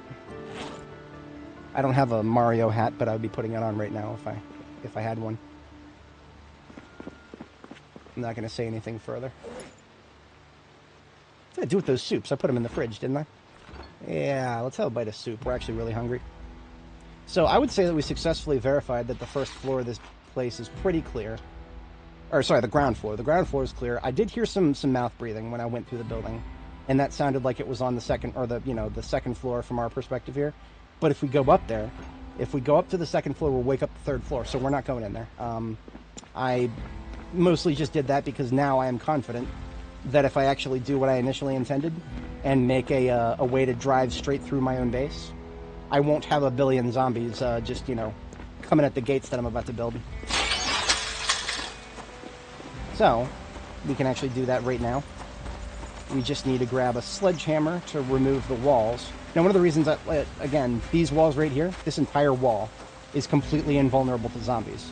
If anything comes from this direction, they have to go around first. They have to go around this side, which is also completely invulnerable, or this side, which has a lot of very inconveniently placed vehicles. So there's a lot of thought that kind of went into me not doing that yet. But I think we passed the threshold. Yeah. So if we want to make one of those, I do prefer the wire fences. The wire fences here, you can see through them. This is actually the only, as far as I know, this is the only tall door, double tall door, that, is comparable to an actual door in terms of integrity, but the player can actually see through it.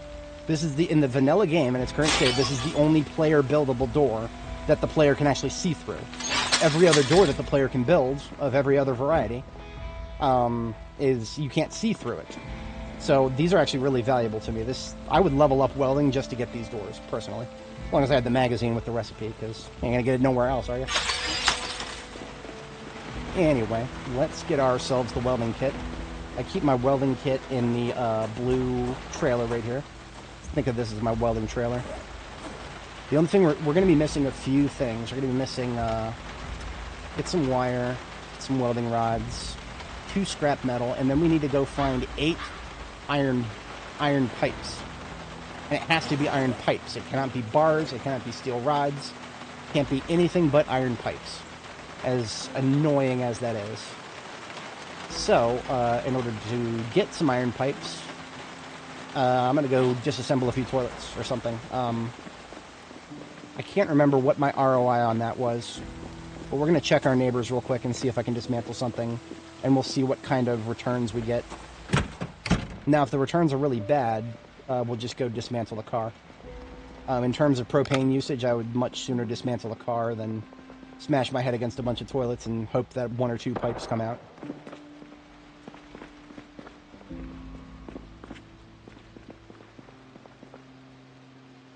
We also do not use toilet water for drinking or anything that would ever go anywhere near us. It is, however, acceptable to wash things like armor that don't come into direct skin contact. Yeah, sure, that's fine. I'd sooner have toilet water on my armor than blood, zombie blood. You know, that thing that can infect you and kill you. What did we get from that? 1 iron pipe. At the cost of 1 unit of a welding torch? I don't know. We need to take inventory because we've got multiple torches.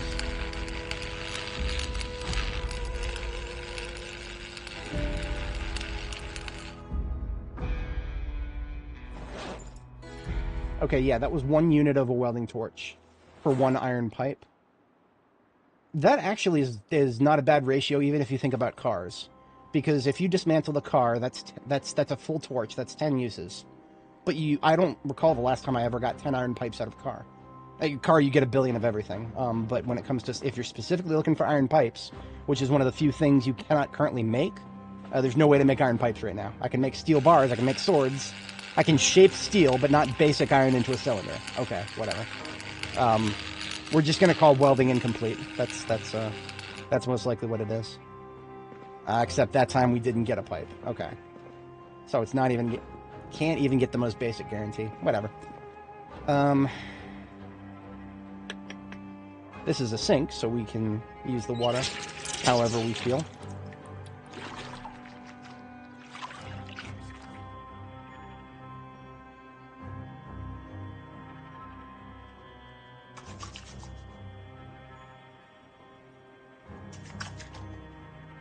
Alright, now that I've used the water, see if I get a pipe out of that. As long as I'm getting at least... Oh, I got 2 iron pipes out of that. Hell yeah. Okay, so sinks... Maybe I just got lucky. To be entirely honest, I don't do this often enough to know whether I just got lucky or not.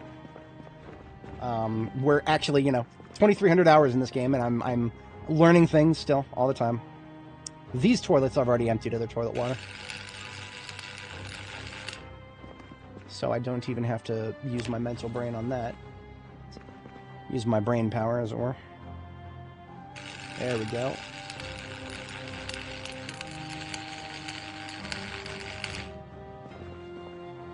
I'm keeping my eyes out to see if I actually ever get 2 out of a toilet. I don't think I will. I'm thinking sinks are actually better than toilets. But there's 7 iron pipes, and we need 8 for a double tall metal fence.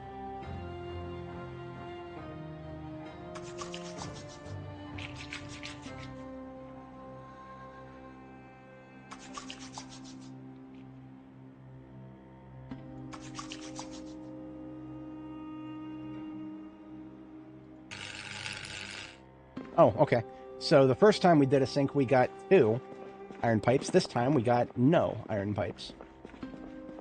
Level 10 welding, by the way. This is just good old-fashioned Zomboid numbers for us. Just like how we can, level 10 carpentry, and we can dismantle all sorts of things, but not... what about fridges? I've never actually tried a fridge. We're learning things here, we might as well.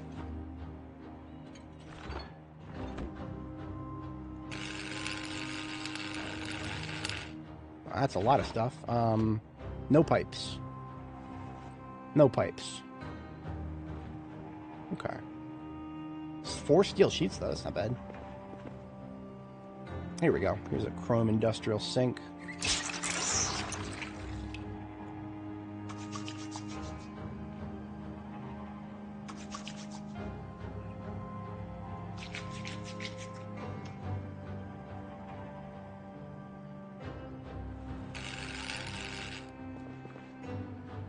2 iron pipes that time. Okay. So far, I would say sinks are probably the single most reliable way of getting iron pipes. More so than cars, because, you know, you can blow an entire welding torch on a car and come away with, like, 2 iron pipes. Versus, you know, if in terms of how many chances you get, the quantity of chances feels higher if you just blow an entire torch on a bunch of sinks, statistically speaking.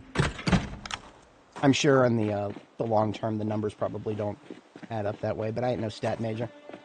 All I know is now I have a way to focus specifically on iron pipes, and that makes me happy. We've also got the weather cleared up. This is the 2nd day in a row. We've had rain in the morning, and then in the afternoon, it's cleared up. You know, yeah, I don't know how I feel about that. Rain is, I like to call rain no shooty juice, because if the rain is thick enough, it's a waste of bullets to shoot, so I just call rain no shooty juice.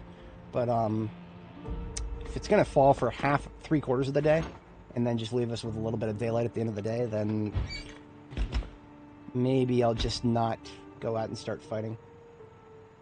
Who knows? It might just go back. It might go straight back to being off and on again. Just because it's been done for a while.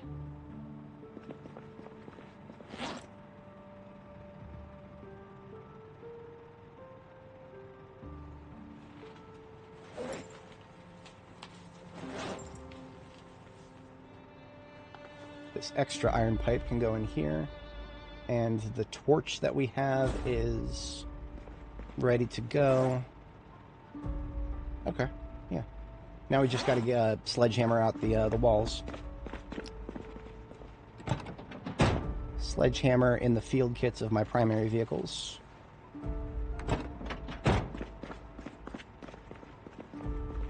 Let's break out this one here, just so that gives us a straight line through the base. Thanks to recent skill development in long blunt being level 1 instead of level 0, I can sledgehammer 4 walls without getting red muscle strain. It used to only be 3. I'll take small improvements. I will take small improvements and I will like them. So yeah, we've got... Oh, no, I lied. Sorry guys, I lied. I don't know why that happened. I could have swore. Maybe we did it too quickly. Okay, so level 1 long blunt is not enough to do 4 walls in a row without... What red muscle strain is, there's yellow and then there's red. Yellow cuts your damage in half, and red cuts it in half again. So right now, if I wanted to kill a zombie with melee, it'd be a Shaun of the Dead moment. I'd just be smacking it, and smacking it. Thankfully, we waited. We waited until it was nice and secure before doing any of that shit. But that's the game punishing me for having no skill in long blunt.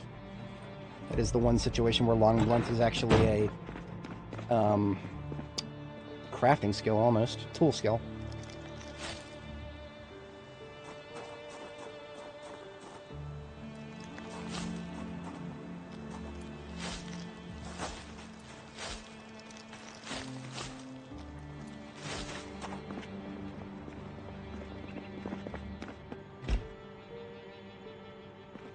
And now I can put away the welding equipment as soon as I get that, as soon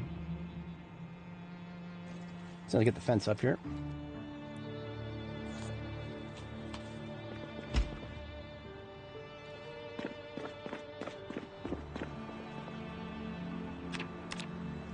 Oh, hinges. I forgot hinges.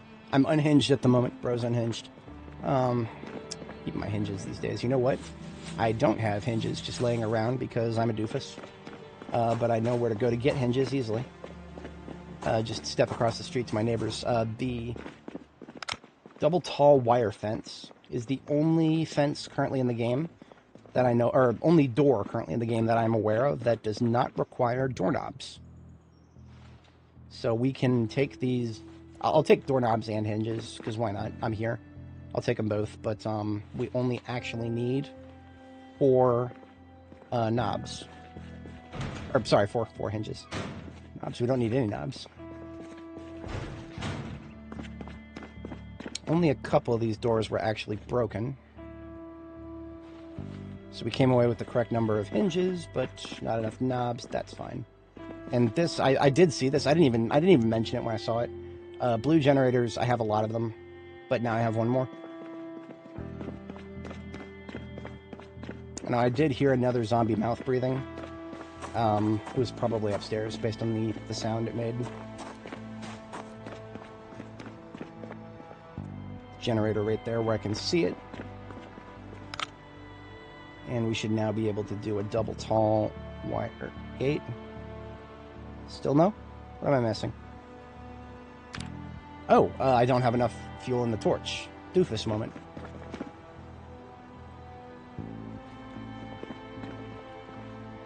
There we go. Now we can drive straight through my base. Just as God intended. Beautiful. Very, very beautiful. This is probably going to be a permanent aspect of base design for me. Even when it's early game and I don't have welding yet, absolutely. That is,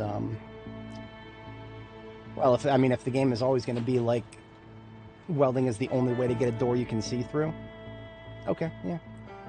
I'll live in that world, I guess. What choice do I have? I've got to mod it otherwise. And I went around the long way because my muscle memory told me to, but I don't have to anymore. We actually don't have to.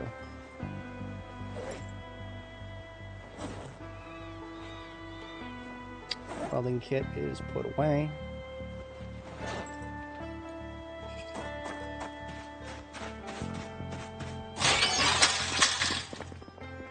I could get used to that. I like that a lot. This also kind of opens this spot up right here as a parking spot too.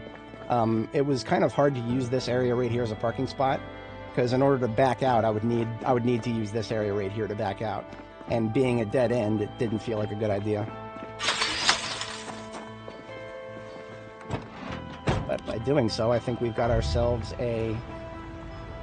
another parking spot that is less inconvenient to use, but let's verify that.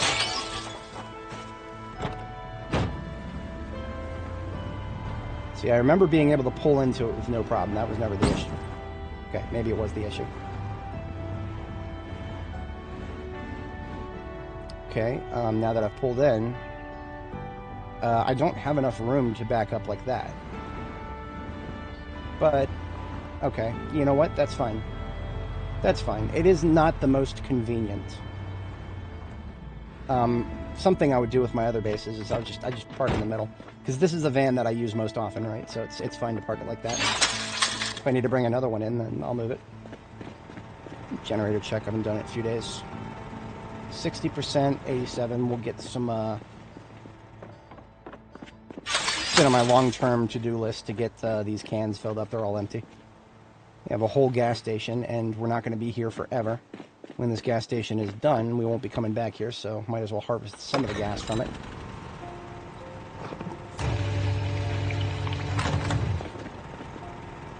But for now, we don't have a good spot to put it, so that'll be something for later on. See what I would probably do when I mothball this base. I'll leave stuff in it, long-term supplies, but I would probably take the generators and fill up all the gas cans before I leave.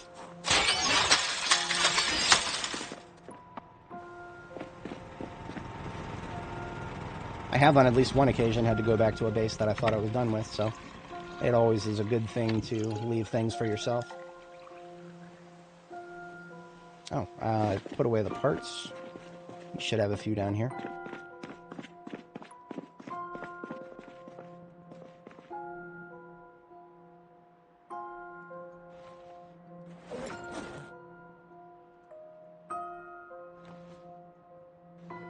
There we go. We're only going to need like 2, but now I got spares.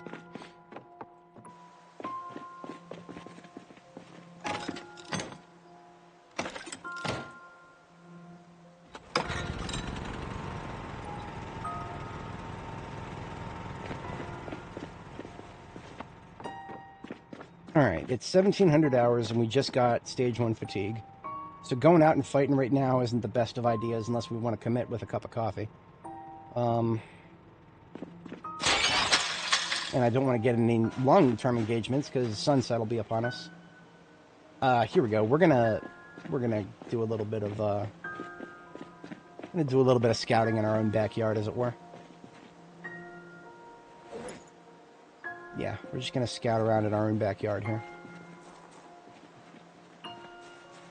I intentionally made a hole in the fence right here but I still have line of sight blockages everywhere back here. Yeah, y'all hear that mouth breathing? How is this place still filled up with zombies? I am baffled by that, but that is actually... Okay, that density right there for that room, that's deeply concerning. Because that means if I start shooting right now, which I got good shots right there, but if I were to start shooting right there, that would bring a horde on me that I am not prepared to deal with right now. In fact, this group I'm not prepared to deal with. I'm gonna... Here, I thought I wasn't gonna have to whip out the coffee. That's what it's there for.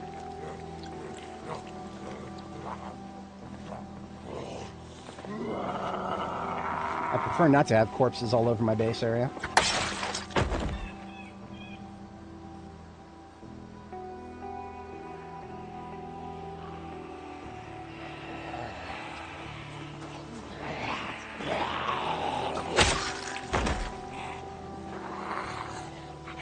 I don't think we just spawned in that whole area.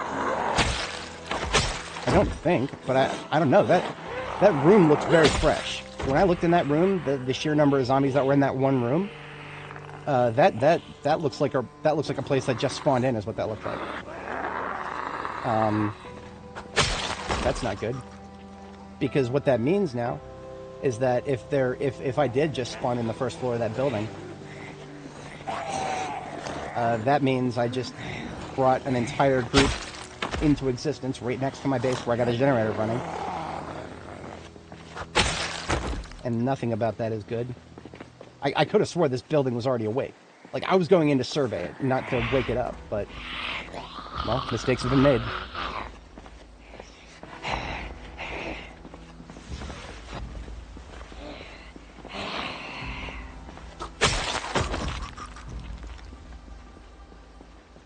I hate wooden fences now in the current build of the game. I hate them so much because that can happen. You have no sense whatsoever of how many are on the other side of it.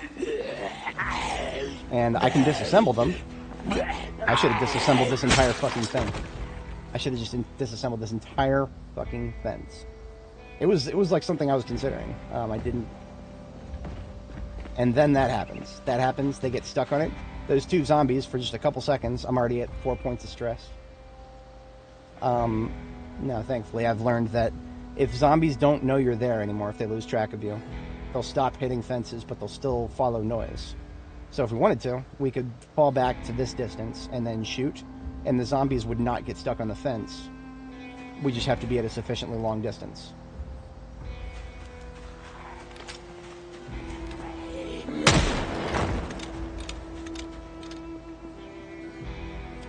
Now, if we stay anywhere near that fence, they'll get stuck on it. So what I'm going to try to do is see if I can't just bait them straight into this pile, just through the power of noise.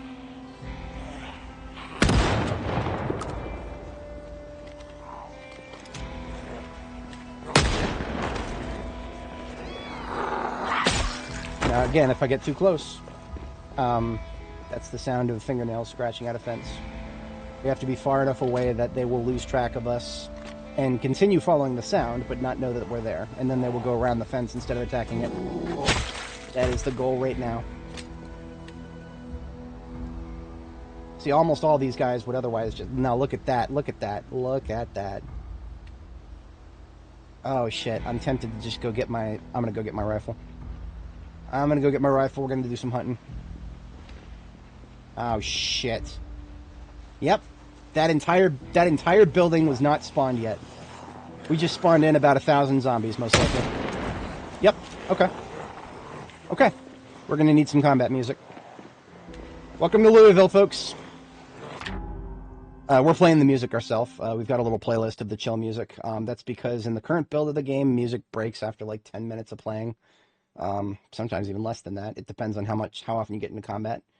But I've got my own little mix down of my top favorite action themes from this game. So, let's get ready for a fight here. Let's get ready for a fight. I've been chilling for a while here, so I need to be in, because this is going to be hit and run here. There's a lot of hit and run. We're skirmishing in open territory. We don't have any There's no cheese in this. We're just hand fighting all these guys. We cannot abandon this area. This is our base. This is our base. We protect this house.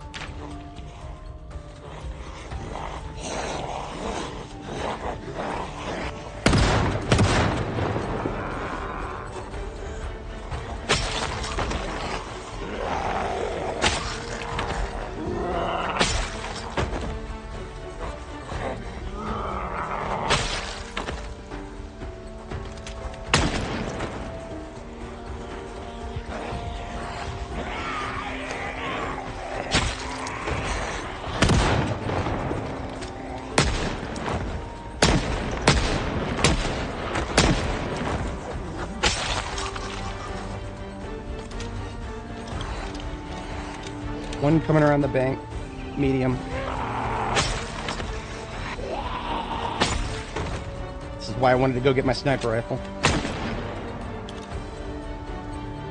I keep a MSR 700 in the ambulance for when I both have good weather and I need to skirmish long distance targets, which hasn't happened in a while. Almost all of my opportunities to skirmish long distance targets have usually just been situations where I'm grouping them up for a pipe bomb instead. My commitment to keeping my local streets clean is also being challenged right now. My policy on corpses is to make them go to the correct place before dying instead of afterwards. That doesn't always work. Sometimes you just gotta fucking kill them.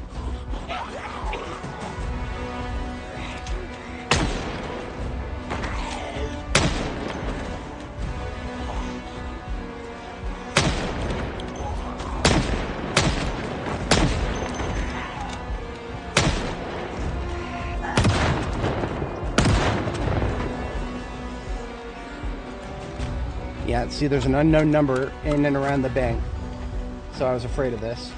They wouldn't have been a problem for a long time otherwise, but now that we're out here shooting.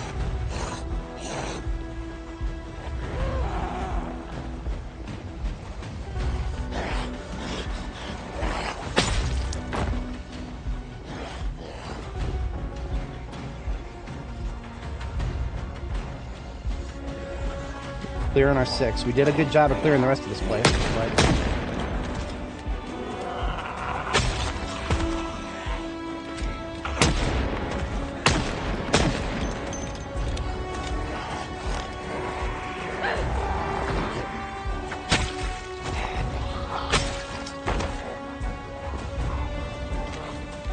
Alright, fuck it.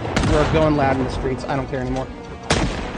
We need to kill these guys, and I can't keep yielding terrain just to try to get a better shot. No. We gotta kill people.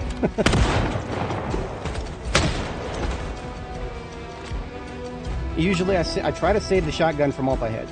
Now that we got a nice little group of slow shamblers, we have a good little shot there, but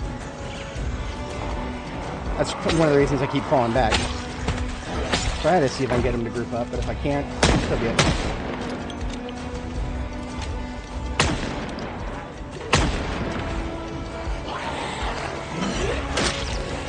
Hello, from the north. More than expected. I know I cleared this parking lot, but that doesn't mean anything. It's Louisville. Head on a swivel at all times in this place.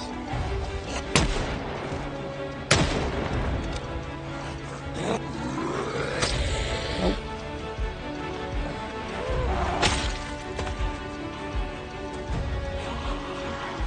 The fast one come to me. And the slow one. And the next.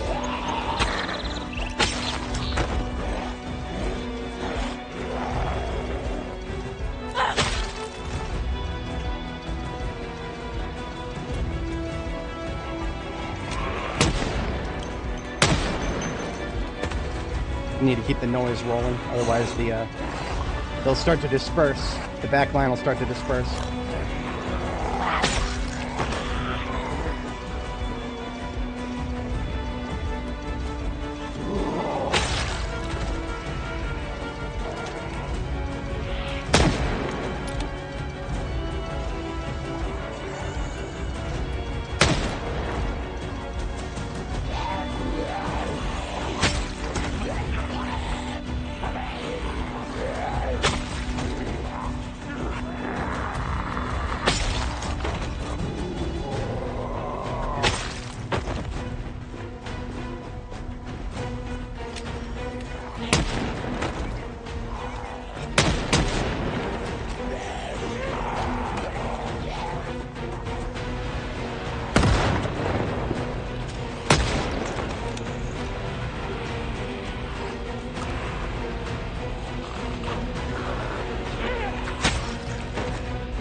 line up, line up. That's what we're talking about. Oh, hey, thanks. Happy Thanksgiving as well. We've, a lot of work today, but, we've got it.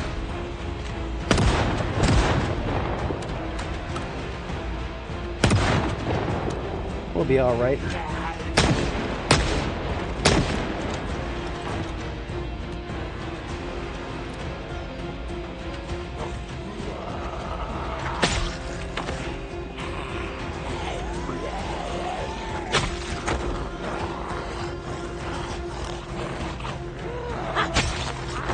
I know I said I was going to give up on street discipline, but no.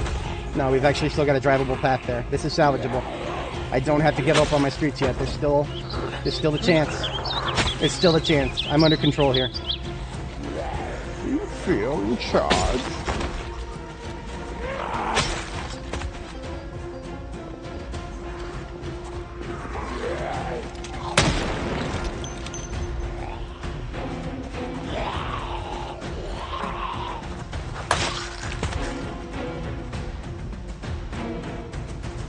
Gonna need a bite to eat. Do I still have my soup? I don't. That's not good.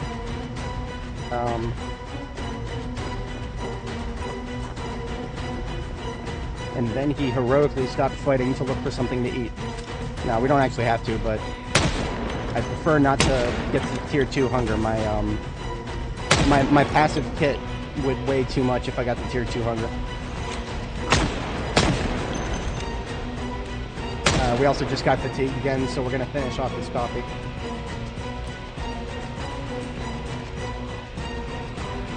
They could be attacking my base right now, and there's nothing I could be able. I would be able to do nothing about it. I could run back there, but then I'd be surrounded because of all these guys. So it's all right. It'll still be there. It'll still be there. I don't know if I can. My windows are pristine, but I don't know if that's going to maintain the case. We may have to give up on playing in pristine windows here. We're out of shotgun. That's not good. That's not good.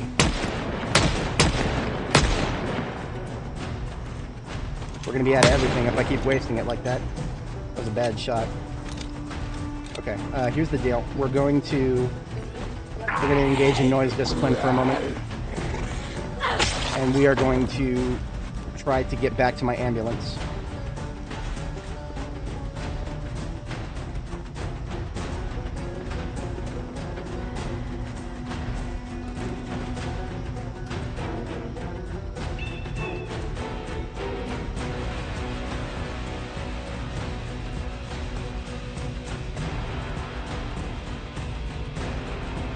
I think they haven't. Okay, we made enough noise, I think. Yep, nobody's attacked our base yet. We made enough noise. We went loud enough with guns. You know what? I'm not gonna question it. I see this guy down here. I'm not gonna question it. I'm just gonna take my food. I'm gonna take my food, and we are gonna get back to what we were doing.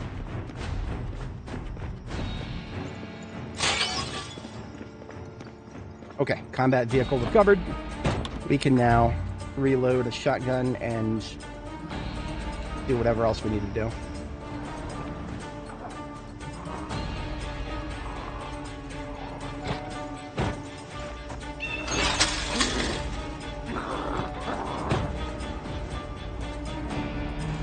See, they're all still coming out and filing directly to the north. That is what I wanted all along, and that is what I still want. In fact, I want it so much I'm going to shoot this guy with the bike helmet to keep the flow moving. Now, like I mentioned before, if I shoot now, I've got to deal with them coming at me from the north and from the west here. So, whatever the distance of that gunshot is, the ones up north doing about face and come back towards me, and the ones to the side there, they continue going. Now, like I mentioned before, I got a sniper rifle. It's stored in my ambulance. We are going to put that in my hands, and the 223 rounds that it fires go into my backpack, and we're going to get some distance, and we're going to do a little sniping. It's hardly a modern sniper rifle. It's a hunting rifle. But by comparison to the rest of the guns in this game, this is a bona fide sniper rifle.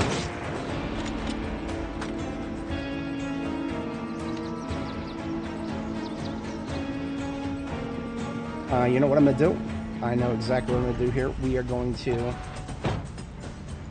move north. We're going to move north, and we're going to collect all the ones who otherwise would be coming up here and flanking us. We did a pipe bombing up here recently. You can still see all the leftover blood stains on the ground. That was a fun time. But what that means is this parking lot. We can go nuts here.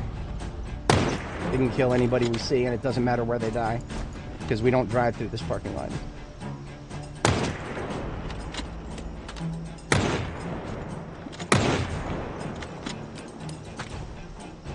Alright, I clocked 2 to the right, whereas most everybody is to the south. Whenever you're sniping like this, I recommend focusing on the fast shamblers, because the slow ones, well, they're going to take forever to get to you anyway.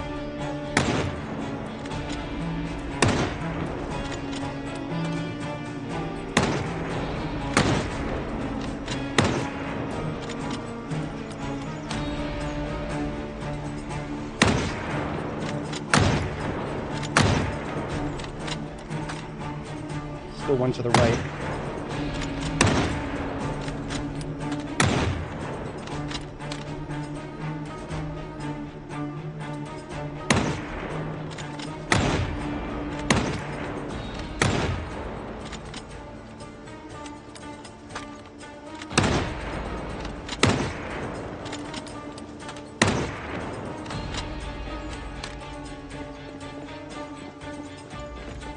Whenever I get panicked, I grip my mouse too tight. And whenever I grip my mouse too tight, I lose feeling in my hand. Doesn't happen very often in this game, but once in a while you get those moments. No point has our life actually been at risk, but our livelihood, our base that we just put a lot of effort into, that was at risk. As long as we keep our noise making up here, we'll be fine.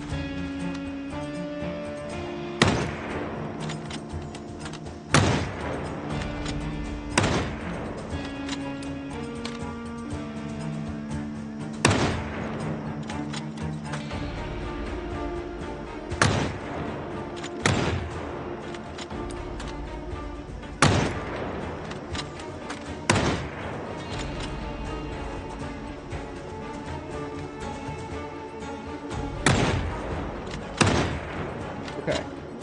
The rest of them are slow shamblers. Not even worth a bullet. We switched to sword. Hang on. Shotgun shell should have gone to bandolier. Goes in there. Mud goes in there. MSR 700 into the backpack. And he shows up and we cut his head off.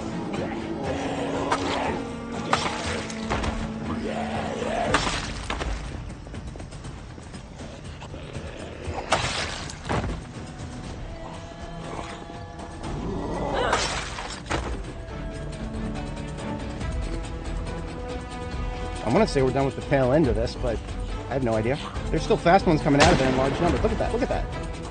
That's a fucking choke point still. Come on, give me a... Yeah. There we go. A couple of shotgun shots, but we're tight right there. I didn't realize this well over 1,000 in this building. I mean, it's an apartment complex, but those are hit or miss in this place.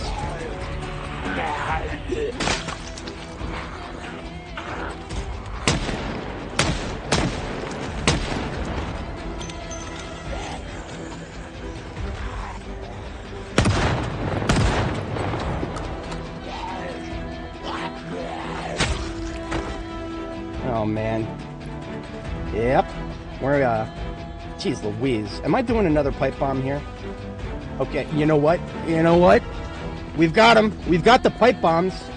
We have no choice now. We just got stressed from standing too close to the gate. We have no choice now. We can't shoot now. We can't shoot. We're at stress tier 3. Our shooting is like 3 times less effective.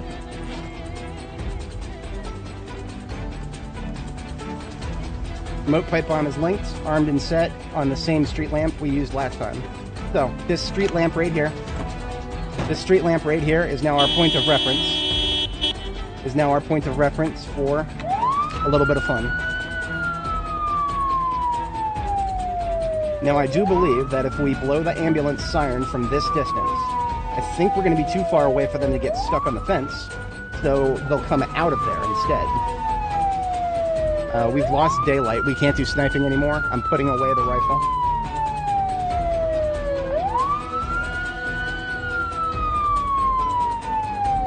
And I'm having another cup of coffee.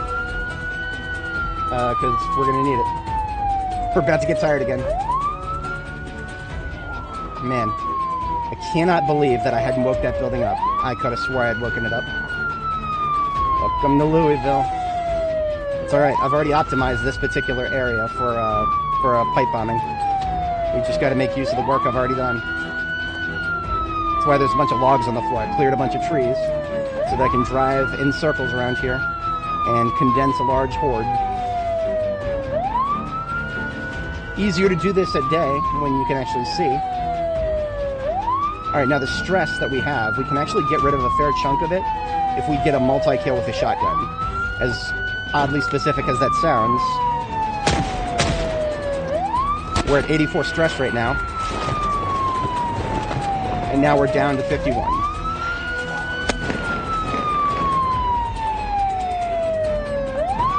And now we're below 50. So all of our problems with stress have been postponed.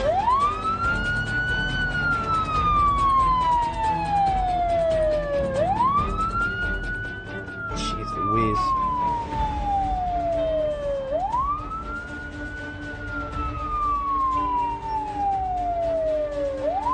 Again, I gotta deal with all these guys before I go to sleep. I can't sleep here anymore. I can't sleep while there's a building with thousands of them spilling out right next to my base. I can't do that. Nope. They'll be on the ground, or I'll be gone. Remember, here's our pipe bomb. It's on this street light. So we don't have to keep track of a tiny little pipe bomb. We got a nice tall... It won't get filled up by zombies. Okay, it looks like I don't see any more large groups coming out.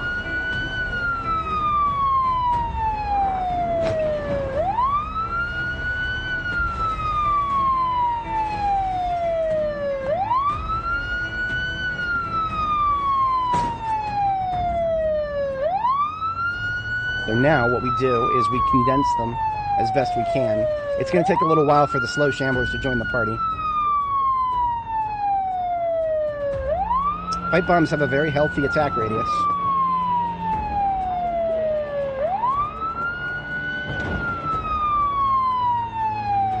Now what you do when you have a large group that you're trying to condense into a small spot where you got a pipe bomb, you just drive in circles around them.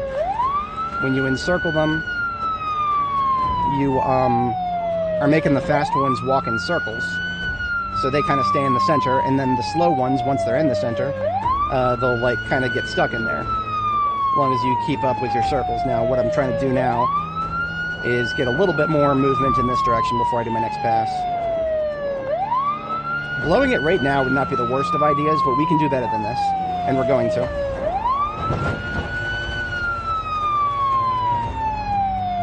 These zombies decided to become a problem, so I'm going to be a problem for them. I will use my very specific set of skills to put them where they belong, release them from their immortal coil.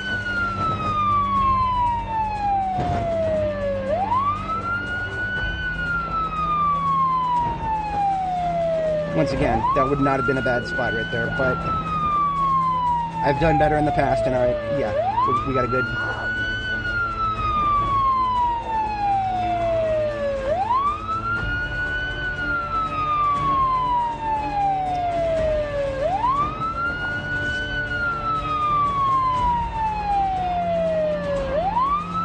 Use your light bars and sirens. Go for the legs. One more pass. Maybe more than one, but... Okay. Coming down the home stretch. You see how much tighter they are now? They are a lot tighter now.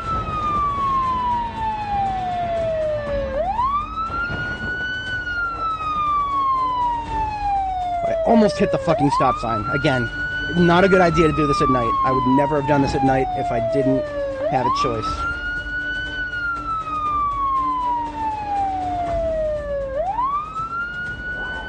Alright, I'm getting my UI ready. Making my inventory window a little smaller. So I can actually see the detonator. It shows up at the top of the list, thankfully. Okay, here goes nothing. Yeah, that's what I'm talking about. 20 bullets worth of gunpowder.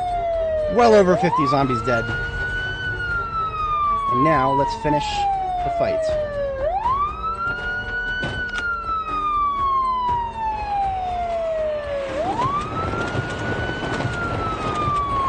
I'm gonna make use of the fact that they're clustered together. Get a few shotgun hits.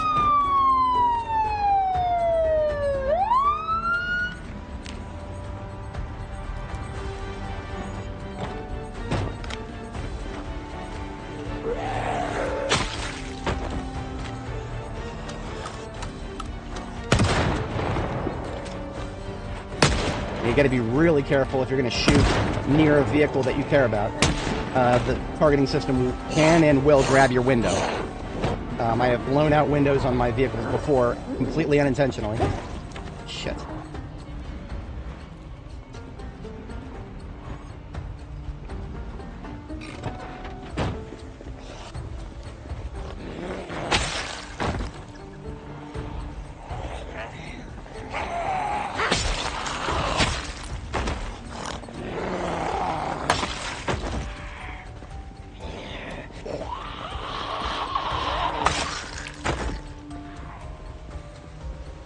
Is that what I think? No. No, that's like a fence post. Bro woke up and got stabbed by a fence post. R.I.P.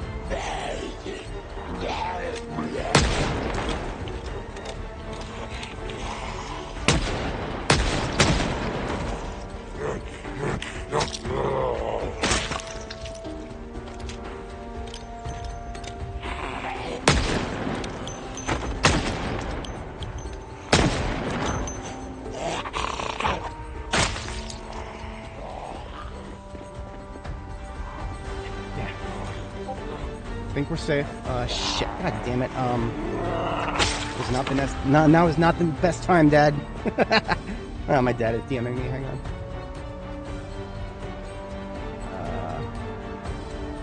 Oh, yeah, okay. Just a happy Thanksgiving wish. Can't be mad at that. I shall reply momentarily. My parents will watch my stream every once in a while. Every once in a while. Now we're living like 6 states away, so we talk on Discord more than we get to talk IRL on a given year. Yeah, my dad is almost a 70-year-old boomer, but I got him on Discord. That is how much of an audience capture there is on that platform. That's what happens when the competition sucks. What are we going to use? Microsoft Teams? We unironically used fuck was it, WebEx for a little while. Because at the time my dad actually needed it for his job and I needed it for my job. So we both had it, so we actually started using it. That was back in COVID. But no, we're good now. I got him on a good platform.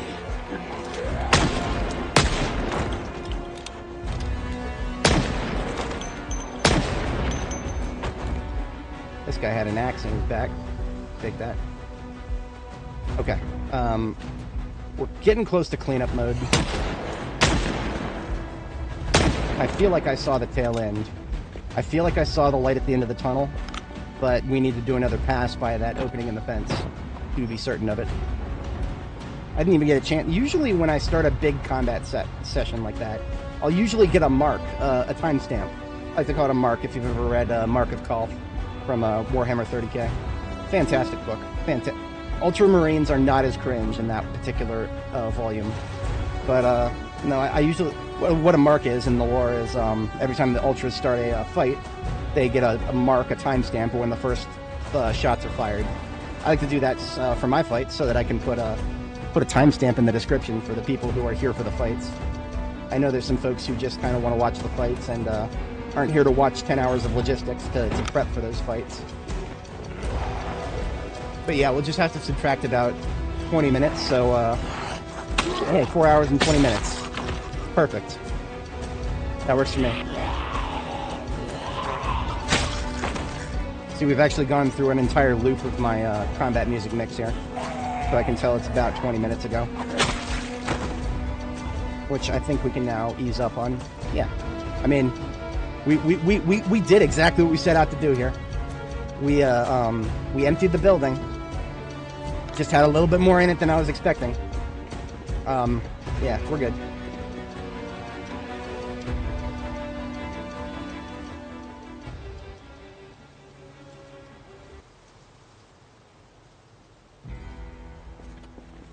Alrighty then.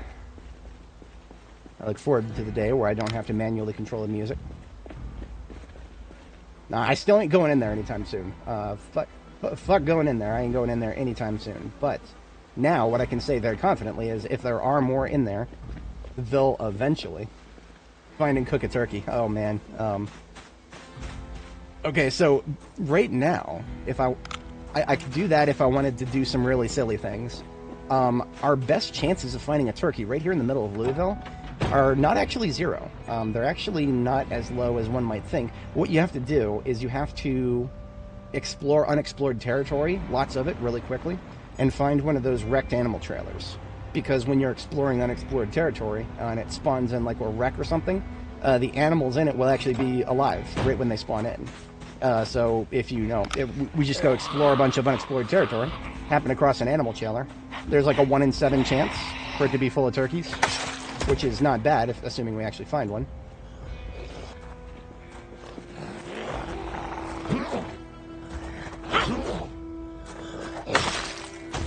But yeah, that's actually not, you know what?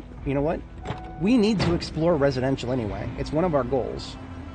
And that would be a nice change of pace from hit and run on the Grand Ohio Mall.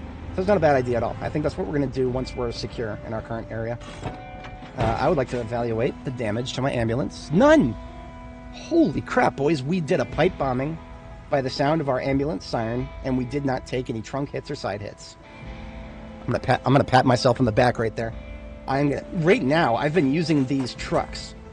This one right here. I've been using this truck to do horde pulls because I'm just so bad at dodging everything that I inevitably take side hits and lose trunk space because of it. Being as you get diminishing returns on vehicle repairs now, especially to the trunk, you don't want to do that forever on a vehicle you actually like.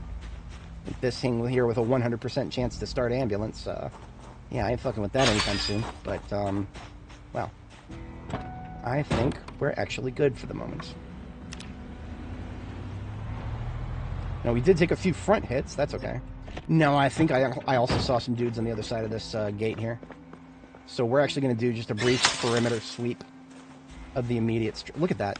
Look at that. Of course. Of course. Of course. Why would there not be a bunch coming out? Now, what I think is actually happening here, I think these guys were trying to go around the fence.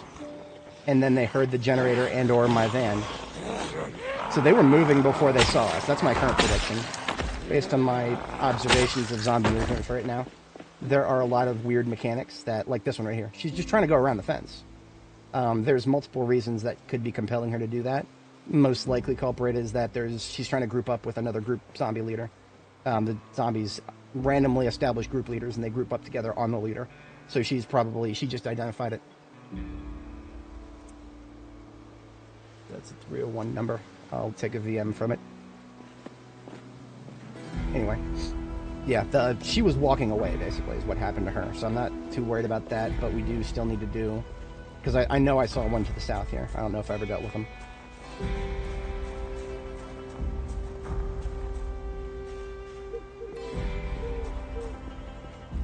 It was weird. When I first entered my base, I saw somebody near the fence walking away from the fence. Which didn't make any sense, but I'm not going to question it too hard. They were trying to group up over here. Okay.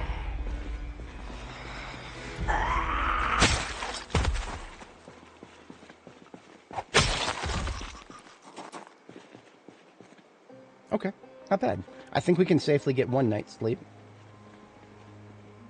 There's a part of me that... Part of leave a voicemail, don't you understand, pal? They're supposed to leave a voicemail instead of just repeatedly cold calling me, but some people just don't like to listen to a voicemail. They just want to keep calling. I'm not even sure exactly where these ones came from. Beyond the IHOP here, beyond this IHOP, it should be mostly clean. Like I just recently did a big wipe out of anything beyond here with the Because beyond here, that's the Grand Ohio Mall on the other side of this street to the south. But zombies can appear in the weirdest of places in this city. Never get too comfy. Design.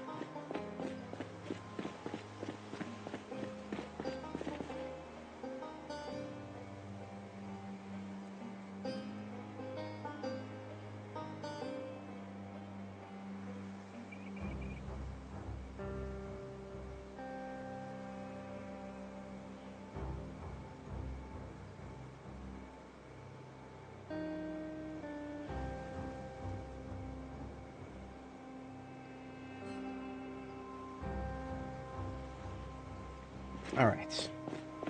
Holiday greetings dispatched to my parents. They're currently with my brother in Florida. I live in Northern Virginia, so we're several states away. I opted, when the government shutdown was afoot, I'm not getting on a plane while it's shut down. So I just let them know that, well, I was going to drive at first. Because I kind of want to change the scenery right now. But since I couldn't get that sorted, we're just going to meet up here in the Nova area for Christmas instead of doing both.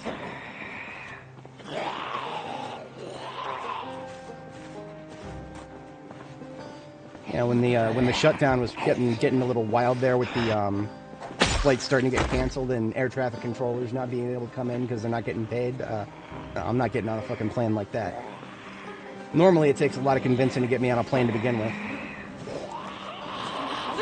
There's a lot of folk of the larger brain variety that will come at you with statistics and say that hey, if you get on a plane, you're actually safer than the road. I've never ever once heard anybody address the autonomy argument. Road safety has a measure of autonomy in it that a plane doesn't. If anything ever goes wrong with a plane, you're just a passenger sitting in a fucking coffin. If anything goes wrong in a vehicle, you have your hands on the wheel. There is a order of magnitude different autonomy level there, and that is why yeah,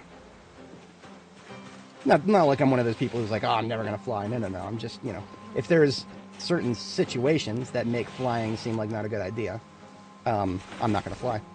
that's all there is to it. Like if I check the weather and I see that there's a big storm forecasted for the flight path that I'm gonna take, fuck it, I'll reschedule my flight, or not even schedule it to begin with.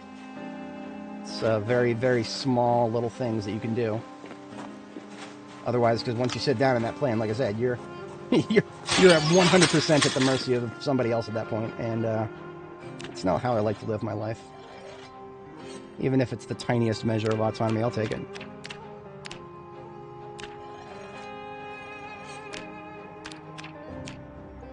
Every single one of our blades needed a good sharpen after those activities. Alright. Once again, it doesn't feel safe to sleep right now. It really doesn't, because, like, I was about to go to sleep before, and then we had the guest to the north.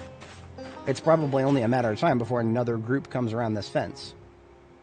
And I have confirmed something very interesting about this game. If you go to sleep, and a zombie is smacking a door or a window nearby, you don't wake up.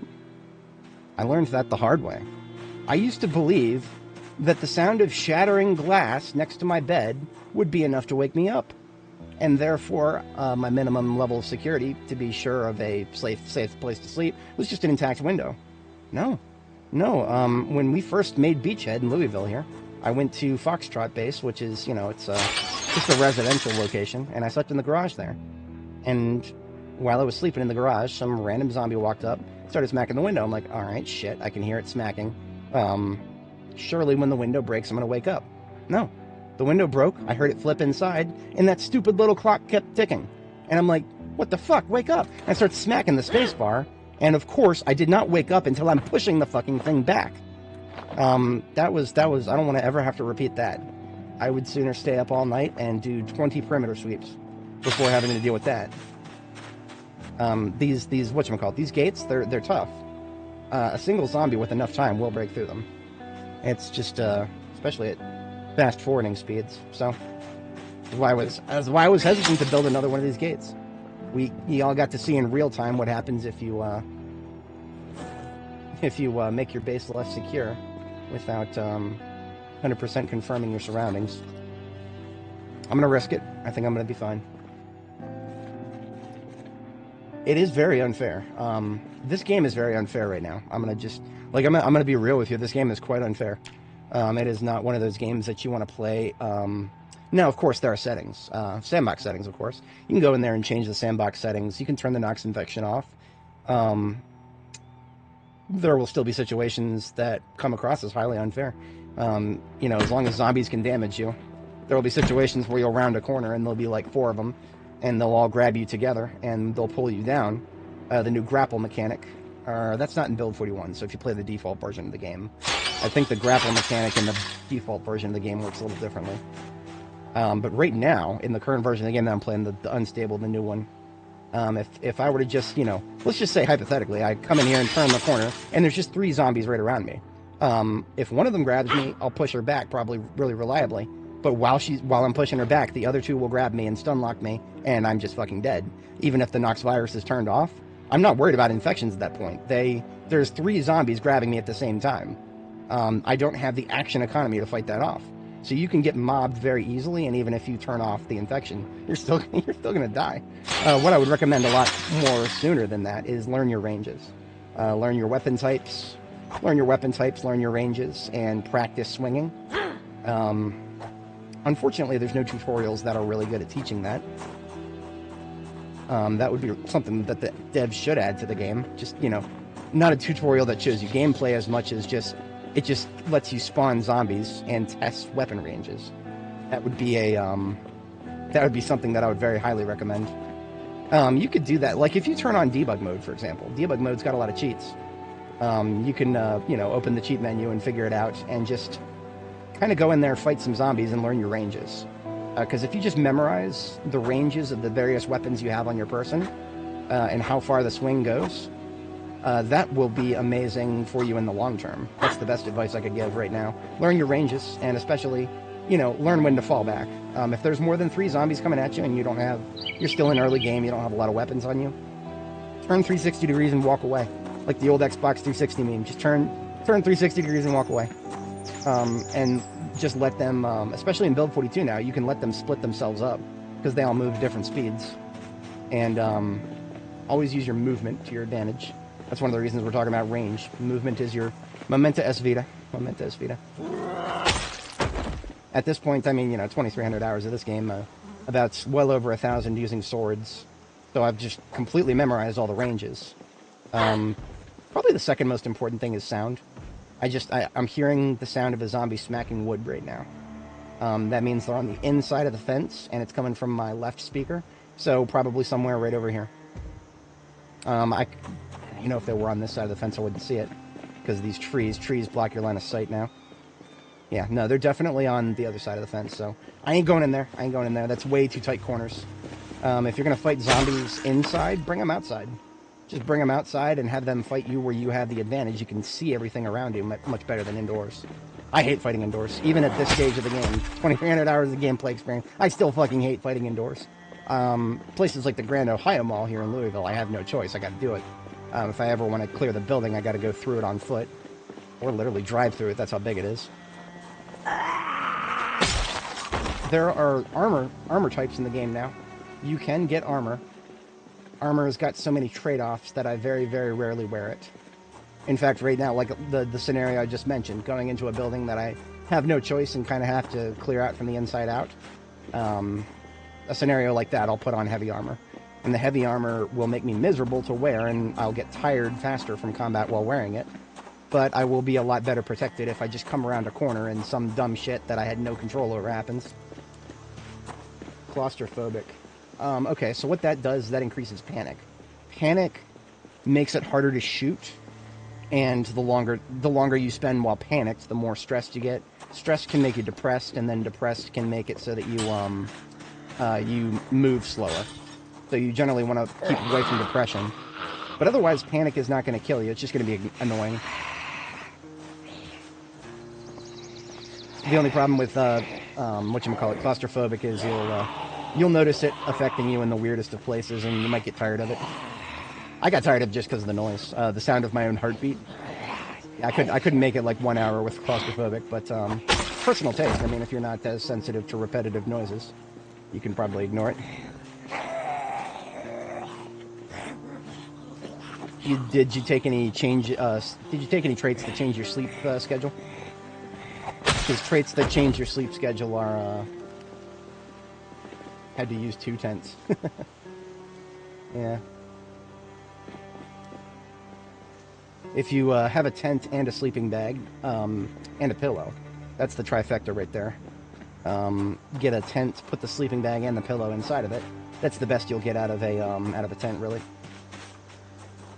You could probably avoid the claustrophobic trait with custom bases if you build a staircase to the second floor of a building and then just live on the roof. There's no walls up here to make me claustrophobic. That's something you could do. Wakeful is great. I love it. If you're interested, I will post for you and anybody else in the chat. I've got where is it? Immiger. I just got a character sheet that just shows all the traits that I picked, and I can explain the combos behind it. Here it is. PZ 42.10 character sheets. Paste it in chat if anybody's interested. This is just our all the traits we took and where we ended up starting. The breakdown of the traits. Everything is quality of life except for construction worker and carver are the trifecta that'll get us best in slot for short blunt, or like second best in slot with short blunt, just using the very, very easily sourced materials. Maces are the best in slot for short blunt, and with carver and construction worker gets you that +3 to masonry, which gets you well on your way to chiseling mace heads at level 8 masonry. And then carver just gets level 7 carving to make your short bats. Short bat plus mace head equals short mace. Best in slot in every way except for durability. Right now, I believe the metal maces don't do any more damage; they just last a lot longer. But today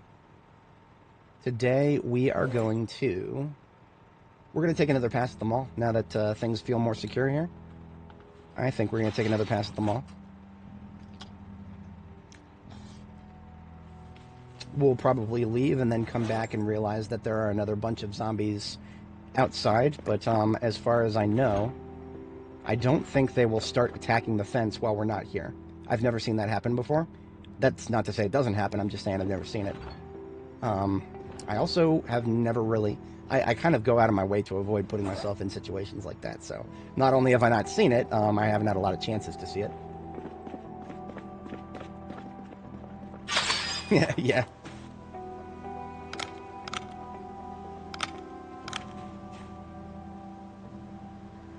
All right.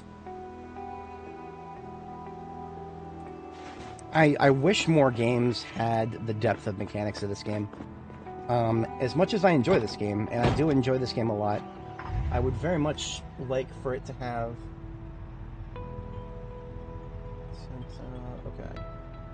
I think I have to take this. I'm sorry about this, guys. I'm going to have to mute my mic and take a call here.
I am so sorry about that, everybody. I am so unbelievably sorry about that. Of all the times for that to hit me, it would have to be in the middle of what we're coming up on my 2-year anniversary in game here.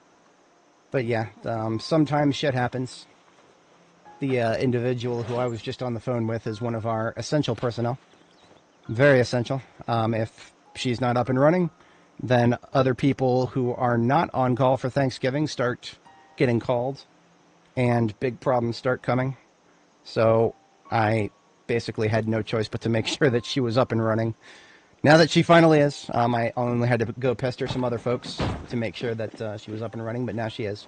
So while we were screwing around there, I couldn't exactly do any, combat, nothing dangerous or anything, but we did get started rebuilding on one of our vehicles here. So I'm going to finish what I started there. I'm going to finish what I started there, and then I'm going to try to burn off a little bit of stress, go kill some zombies or something, because damn, that was painful. I have not had just imagine you're on the phone with your grandma, barely can operate a computer, and nicest person in the world, but they don't exactly know what to do, and you have to do very specific instructions. It's a life skill, I tell you. It's a life skill for sure. Being able to walk people through technical things in a way that actually makes sense. Sometimes you just got to reach over their shoulder and do it for them. So I was going to start eating into my supply of good parts, but there's no reason to do that when I've got a truck right here with perfectly good parts all over it. So we're actually going to harvest the parts from this D6 right here. Hello there. Appreciate you sticking around, Richard. I do notice that we've got a number of viewers who are still with us after all that, and I appreciate every single one of y'all. Yeah, I know some folks are here for the app, other folks are just here for some background noise, and I'm always glad to provide. Oh, look at that. We've got them on both sides now. Damn it. Okay. I was afraid of this.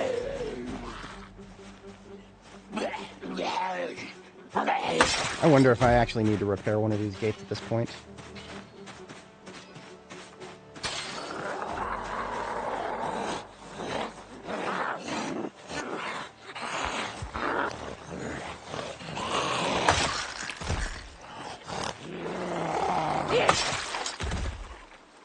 Nice, nice, very nice. It's a shame you couldn't get the whole day off, though. Yeah. The, whatchamacallit, federal holiday is, well, it's great for everybody who gets it off, and I'm supposed to be one of them in theory, but not today, it seems. That was actually the most time I've spent on the phone with a user in quite a while, because usually my day job is helping out the folks who handle that on the front lines. But those folks all get to have a nice Thanksgiving without their phone ringing. Me, on the other hand, I'm over here. Well, my phone's always here. It's just very often there's other people to call before they get to me. But today was not that day. Today I'm that guy. Don't be that guy, by the way. For everybody listening, don't be that guy. Don't be the guy who volunteers for things. I know I've said this before on stream, but it bears repeating. Okay, so here's the thing. If somebody at your job asks you to do something beyond what your current remit is, don't say no. The correct response is how much. That is the correct response. They want to add responsibilities that was not in the job description. Ask them what the raise is going to be. Don't say no. Don't say no. Just say how much. I sorely regret not doing that in the past, because I very successfully had plenty of things added to my roster without even the slightest negotiation about it. It's just like, oh yeah, so we need a little help with this, this, and this, and I had the mentality of, oh hey, if I'm going to help out, that's going to look good, right? Well, not really. They when I said yes, they're like, okay, cool, we got somebody doing this now. Oh right, that's right. I actually remember that now. Been a minute. So it's going to be a while before we can actually get the engine work done on this, because we did blow most of our engine parts. Yeah. What size of gas tank is in this bad boy? Regular. That's okay. Same with the tires. We're just going to go ahead and pull the undercarriage work off of this bad boy.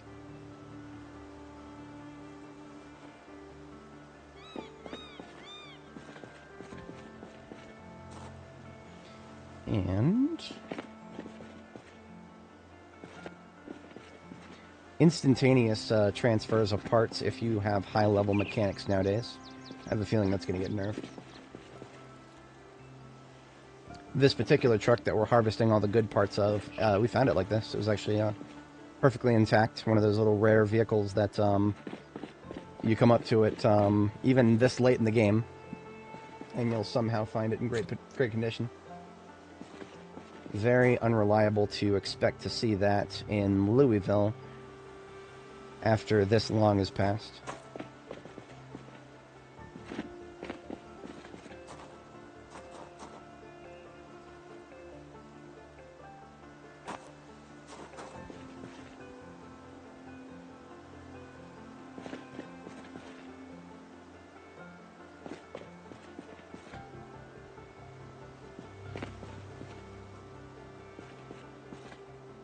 Okay, not bad for a rebuild. Let's get all that swapped over here. Performance brakes, too. This is actually going to end up being one of my better vehicles once I'm done with it here. Performance sus and brakes. Damn. I forgot that this white truck had some of the best parts that I had in the local area on it.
Looks like one of my windows screwed up here. Both of them did. There we go. Not even sure why that happened. Probably because I had to switch monitor inputs.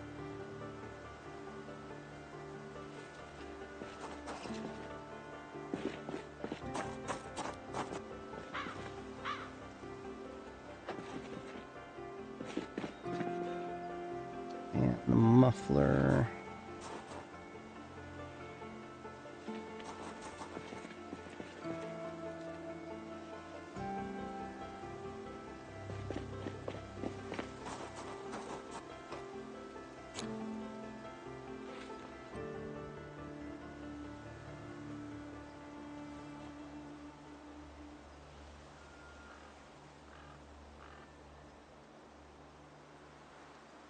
So the old vehicle here is not going to have a trunk lid on it. Because it's an open bed truck. That's alright. We'll find one elsewhere. We have some windows on the floor right there. We just got to get doors on there first.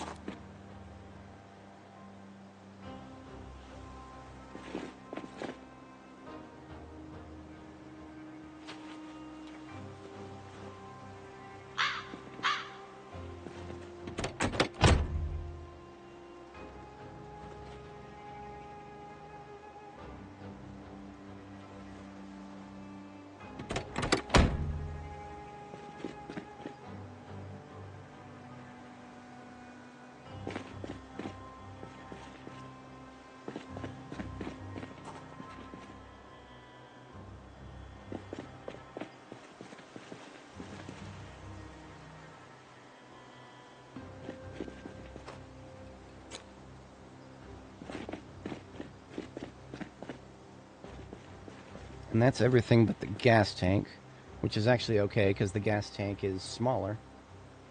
What I'm going to do is just repair the gas tank on the one that's already in the new vehicle there.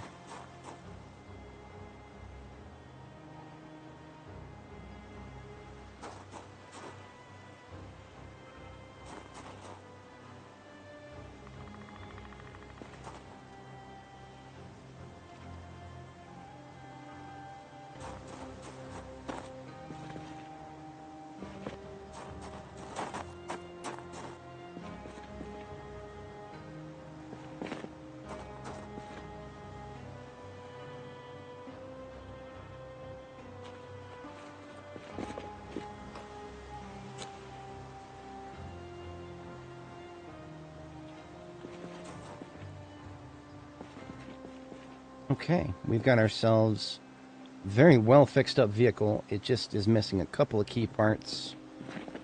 The engine is still terrible, but that just means it's going to cut out randomly until we get some more parts for it. Let's see about this glass work. We're definitely not going to give it our best glass work.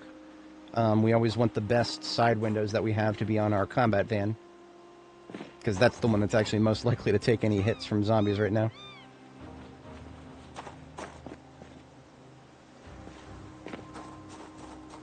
So there is actually the hood that was on it originally. We can repair that very easily as well. Windshields are a little tougher. We do have some over here. Somewhere. There we go. Surprisingly not very many. I'm going to go find a windshield elsewhere, because I have really, really, really good windshields, 2 of them, and that's it. I don't want to put, like, perfect windshields on this thing.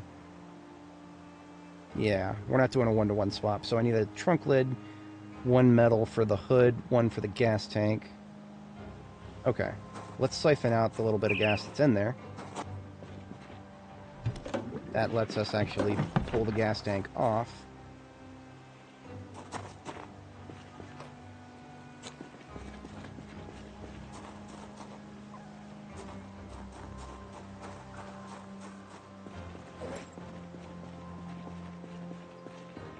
And now we can head back, grab our welding kit. With we're going to need 3 steel sheets. 1 for the hood, 1 for the gas tank, 1 for the trunk. We actually do not have enough steel sheets in the welding vehicle itself. Should have a few inside here.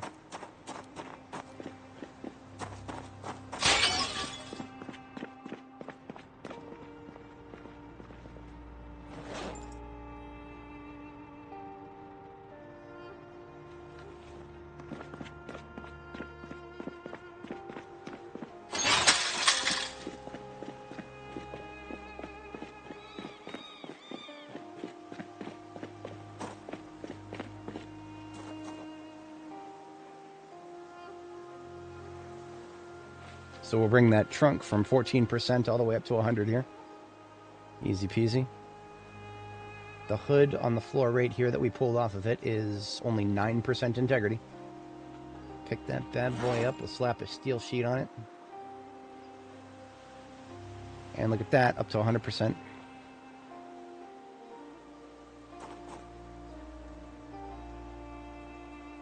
And the gas tank on the floor, same deal.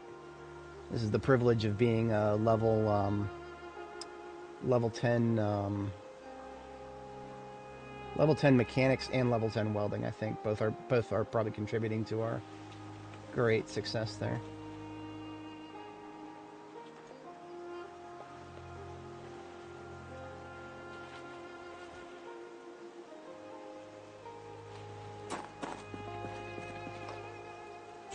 So trunk lid, windshield, and engine.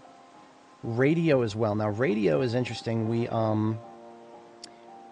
We could actually just put together a makeshift ham radio, and it would be better than anything else that we've got right now. In order to do a makeshift ham radio, we might need some parts we don't have, though. I know we've got a little bit of pretty much everything that this requires. Got a receiver, transmitter, 1 amp. Aluminum foil would be a little bit of a question mark if we weren't based right next to a grocery store. That actually should not be a problem. I predict we will find some... Yeah. There's also a radio in this D6 right here. Unfortunately, we cannot put a regular radio in a ham radio slot.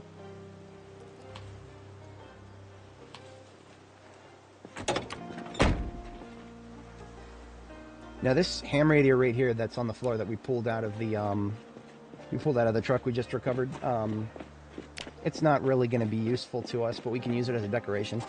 It's not even worth the parts at its current integrity, so we can just put it on the table in here somewhere.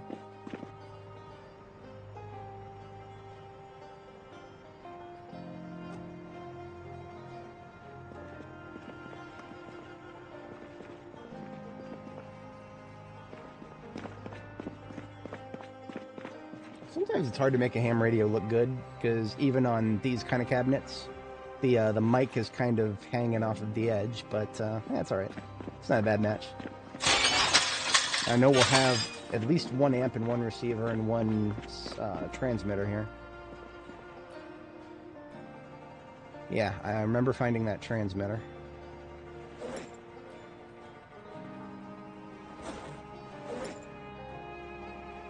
Green and a receiver. I don't know why I'm picking all this up. I probably have everything I need. Yeah. Actually, aluminum fragments instead of aluminum foil. So I don't even need to go across the street. We got everything we need. Brand new ham radio has been built. We'll slot that into the... The makeshift ones are uglier looking, but they show up as good, pretty green 100% when you put them in a vehicle.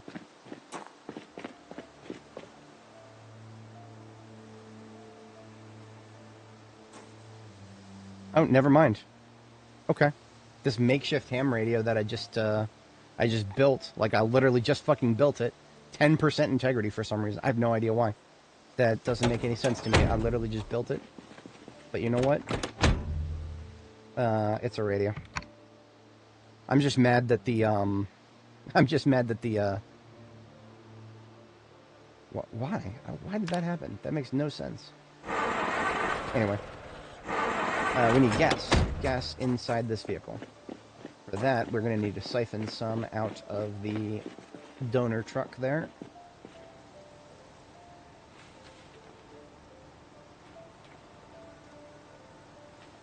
The donor truck has a regular, and it was pretty much full. So we're going to want something like a total of 5 of these.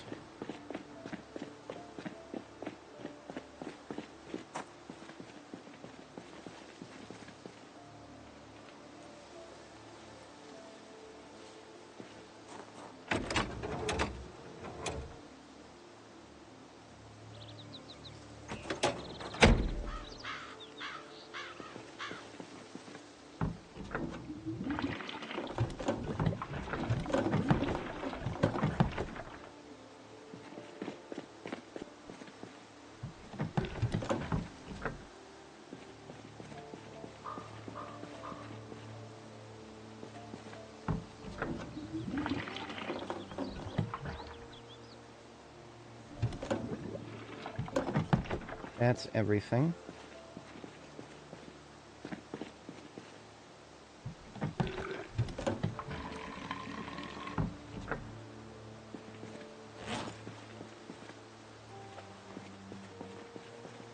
So it's got a can, or it's got an entire tank of gas in it now. And it does still need engine work, but I'm going to go get engine parts. I'm going to take it out with me to go get engine parts right now. Because these two vehicles right here, the white truck and the Dart there, we dismantled those engines already. And I'm going to go do similar with a couple of the vehicles over here that I'm never going to use for anything else.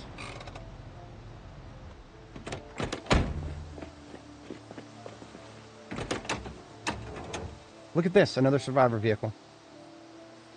It's got gas and a fully functional... Okay, you know what? I'm not gonna just rip apart the engine of something that is in that perfect condition. This one, absolutely. despite the high condition, its quality is only 50. So this is a verified garbage rate here. 17 engine parts from it, though. Damn, that is fantastic.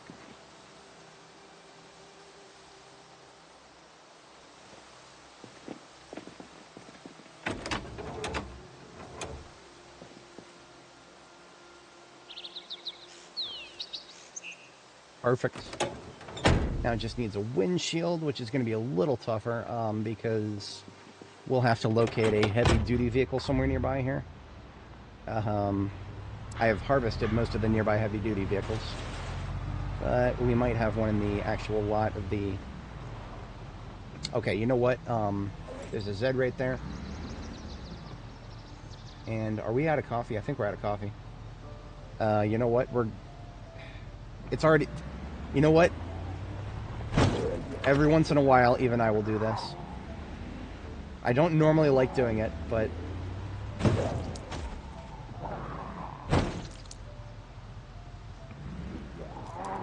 Come on, dude. Just fucking... Ragdolls, for some reason, instant die. Oh, fuck off. You know what? Fine. Kill your ass the old-fashioned way. Even though I'm doing 1/4 of my effective damage. Tell me this is another survivor truck. No, it's not. Okay. Decent windshield, though.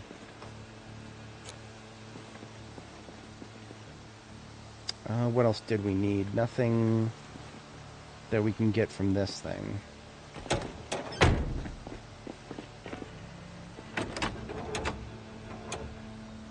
Oh, trunk lid. And trunk lid is something we can actually fix if this one right here is terrible. I can just tell by the visual damage, but we can fix it. We have the technology. We are capable of doing simple welding.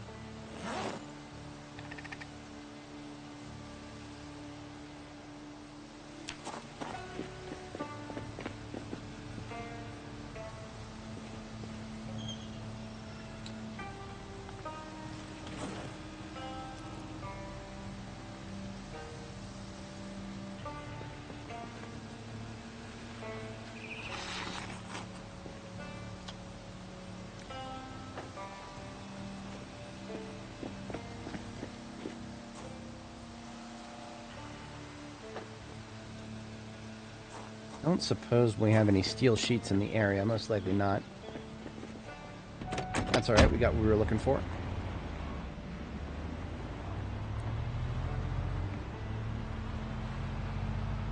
So what have we accomplished here? We've got ourselves yet another vehicle with a light bar on it. This one I'm going to be a little bit less cavalier with, just because I don't actually have one of these yet. Kentucky Labor. That is one vehicle that is not yet among my collection.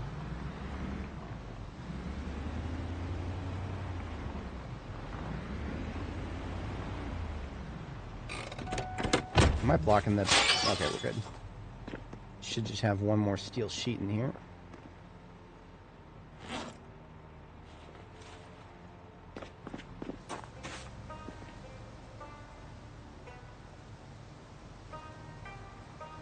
Oh, my welding torch is almost empty.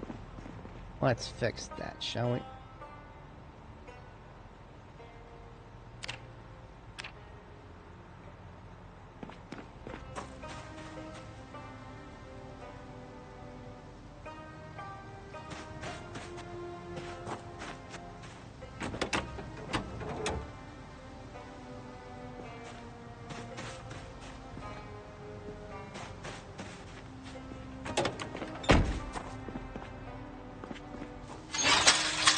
Alright, we got ourselves a fully intact vehicle here.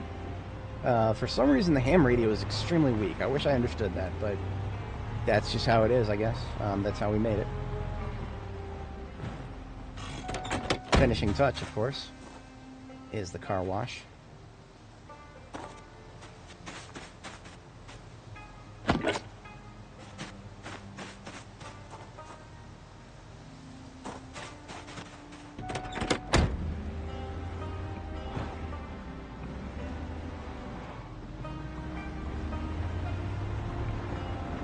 I was slightly incorrect about the trunk storage size of this thing. The covered back vehicles, we've got 169 in this. That's actually equal to an ambulance. So these really are just ambulances that I mean, in terms of storage capacity, right? I'm pretty sure the engine power is the same. No, ambulances are stronger. So ambulances do have better engines, and you can access the trunk from the driver's seat. But, no buts. Ambulances are better in every way. Yeah. I was pleasantly surprised, though, to see that when we fully repaired the trunk of this thing, it got up to 169. Basically, that's equal to a van in terms of overall storage. So that's not a bad thing.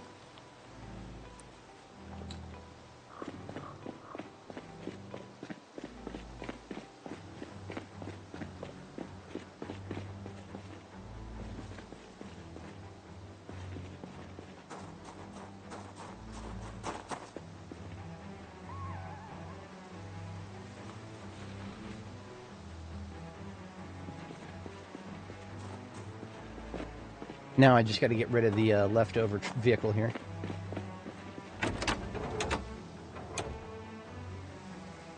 I can now remove the hood from it.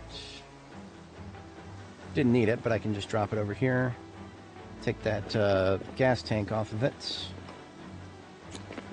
And then once I harvest the engine parts, it is ready to be hauled off to the dumpster.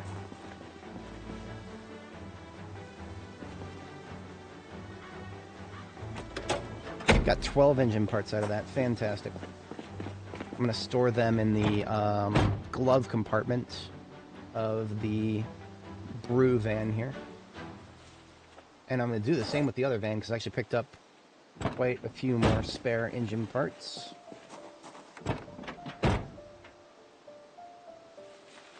Yeah, okay.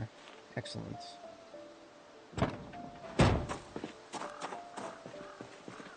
Now the jack, tire pump, and tire iron belong to the field kit of the, actually, I forgot exactly which. I'm going to leave them on the floor here, and then I'm going to try to verify that because I need to know. It probably was this one here. Yeah. This one is my vehicle recovery truck, so yeah. Probably be better to separate them. They look the same, don't they? So I'll go ahead and put this one, since it's vehicle recovery related, it can go by the garage.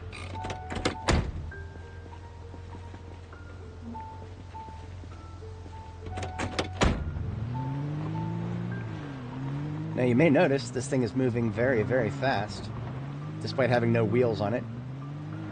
Yeah, that's once you take the wheels off, you can tow with 0 traction. It's a glitch. I don't want to get too used to this. They're probably supposed to be harder to tow than even burned wrecks, but well, yeah. Happy Thanksgiving as well. We've got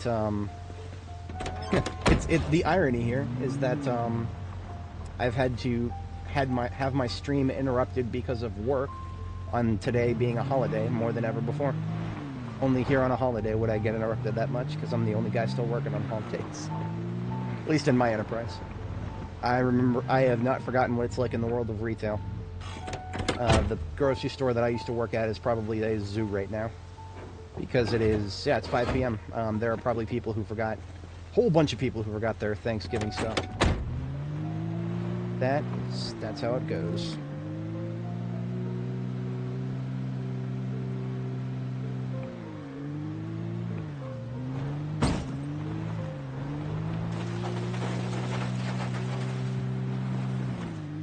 Trying to put this somewhere without also bumping my own vehicle.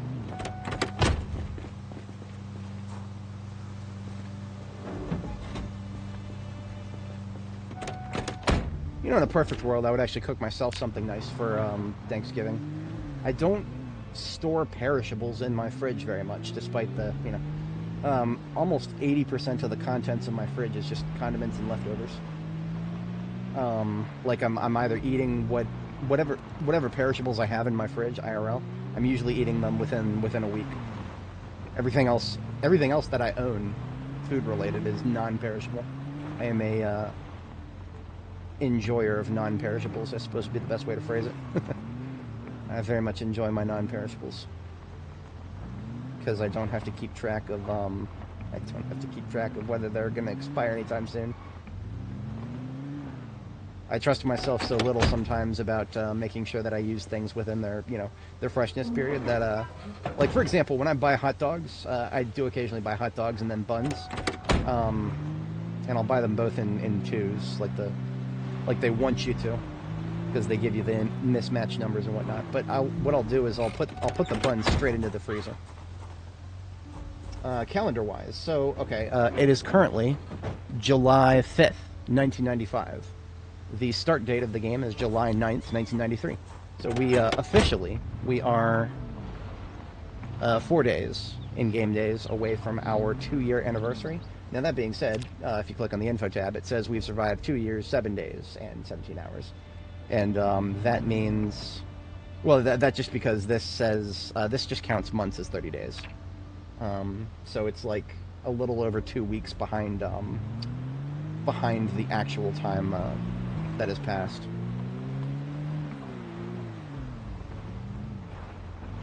Now, I was gonna park this bad boy in the garage work lot here. That will help differentiate it from the other one, because the other one is my horde luring vehicle. Basically, if I needed to go recover some vehicles out in the field without bringing them back somewhere, this is the truck I would use. It's also supposed to have some construction-related stuff. But yeah. Yeah, this is my record as well. I think my longest run I've ever done was 16 months. And that was 42.7. And then 42.7 when the 42.8 update dropped, that broke my save, unfortunately. So I went from 42.7, and then I played a little bit of 42.8. At that point, I actually shifted gears over to 7 Days to Die for a little while. I'm an enjoyer of 7 Days to Die. It is a very different beast, though. I very much enjoy the combat in that game, and I enjoy other parts of it. And I don't enjoy a lot of other parts to it. These early access indie games that do the survival crafting thing, some of them just do it so well in certain places, and then they don't do it so well in so many other places that it sucks. But I could yap about that all day, and I sometimes do. Sometimes that's exactly what I do here. So it is a little early to get a second sleep, but that's what we're going to do now. Second sleep. Going to get the second sleep we should have got yesterday. I just hope personally that we don't have bad weather tomorrow, because I'm definitely feeling in the mood to go kill some zombies right now. And it would suck if I couldn't do that. Them's the brakes, though.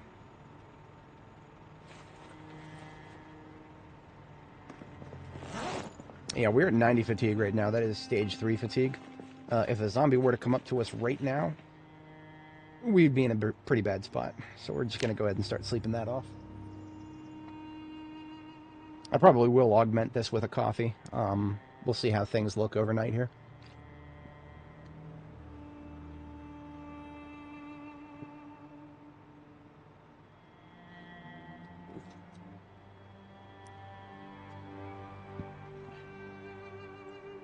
That actually got us down to 50 fatigue.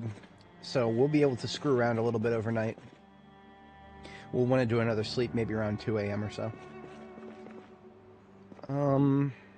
Let's do a ammo check. Bandoleer's got shells. Let's open another box.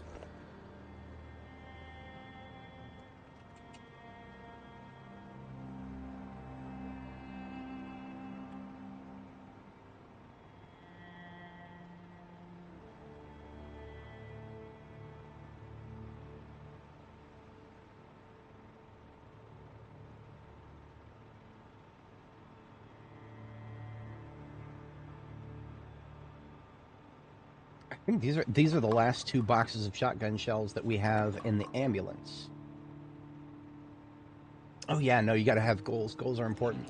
I mean, this game kind of burns my creativity, but Lots and lots and lots of silly goals. One of the things we did on this character is we built a bridge with dirt across the Ohio River, and we used Indiana here on the other side of the Ohio River as a way to bypass the respawns of the military checkpoint here. So we can go in and out of Louisville without ever fighting through the checkpoint again, because we have a shortcut through Indiana that'll take us straight to 4th Street in, here in West Point. So we made our own little road. It's not a very good road, unfortunately. It is a right around where this red X is where I stopped trying to go in a straight line. So this straight line here is actually an ideal, not a reality. I have to kind of maneuver. The tree foliage is a little weird on this side of the river. Basically, you just got to drive around a lot, unless you actually cut all the trees in your way. That was my goal at first, and then I went through like 2 axes in a row, and I was like, okay, yeah, I can't keep this up, because axes will break pretty quick if you just cut trees all day. We went full lumberjack.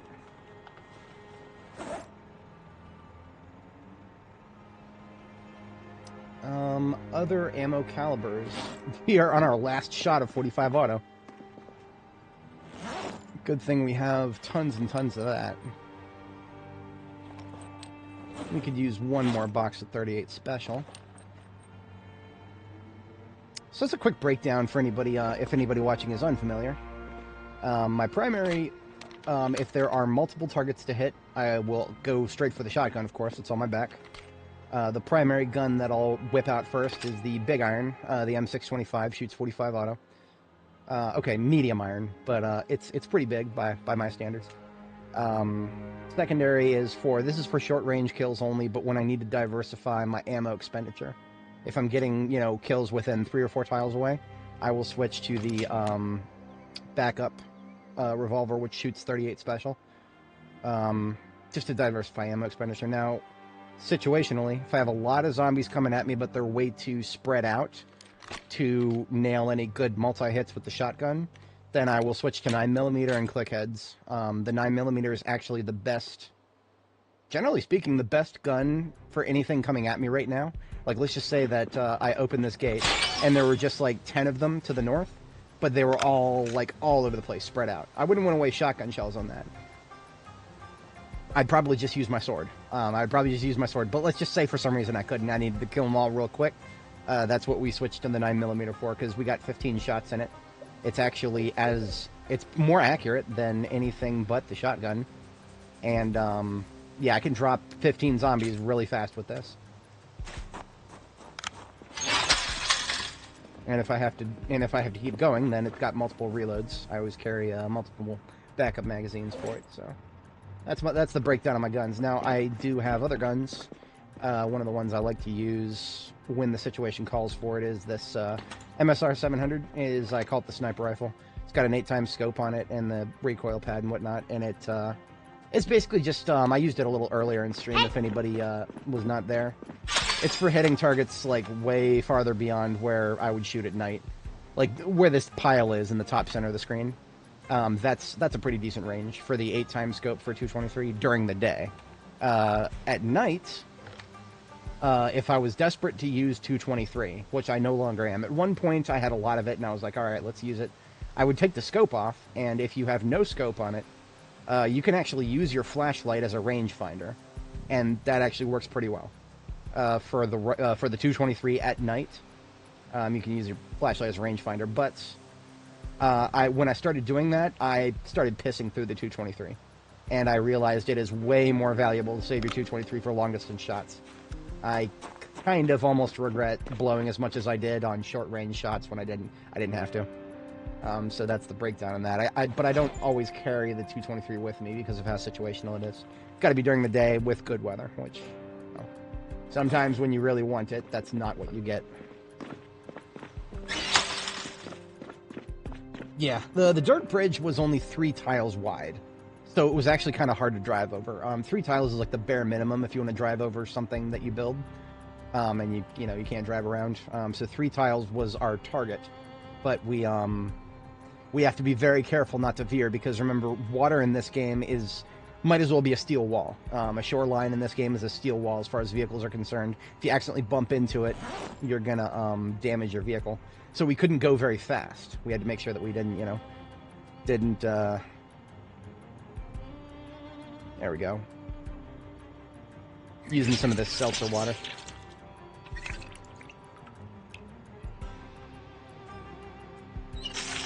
Once you've emptied water bottles that you find like in a gas station, for example, and you have like these 1 liter bottles laying around, you can pretty easily turn around and turn those into fire bombs. Specifically the 1 liter bottles, not the 2 liters. But we haven't had a lot of need for fire bombs lately, thankfully.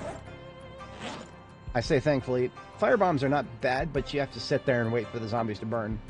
You can't just like set them on fire and then walk away. You gotta sit there and watch them burn. So I usually save the fire. I usually use fire bombs like when it would be really inconvenient to go on the other side of a fence, for example, chain link fence, like one of these, except an actual fence. I'd throw a fire bomb at it. They can't get through the fence, so I just throw it, turn around, run away, and watch them cook. But the only material cost is just a bottle of gasoline, a 1 liter bottle of gasoline, and a rag. That's all you need for a quote-unquote really basic firebomb. Remote firebomb would cost you a fair bit in terms of materials to put the trigger on it, the remote trigger. I don't think I would do that again. I did that a couple times to try it, and it did not feel worth the glue and duct tape that I had to spend on the trigger, so no, I wouldn't do that in the future. We're making a box of batteries.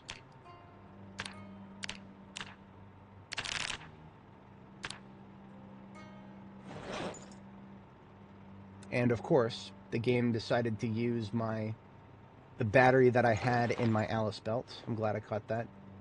Even though it's favorited, usually when something is favorited, it won't use it on a crafting recipe. That does not apply to putting things in boxes. That is probably just a bug. I expect they'll fix that someday. These two vans right here, the darker one is for return to base, and the charmed flowers here is just building materials. I don't know if I'll be doing any more major building here now that I've got my throughway. I can drive right through it now that I've got these gates on both sides. Now that I got that, I don't expect that I'll need to worry about too many further upgrades. The opportunity to do some upgrades would have been while I was sit there stuck on the phone with trying to teach Grandma how to log into something that she needs to log into. Advice for your HR reps out there: don't put Grandma in charge of managing a critical service that needs to be up and running during a holiday, because then the people who normally help her during the day are not going to be around, and she has to call the only person who's going to pick up. Like I said, don't be that guy. I don't recommend being that guy unless you're getting paid extra for it. If you're working a line of work that gives you overtime, I would do that in a heartbeat, because I could fucking use some overtime right now, right? I'm trying to save up for a down payment on a house, and it's a very, very slow process right now because most of the money from my day job is just being sucked up by the fucking rent system, the rent industrial complex. Any Americans in the audience, I'm probably preaching to the choir. But yeah, this is the Grand Ohio Mall. We've done a pretty good job on this place. Did I just run over a skeleton? Didn't even see it. We've done a pretty good job on this place. Not perfect, but pretty good. Anything remaining at this point is most likely going to be a straggler.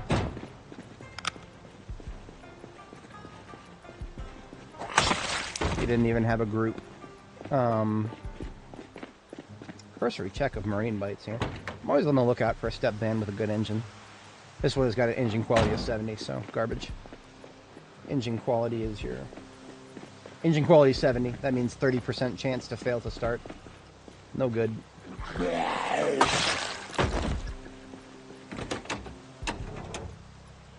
Engine quality 54. Big parking lot to this place. Oh, I almost forgot this was a thing. There's the logistics van down there. The pretty one. Oh, it's pretty. I gotta go steal that one. That is a perfect overnight activity for us. We are going to go steal ourselves yet another vehicle. That's what we do here. We assemble the fleet here. That's what we do.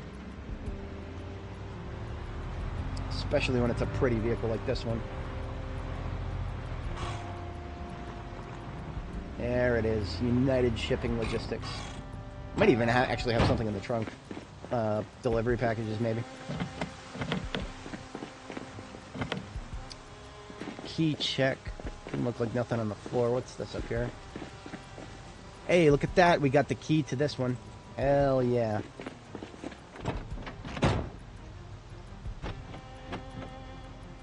Yes, this is a delivery vehicle. So it is full of parcels in the trunk.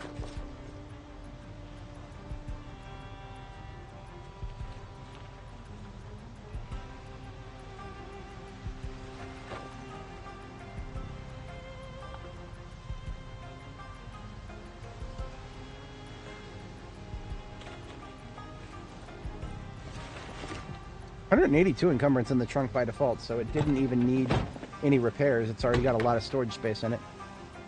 There is a little bit of gas in the tank. There are no... Battery's dead, no surprise. Got a bad suspension somewhere on it, but everything else, the parts are great. We're taking this back, and it only requires minimum work to get into great shape. Of course, we forgot to cook.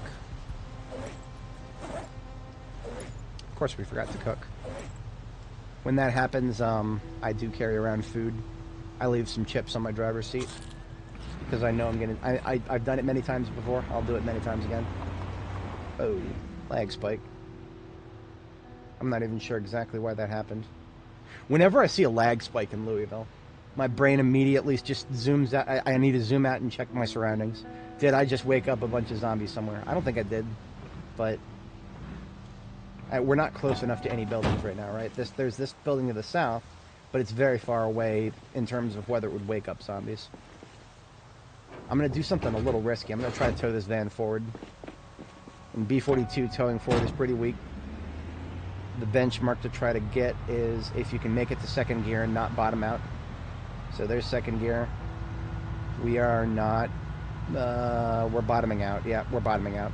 So you get to second gear, you see a little 2 down at the bottom, but you slow down until you stop. That means if you can't get past second gear while towing forward, just give up. Give up, turn around, tow backwards. Because if you're trying to tow in second gear, you'll never make it to 30 miles an hour. And you can always, in the current build, towing in reverse, you can always make it to 30 miles an hour. As long as you're not in a really, really weak vehicle. If your vehicle is super weak, well, no guarantees you'll move anything anywhere. It's something like the ambulance here. We can move pretty much any vehicle in the game up to 30 miles an hour if we go backwards. I have on very rare occasions successfully towed forward and made it out of second gear. At which point I've gotten into the 40s or so, 40 miles an hour.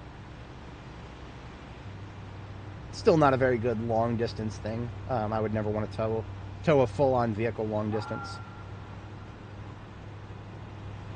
And I can't wait for us to require heavy chain with hook for towing operations. It's coming. It's going to happen.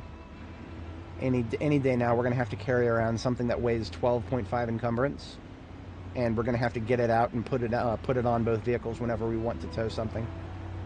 I don't know why it hasn't been added to the game yet, but they probably just don't have a tether mechanic, a visual tether mechanic. We just got this invisible line. Gotta use our imagination. Now the whatchamacallit battery that was already in here is actually in such good condition. I'm just gonna pull it out and toss it onto my battery charger and charge it overnight.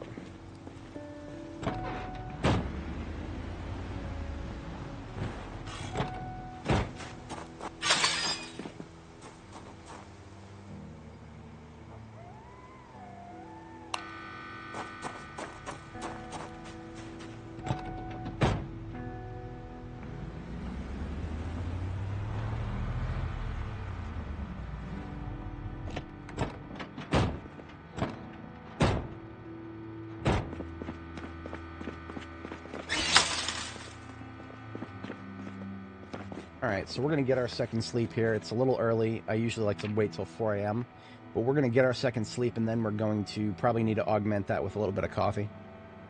Because we usually don't get fatigued again during our overnight activity, but we did because, yeah, screwed up our sleep schedule a little bit.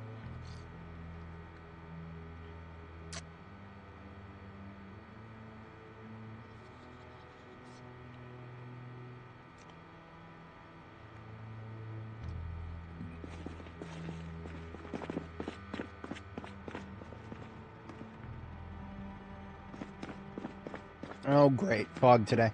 Yep. All that good weather while I was stuck on the phone. Of course. Of course, now that I'm not stuck on the phone. But you know what? We're going to go up and enter the Grand Ohio Mall later today. We're going to go inside the mall.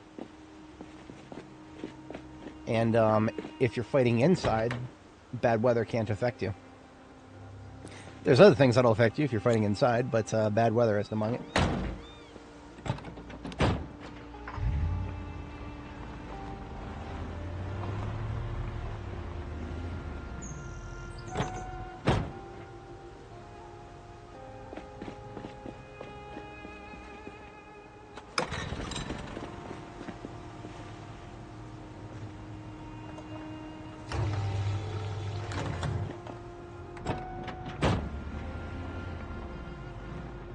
So there's a lot of crap in the trunk right now. I've got to sort through all that and probably throw out some of it. Some of it maybe I'll keep. I don't know. I'm going to kind of kick the can down the road on that and just leave the van here for now. I'm actually going to leave the engine running intentionally because the battery was only half charged.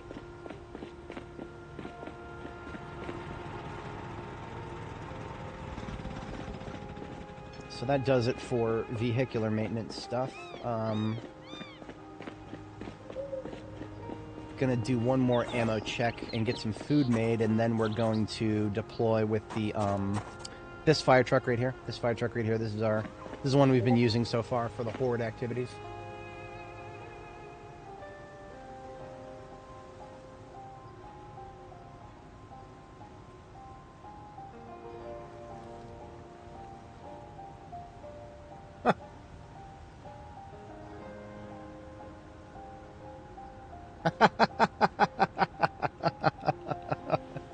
Oh, my buddy just DM'd me something very funny. People crashing out on Reddit, as always. Something that tends to happen over there every once in a while when people get really angry. Reddit's a great website in very, very small doses in very tight communities. I can really enjoy the Project Zomboid community over there in nice, short, controlled doses. Whatever you do, for the love of God, don't spend too much time on Reddit. No matter what you're doing, you'll eventually be miserable if you spend too much time on Reddit. So it is one of those places on the internet. Got a little bit of kale left that we don't need. Now we've got those bits that we're going to toss into a stir fry.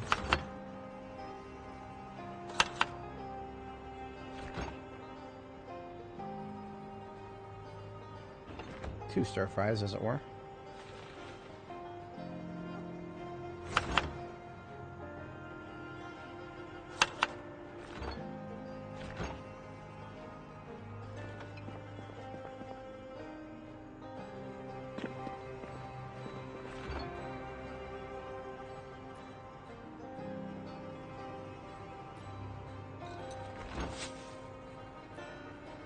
So it's not pulling kale out of the garbage bag here, which tells me that it's actually reaching the garbage can. Damn it. In that case, we're just going to delete this.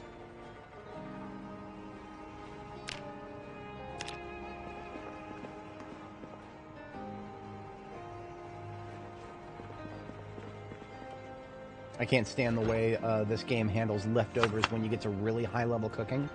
Once you're at really high level cooking, almost everything you use leaves leftovers. Sometimes those leftovers don't even reduce, like, one hunger. Like, it'll literally show you in the menu, it'll show you reduces 0 hunger.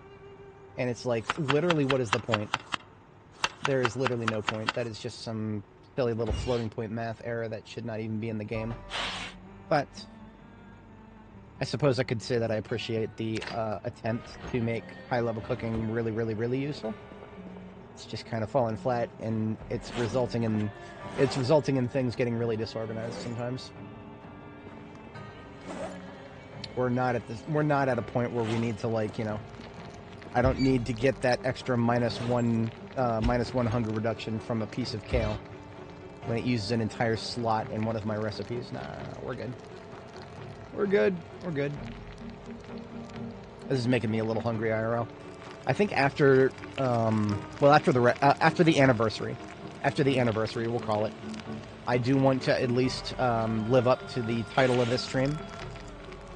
So that means we are going to need to tough it out for another couple of days here in-game.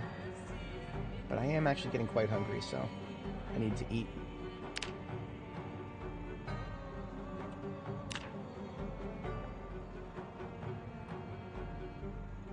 Alright, a couple of stir fries worth 45 hunger. That's good. And we're going to take the other vehicle. How is my sword holding up? That's actually the only thing I'm thinking about right now. It's alright, it's good. I am going to armor up, because we're going inside the mall. Going inside the mall, I'm going to armor up. I'm not taking any chances.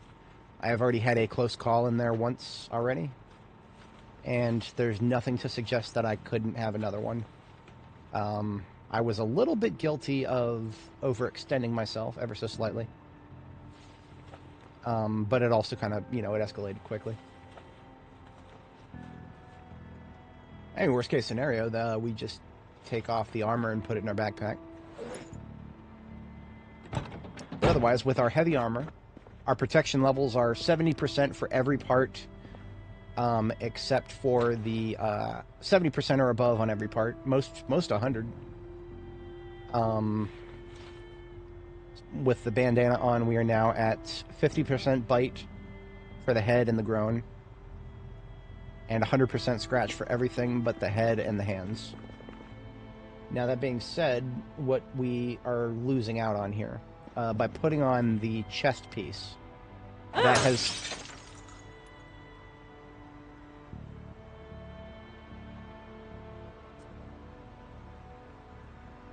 I just fucking torpor forced the window.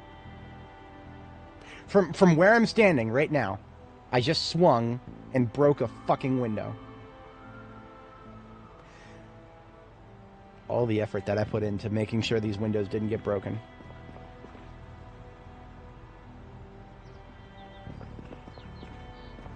I hate this game sometimes. I really do. I love it. I can't wait to play it some more. I also... Ooh, boy. There's nothing that will try my patience more than just a random fuck-up of something like that. Why did that happen? Why did I swing from 4 tiles away and break a window? Anyway, what I was trying to illustrate is our attack speed is slower. I am swinging a lot slower than I normally would, and I think most of that is going to come down to the... There's a slight reduction because of the leather coat. Most of it is probably this coat of plates. Yeah, let's take off the coat of plates. I want to test this.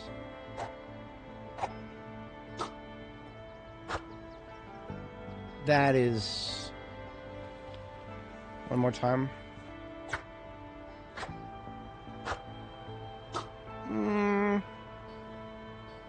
Hard to say, because we've got 2 contributory factors. It's the elbow pads are like an almost negligible amount, but the coat of plates and also the jacket. If we take both the coat of plates and the jacket off, we lose a lot of chest protection and forearm protection, but our attack speed goes back to normal. So that's the trade-off we're dealing with right now. We're not going in there to do a lot of back-to-back melee combat. We are going to be shooting things. If they get in our face and need to be shot, they're going to be shot.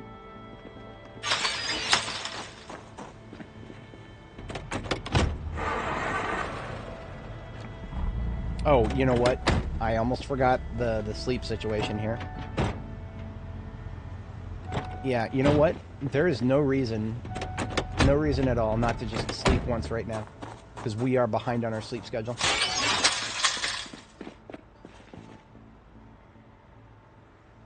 And if we get lucky, if we get really lucky, the fog could lift by noon. If it doesn't, okay. It cost us a little bit of happiness because we took a nap in our armor just now. So that actually lost us a few happies. We can actually turn around and get all the happies back if we drink some soda here. Misery of being in heavy armor while trying to sleep. We can fix that with some soda. It's good. And I got lucky. The fog is gone. Our plans have not changed. We're still going into the mall, but now we don't exactly have to be stuck indoors. We could come outside and have fun outside as well. Either or.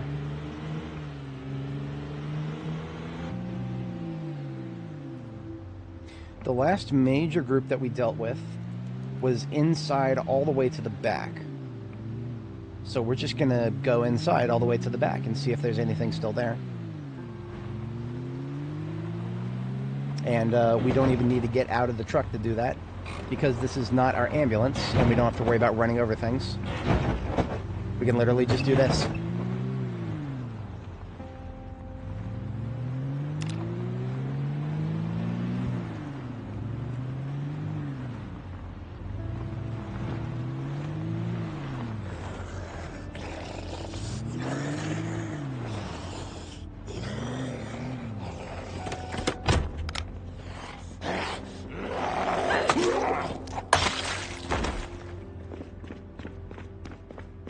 I spotted another young person here.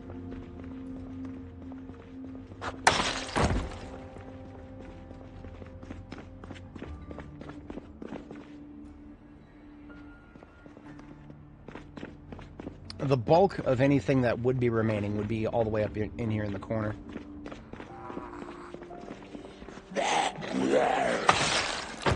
Now, a lot of what we're killing right now... Oh, look at these! These guys just woke up. I'm proud of you guys. You didn't have to wait until I was standing on top of you. Sometimes if they fall from an elevated position, you gotta sit there and wait for them to,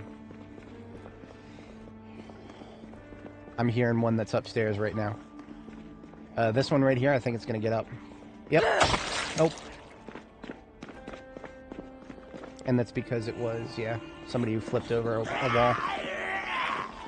Both of these are as well. Gotta be very careful about zombies on the floor. This one right here, this is also a trap.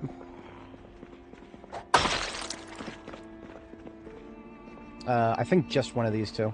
There's a little bit of like a bobbing motion that it makes.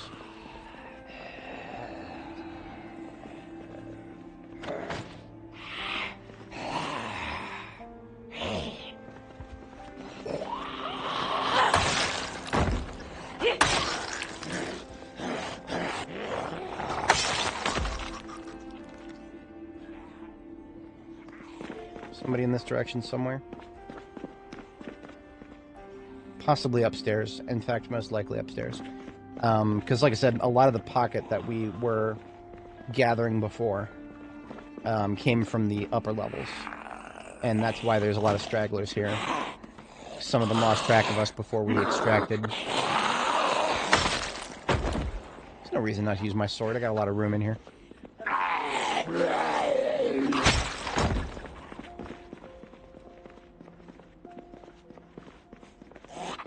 Something I gotta keep track of is, because I am now extremely uncomfortable due to all the armor,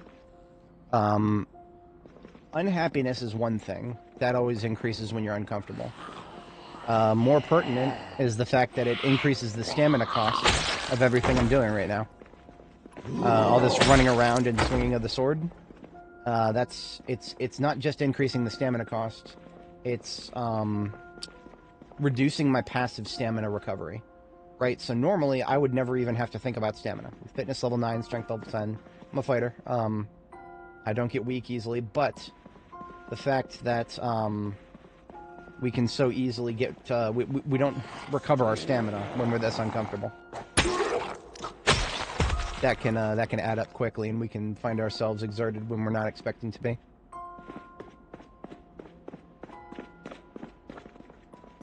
This is an army surplus, if I'm not mistaken. I like how they got a shutter for it, and then nothing protecting the window. Okay.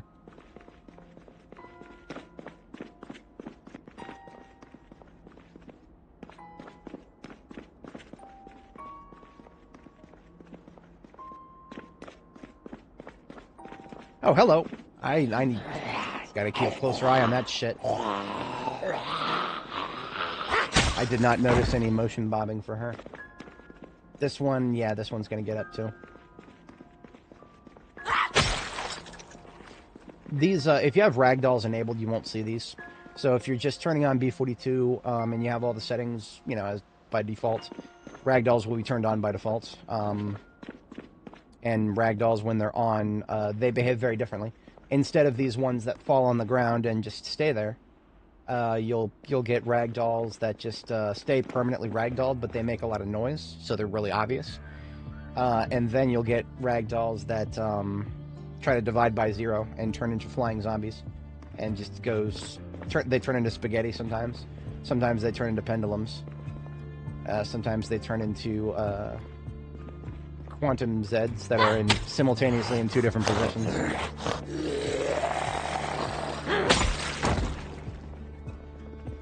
The ragdoll system is a little nuts right now. I'm gonna miss some of those ragdoll Zeds when they're gone. I'm definitely not gonna miss the fact that they have a high chance of crashing the game if you run into one of them with a vehicle. That literally happened to us last stream.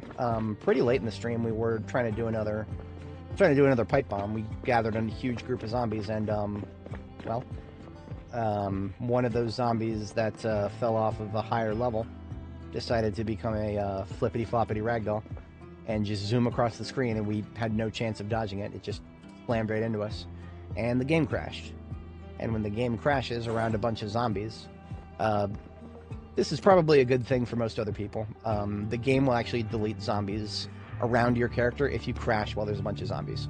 The game will not have you load back in and have just a billion zombies around you that you didn't know were there because the game crashed. It won't do that. It will just delete zombies. So, well, in this particular case, I didn't get to use that pipe bomb. I had put a lot of effort into herding a huge group of zombies and then crashed, and then came back and they were all fucking gone. So a sizable number of zombies from this place literally just fucking despawned. Not mad about it, but I wanted to kill them. I put all that effort into it. I am here for the combat, after all. Let's go get our truck and move up. Did I just go right past it? Oh, I went the wrong way. I went the wrong way. Truck is on the other side of the mallway.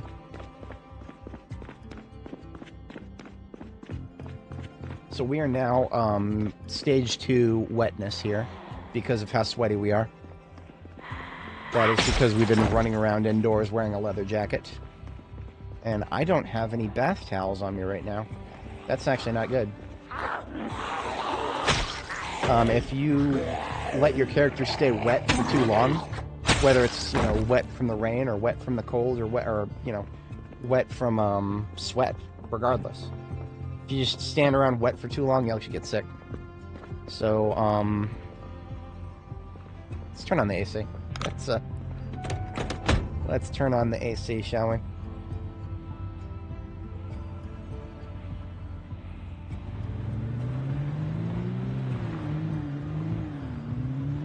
Oh, you know what? This is probably a good way to wake up the stupid ones that are, maybe not.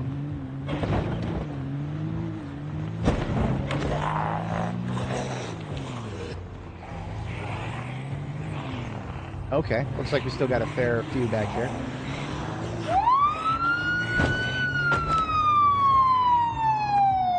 This is how I pulled them before. I just started making a lot of noise.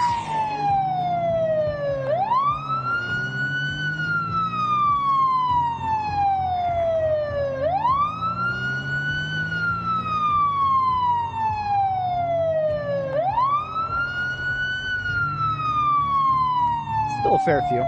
I wouldn't say that this is probably a threatening amount for a pipe bomb or anything like that, but it's more than I want to skirmish while I'm in this state.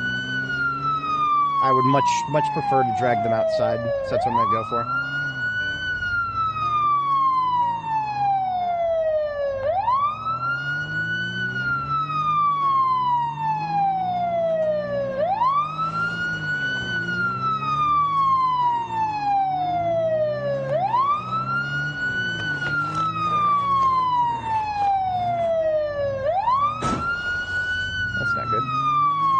Try to thread that needle.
That's more like it. All right, let's see how we can handle this out here.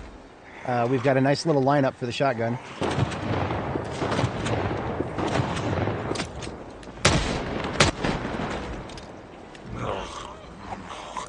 That didn't work. Need to be careful screwing around with the knife.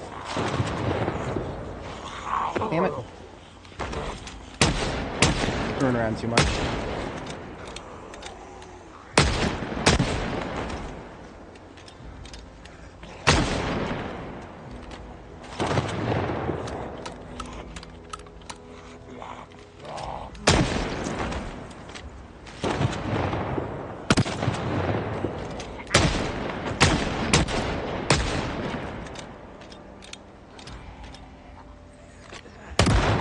Why I prefer fighting outside. I can't imagine trying to engage this many indoors.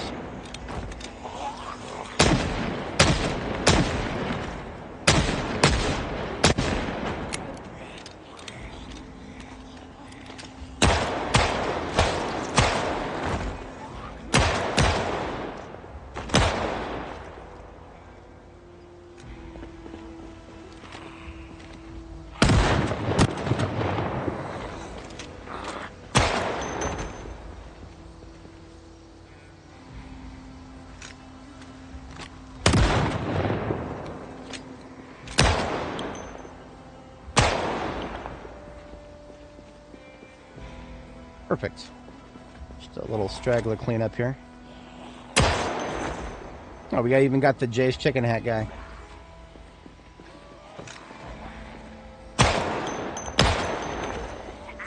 Give me your chicken hat, pal. I'm gonna take that. I think I already have one, but now I know for sure. We enjoy collecting rare hats, even if we don't wear them.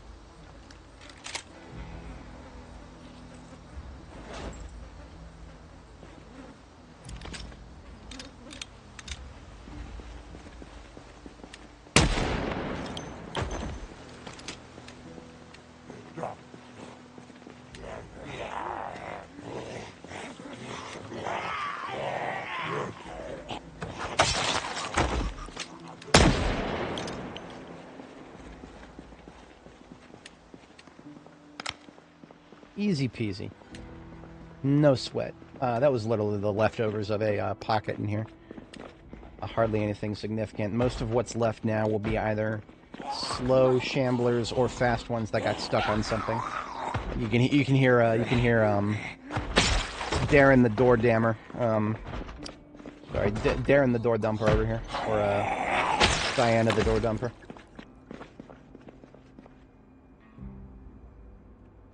I could have brought the truck back inside, but honestly, there's no need to right now. What about these guys? Are they gonna? You can never tell sometimes. This is life without ragdolls. It's actually sometimes a little more dangerous. One thing I'll praise about ragdolls is the fact that, generally speaking, a ragdolled zombie is going to be out of the game longer than somebody who gets knocked down normally. But ragdolled zombies are also harder to target right now, so I don't actually know what the final form of that's going to look like. I just know that right now, I would never want to shoot at a ragdolled zombie. It's almost a waste of a bullet. Every time I will sometimes. You'll see me shoot at ragdolled zombies. Every time I do, it's like a roll of the dice. It's a roll of the dice as to whether it will actually do damage or be a fucking waste of a bullet. And I normally like to not be put in that situation. I like to keep my shots more reliable.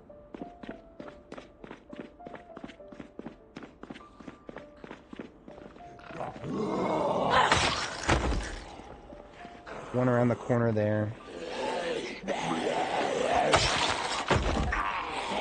Ah, plenty north there.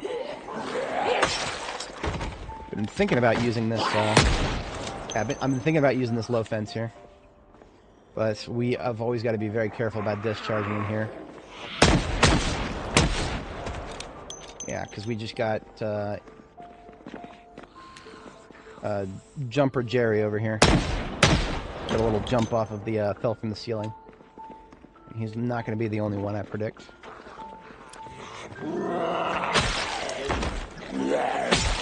Head on a swivel. At least one of those in that pile is going to be a sleeper. The fact that I'm not hearing any sounds doesn't mean anything. Doesn't mean anything, because I thought I would have heard her from that distance. But nope. There are weird changes to the way sound works indoors, and I don't fully understand it yet. Sometimes I'll hear sound get muffled indoors for no apparent reason.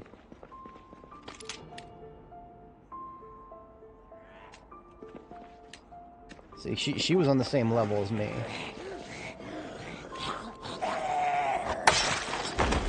This guy right here, I didn't hear him until he was at the top of those stairs.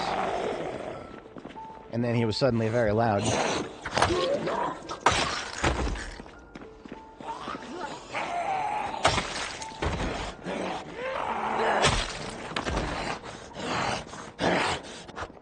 No. Silly swing, silly swing.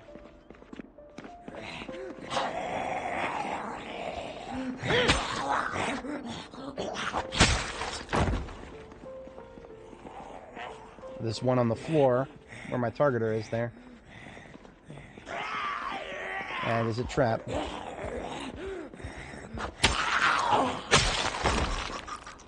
Spring the trap. No? Not a trap? Okay. Doesn't have to be. It felt like one for a second there.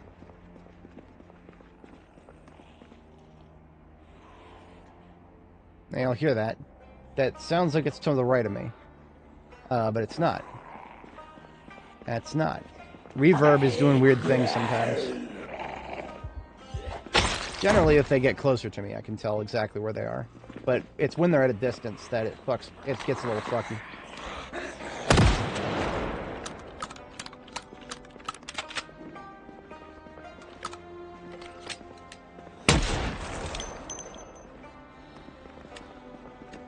Got another coming from the south, one from the right, one flipping over the fence here, and another, we're backing up, we're backing up. That could turn into a bad situation really quickly. We're just backing up.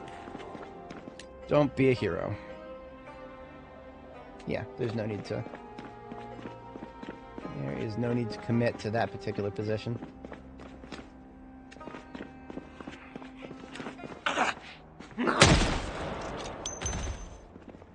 I don't know how many of those that we pulled up over here on the right will have heard that. I don't have to bring them all the way outside. I just want to... I really just came this direction to make sure that I have a clean egress. For now, if they just want to flip themselves over this fence, that'd be great. We can do that.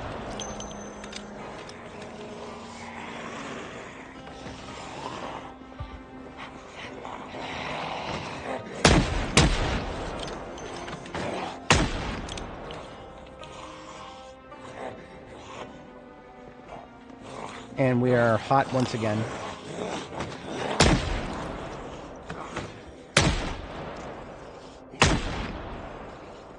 That was out of my effective range.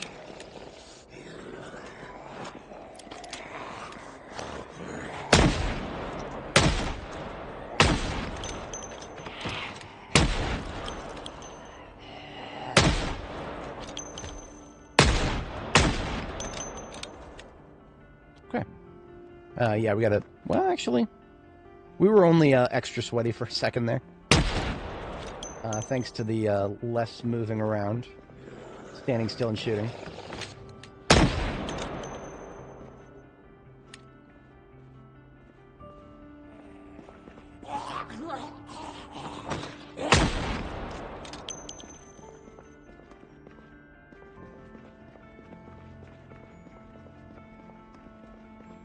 All right. I do appreciate everybody dropping by today. I definitely... Not sure how many folks joined us from Reddit, but I think it was worth it because YouTube doesn't like to recommend my streams if I get started too late in the day, which I did this morning.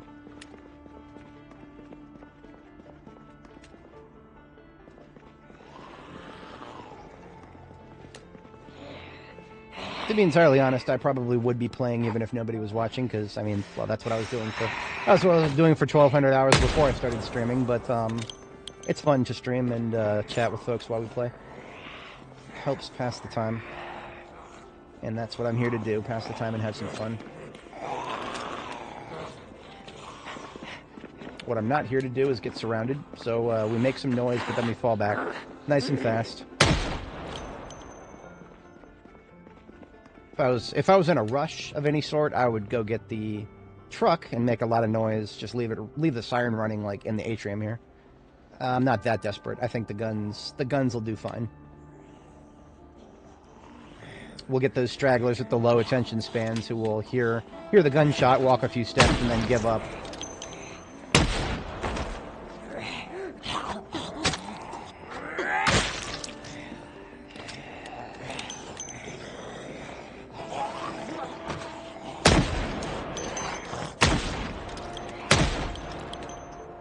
.38 Special is actually really good short range.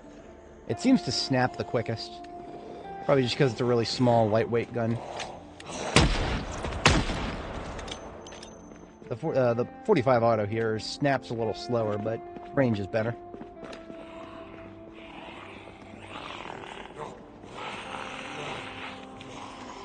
Ammo check. Let's ammo check. We're pretty good on most calibers. I'm gonna... No, we're good. We're good.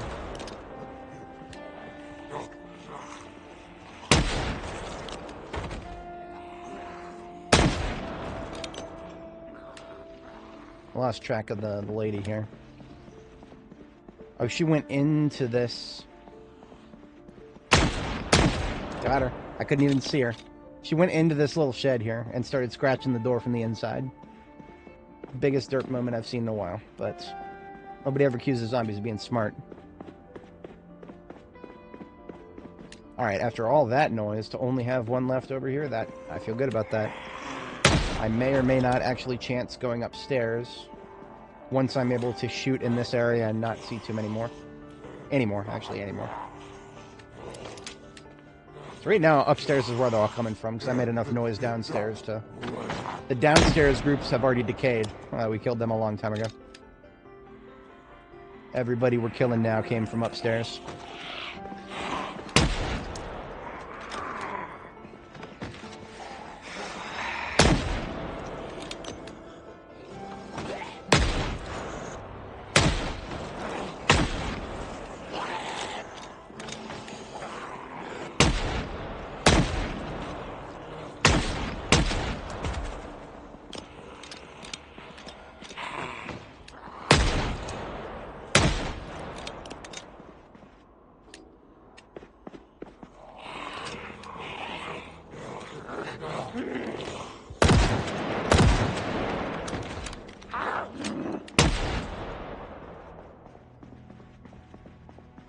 Every time I feel like I've figured out the reverb, it throws me a curveball. This is why our head is on such a swivel here. Sometimes something that is coming at me from below here kind of sounds like it's coming at me from the left or the right. Inconsistent, but okay. One more check down this way. Yeah, okay, so the staircase that I'm going to use is not going to be this one. Hello there. We're going to go upstairs using the staircase that is closest to this door out here. So not even this one, but even further back here. There should be one... No? Okay, this one then. Because last time we went up the staircase, it was empty up here. And,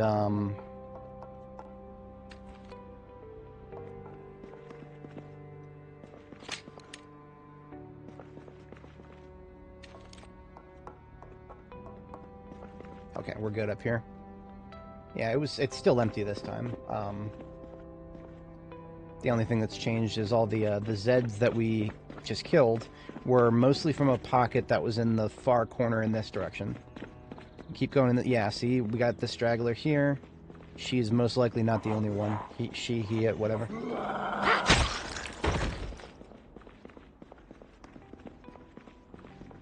This coffee shop right here. It was a busy coffee shop, to say the least. I still hear somebody mouth breathing somewhere. I'm more interested in this coffee right now. Give me some of that. Empty mugs. Coffee with simple syrup and tea bags. Hell yeah. Coffee shop with coffee in it. That's a novel concept sometimes. I have found more coffee in bakery shops in this place than I have in coffee shops.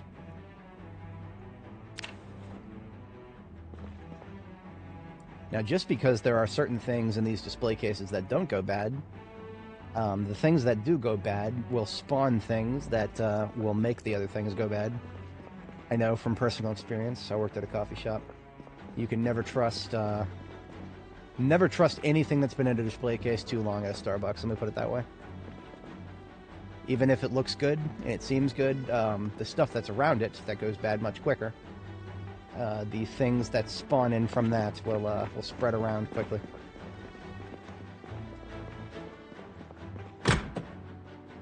Ooh, I've never been back here. I wonder if I'm gonna see a staircase to the roof here.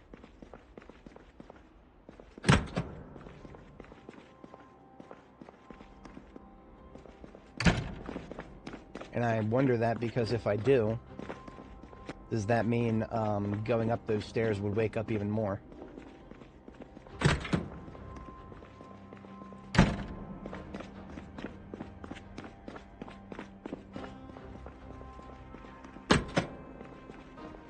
Employee break room and, what, security room maybe? I'll come back with a sledgehammer. I'm not going to sit here and pound at another door.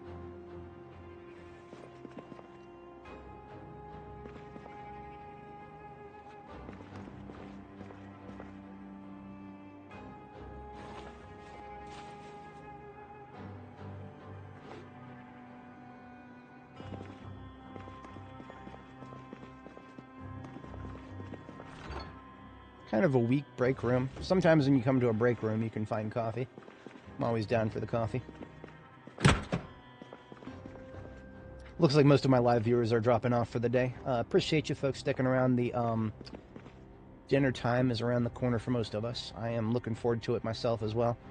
What I'm actually probably going to do when I get back to base, I'm probably just going to run the clock a little bit. Because I do want this to actually be the second year anniversary. I don't want to have this stream be false advertising, because there are some folks who are going to be watching it after the fact, probably.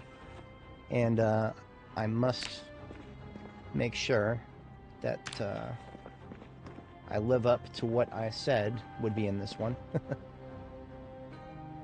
Even though we had a bit of silly downtime and whatnot. Try to do what we can do. Pharmacy has officially been looted for the most part here.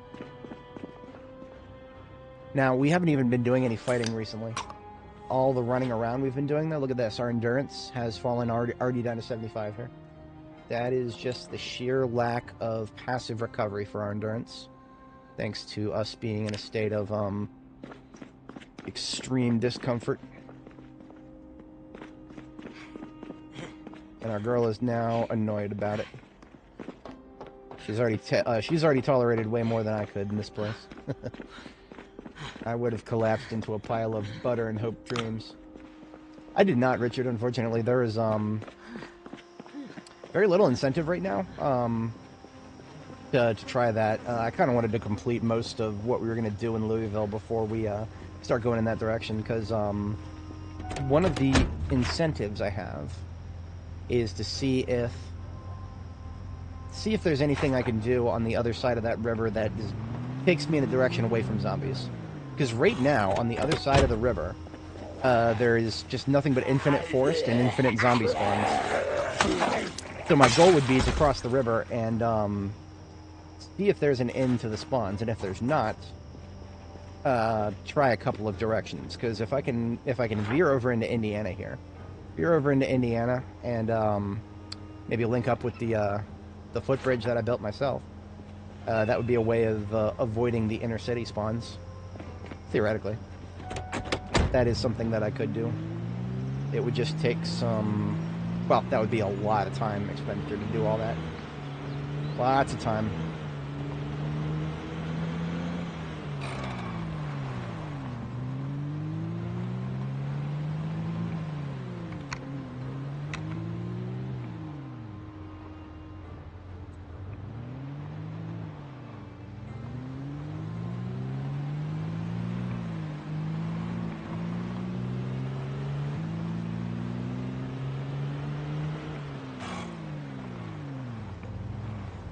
I can smell my neighbors cooking something. It's actually making me really hungry.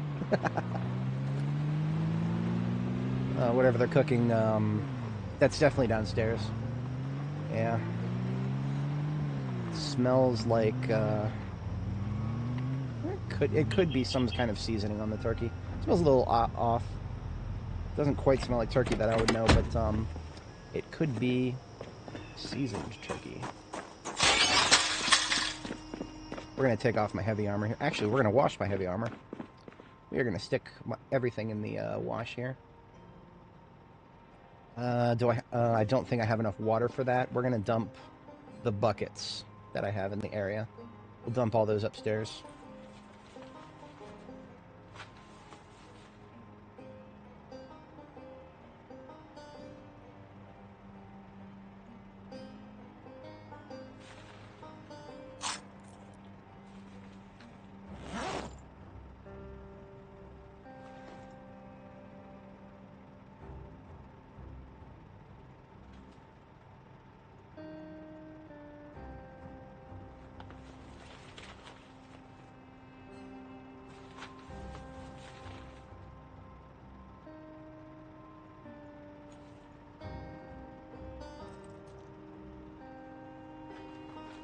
It's like my machete is pretty much done here.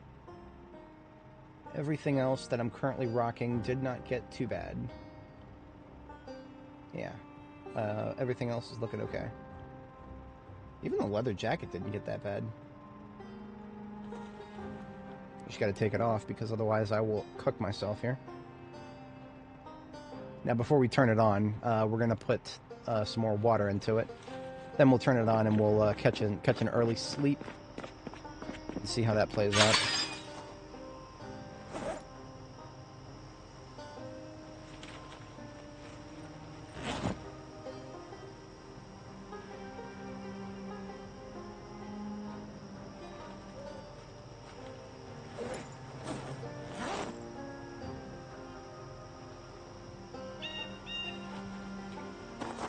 So not all of these are completely full,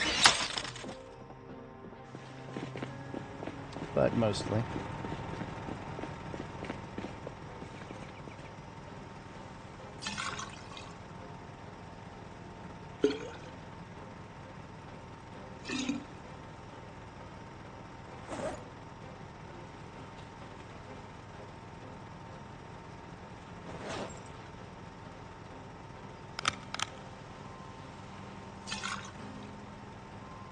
This may burn through all of this water, to be honest. Laundry can actually burn through water pretty fast. But that's why we have separate water supplies. We have got 2 rain barrels up there for regular water. This one is exclusively for the laundry. So this has got 53 liters in it.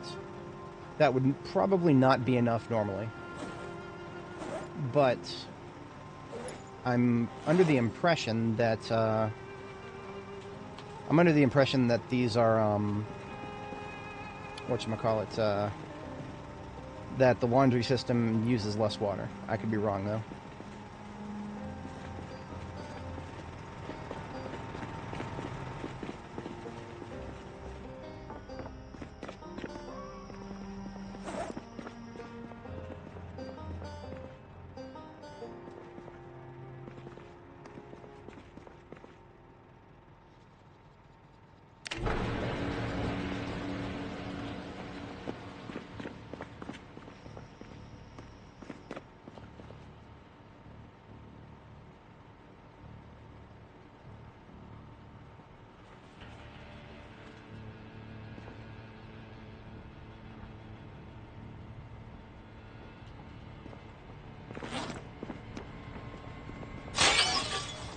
I heard a sound that could have either been a zombie or the thumping of the washing machine. So, never hurts to be too overly cautious.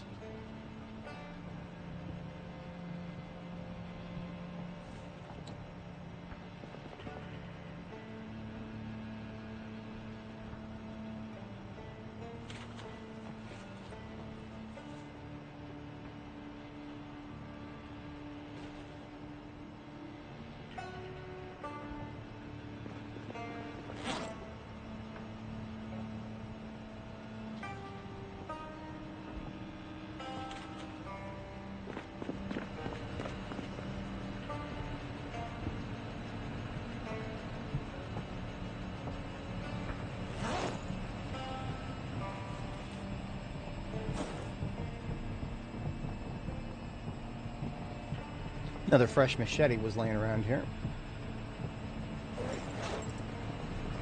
Oh, this is one of the, oh cool, look at that. We got one of the pretty ones. That's why I wasn't using this one. This one is so pretty I almost don't want to use it, but that's okay. There's no functional difference. Oh, actually, never mind. There's a little bit of greater durability on these like machetes that are made pre-war machetes, you could call them. That's what they would call them in World War Z.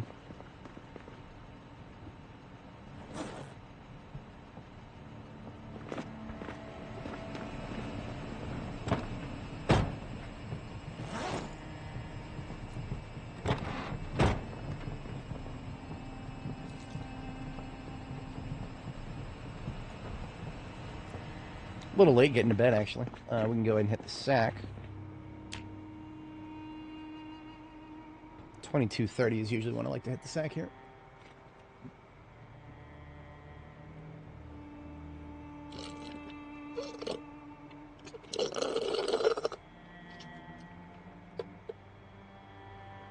Alright, let's see how that turned out.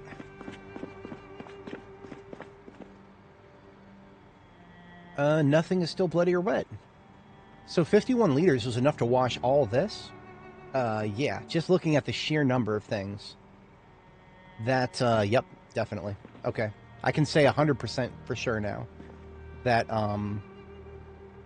washing machines are more efficient than hand washing in terms of water usage.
The Jay's chicken hat does not cause any visibility problems.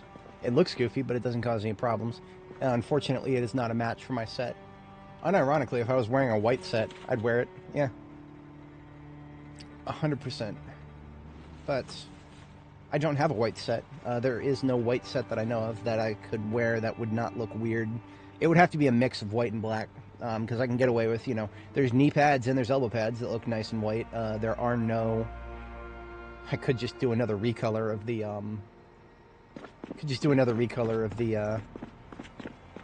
Alice kits. We already made one. We could always make another someday. Today is not that day.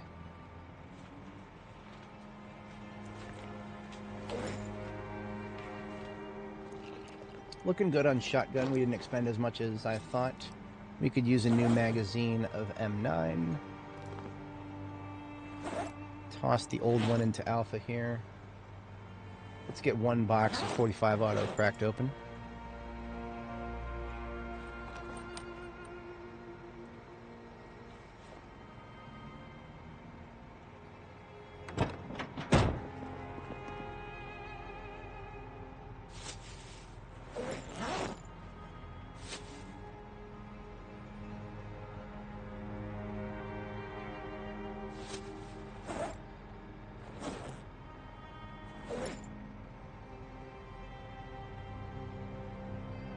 These two bath towels here, those need to be in the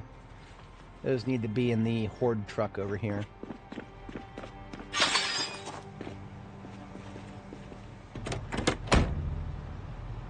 Oh, I left this shipping logistics truck running this whole time. It is definitely got its battery charged now.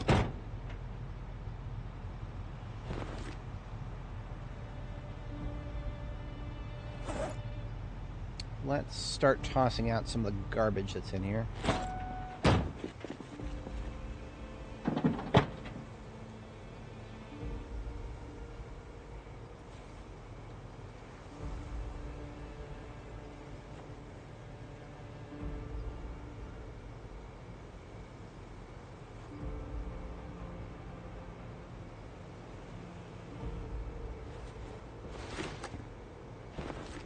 Hey, a premium tech ham radio in perfect condition, most likely.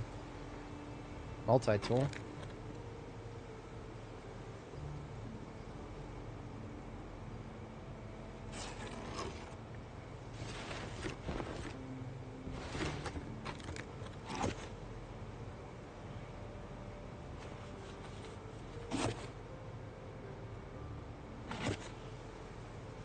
People like to send coffee machines to each other in this universe. Did you know you can brew coffee at home now? Sure, you could do that back in the 60s, but who cares? Now you can do it at home.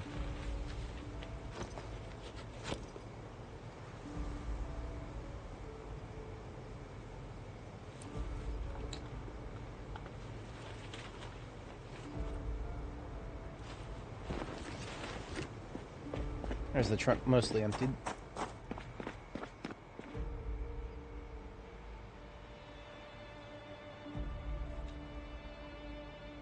I'm not going to instantly delete this stuff, but most of it is probably something I'm never going to use again. Mini fridge actually might be something I use in the future. Those are not bad for small bases because regular fridges are so hard to move around. Mini fridges fill that little niche where you have a generator, but you don't feel like unequipping a bunch of stuff to actually be able to move a fridge. And you just want to keep a couple of perishable things going for a few days. Mini fridges actually fill that niche very, very nicely.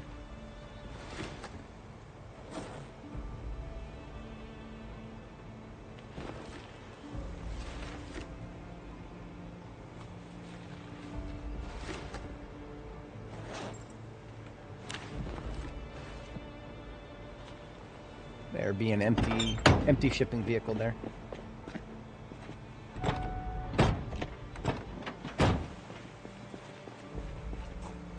Perfect timing. We got our second bedtime in here.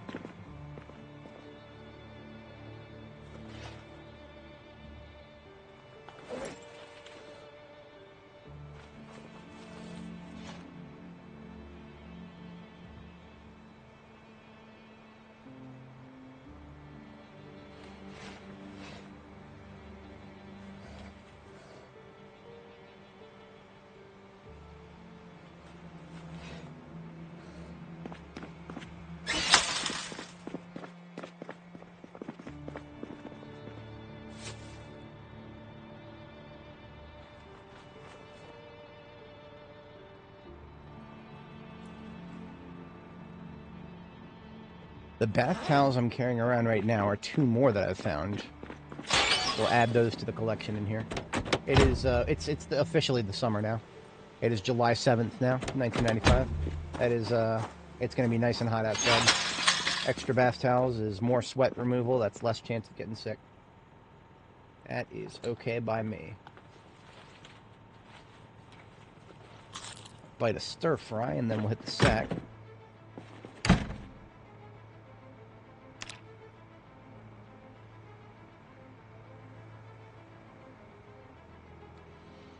Alrighty. A lot of drive-by viewers today, too. Hopefully folks saw something they were interested in. It's kind of hard to tell whenever, because, you know, 13 folks watching right now, but 300 and some odd views just in total. The average watch time for today is a lot lower, which means, you know, a lot of people dropping by and taking a look, and then heading out.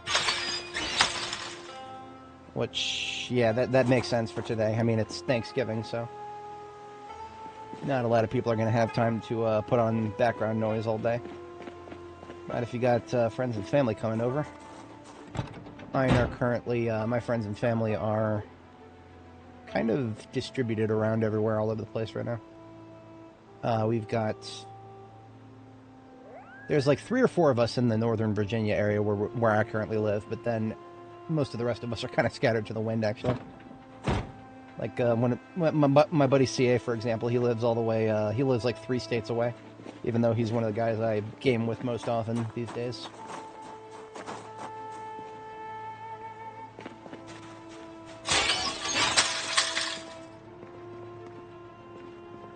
Technically, Mashik lives in the local area, but he is a traveling guy. He travels all over the planet. Literally in any given week, I could not tell you exactly where he is, because he doesn't, well, he doesn't, like, announce us, he doesn't announce his travel plans. So basically what'll happen is, he'll go somewhere, and then I'll see some pictures, he'll post some pictures on Discord, and I'll be like, oh yeah, he's over there now, cool. Globe-trotting type. He's actually offered me, once in a while, he's offered me a position that would have me traveling too, and I was like, I don't think I can handle that. I'm not the traveling type. I'm what do I need to go there for? I'm already there. I'm already here. I think we've got rain and fog today. Now this is a little silly, but since I really do want to get to the 2-year anniversary so that I can say that this is our 2-year anniversary here. I'm going to sleep through the fog and the rain here.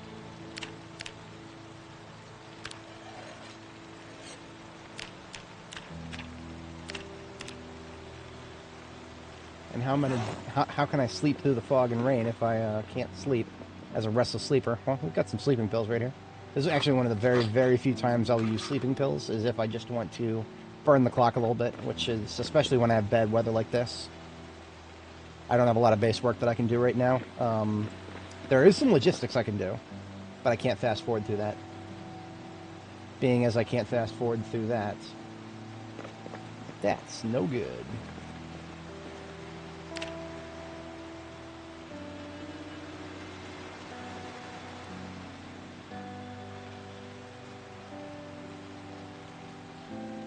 Now, we didn't let the sleeping pills actually take full effect. What we did is we went to sleep shortly after taking them, and what that's going to cause is, I think, it's no longer going to be building up fatigue. So normally what sleeping pills do is they just add up fatigue until you get to 100. And that's actually not usually the best idea. You want to take sleeping pills to just get, basically, if you're not using a stat bar, you want to take sleeping pills and then just keep checking if you can sleep. If you can sleep, then sleep as soon as the game will let you. Now, if you right-click on a bed and it says, can't get back to sleep, try again later, that's an error message, or, you know, that's what it says to people who are restless sleepers and who just need to wait. Like, that's just literally something you gotta wait for. But if it says, what was I gonna say, not tired enough to sleep. Not tired enough to sleep is when it's not restless sleeper, it's just you don't have enough fatigue. That part is what sleeping pills will fix. Sleeping pills will create fatigue. It will, but they will not actually get you through the restless sleeper debuff. Which, it depends on the brand of sleeping pill, right? As somebody with the restless sleeper trait IRL, I am well aware of certain medications that will just conk you right out. But I guess we have to assume that these medications in this game are not the same. Probably something more like melatonin. Melatonin is one of those things that will kind of help you get more tired. But if you can't sleep at all for some reason, it's not going to do anything. If you actually can get to sleep, I've noticed melatonin seems to make me sleep longer. But I've heard people give conflicting reports on that. It's allegedly more of a supplement than a drug.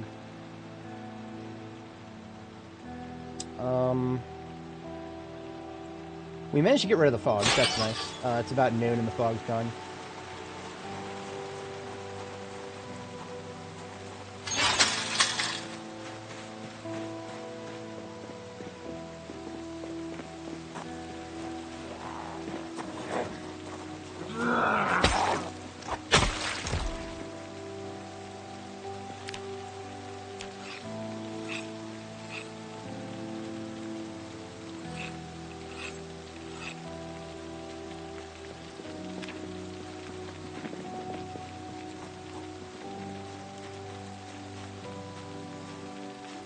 I can always just check out my neighbors, see if I ever actually wiped everybody out here. I made enough noise that should not be a problem. This place should be clean, sort of, in this area. But the question I want to know is, now I'm answering the question I thought I was answering before, is how far have I made noise in order to lure people outside? This is another one of those situations where I cannot go to the upper floors. If I go to the upper floors, or right now, if I go up a staircase and get to the second floor, that would wake up the third floor. We have another 500 zombies on our hands here. Oh, I'm carrying around a desktop computer. I'm a doofus. That should have been put down somewhere. Imagine just having a computer in your hand and then forgetting about it. Superhero problems.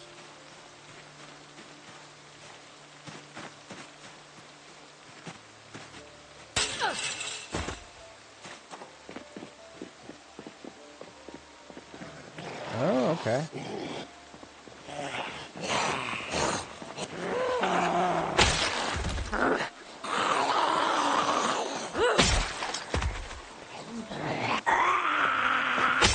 If I ever had made it to this area before, I had forgotten exactly what it looks like, but now I can see it.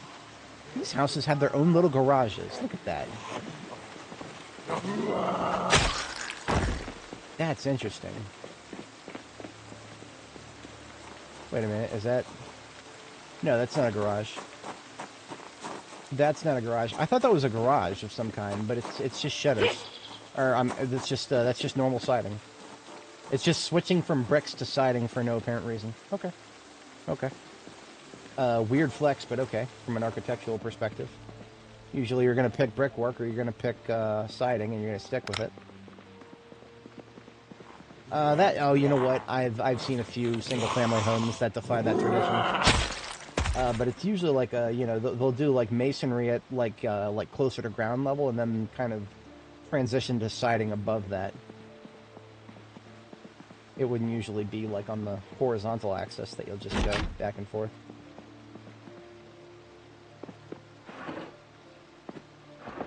These apartments are definitely upper class.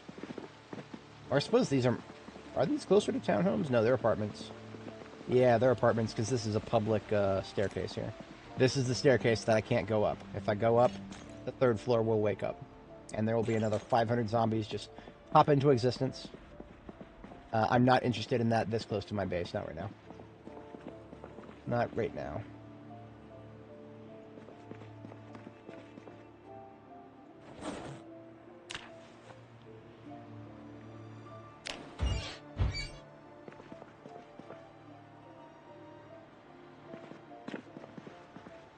Oh, look at this. Look at this. We do have a couple of folks here who forgot how to walk. I fixed their problems indefinitely. Yeah, I thought the rain was done. It is not.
All right, you know what?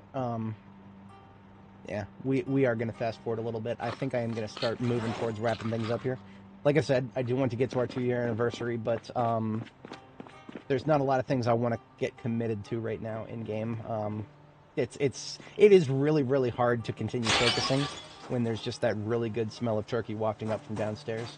It's I definitely got to feed myself IRL. Been a little while since I've ate.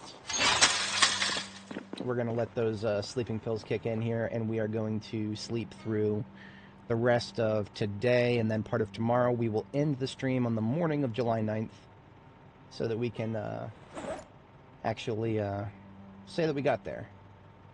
Because we got really close, but we want to actually get there, right? Now, we just took sleeping pills. We do not want to touch any booze. That will annihilate your character. Don't do that. Sleeping pills are to be taken by themselves and not with any booze. Do not drink any booze at all, ever, unless you're trying to do something that I can't talk about openly on YouTube unless I want to get demonetized. I'm not even monetized, but I'm trying to practice for being a good YouTuber. Not easy out here when there's verboten topics. Verboten. It's a pretty Chad power move when you get a YouTuber who just doesn't care. Not all of us can afford to do that. I'm trying to, because another thing is, you don't not just get demonetized, you also lose reach. And again, it's the people who don't care about getting demonetized and don't care about losing reach that are going to get away with saying the naughty no-no words, because it ain't going to hurt them. They got their audience already. Alright, like I said, if you go to sleep right away after taking the sleeping pills, your fatigue actually won't keep building up. But at the moment, I'm okay with letting it build up so that we can do a little bit more fast-forwarding here.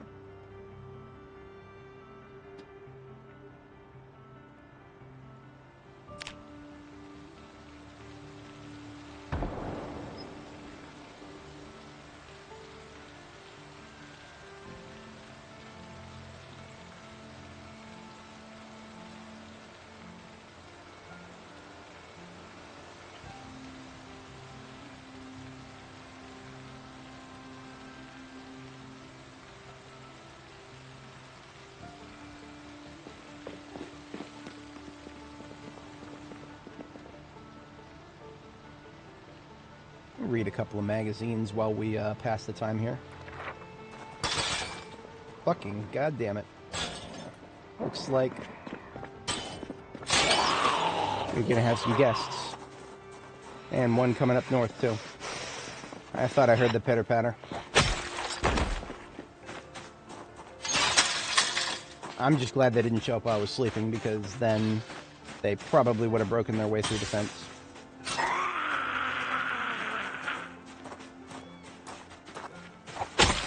Die over here where I don't have to look at your corpse. Anybody else? Any other volunteers? There will be. There always are. This is just the reality that set in after I woke up the building to the north there.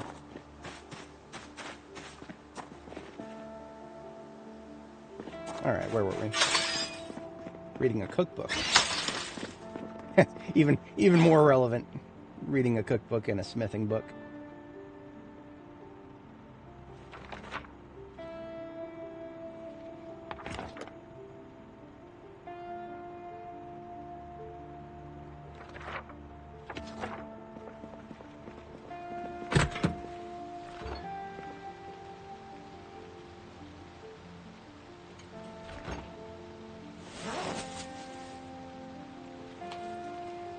Oh great, this kale is starting to go bad.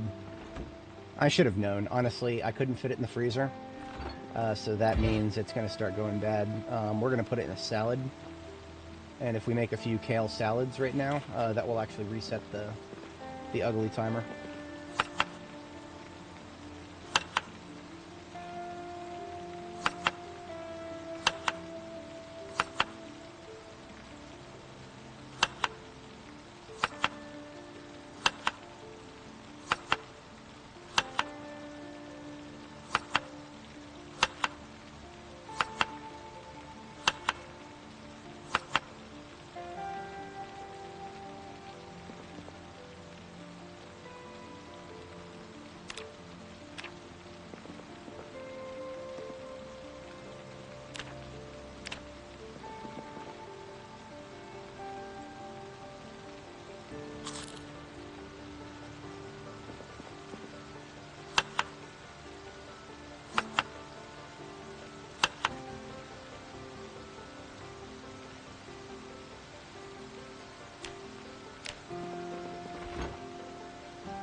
Our freezer is actually completely full.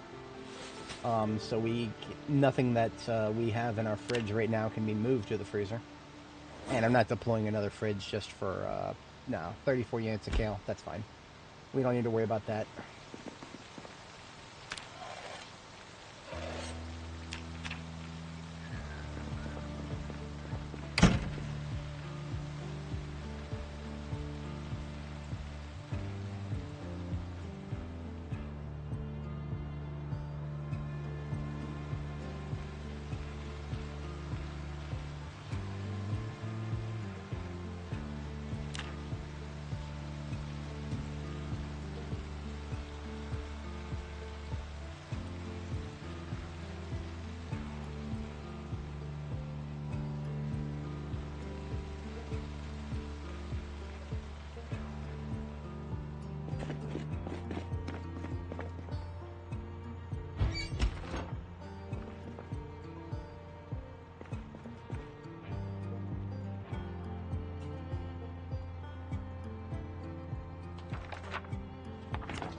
Spend more time reading books, but that would actually, I don't actually have as many books to read. Gotta save those for when I actually need them.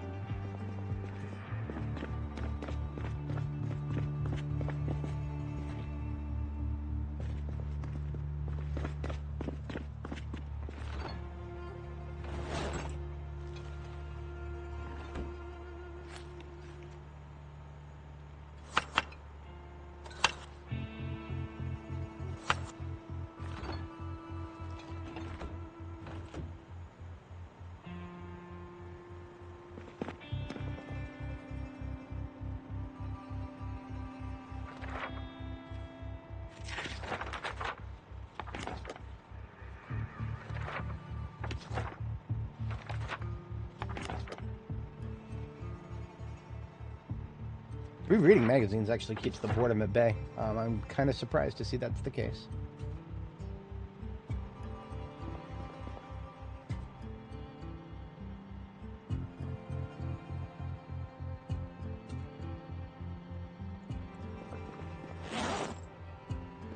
Oh, you know what? We're not carrying around coffee like we should be. Let's fix that. Should have fixed that a while ago.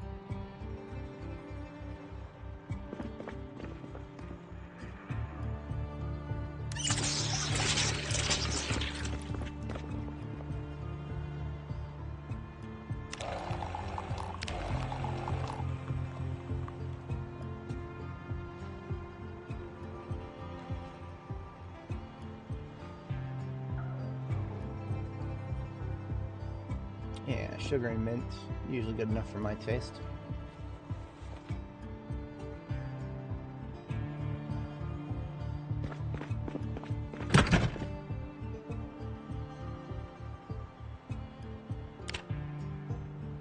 So despite all the sleeping pills and twisted to our sleep schedule, we're actually on track here.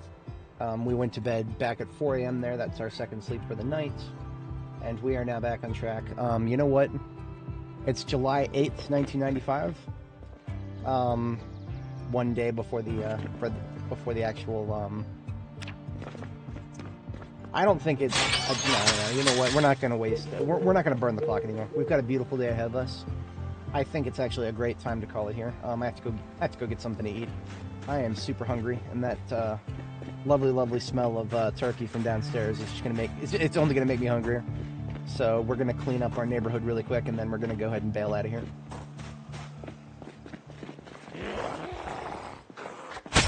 I shan't be logging out with zombies in view distance. Negatory. Nope. We keep something clean here. Not always us, not always our streets. We keep something clean.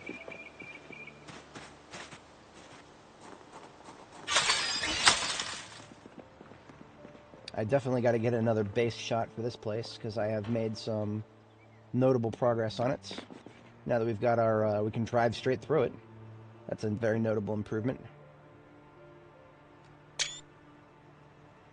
Alright, folks. 1 day short of the anniversary. That just means that it will be Friday when we when we have the actual day. That will be tomorrow. Assuming I'm pretty sure I can stream tomorrow. I don't think there's going to be anything that's going to affect me on that. Now that being said, my work schedule may get shifted around a little bit. We'll see. I will usually, if I'm going to not make it on a weekend, I'll try to post it in the comments here. So I shall catch you guys in the next one. I appreciate everybody sticking around through the sillier times of this stream. And yeah, thank you for watching. Have a good one. And the last thing we always do here is back up our save. Very simple process. We go to our save folder, go to Saves, Apocalypse. The most recent one by date modified is this one here. That's our current save. Control-C, go up a couple levels to my backups folder here. Folder with the same name, and we are creating part 72 here.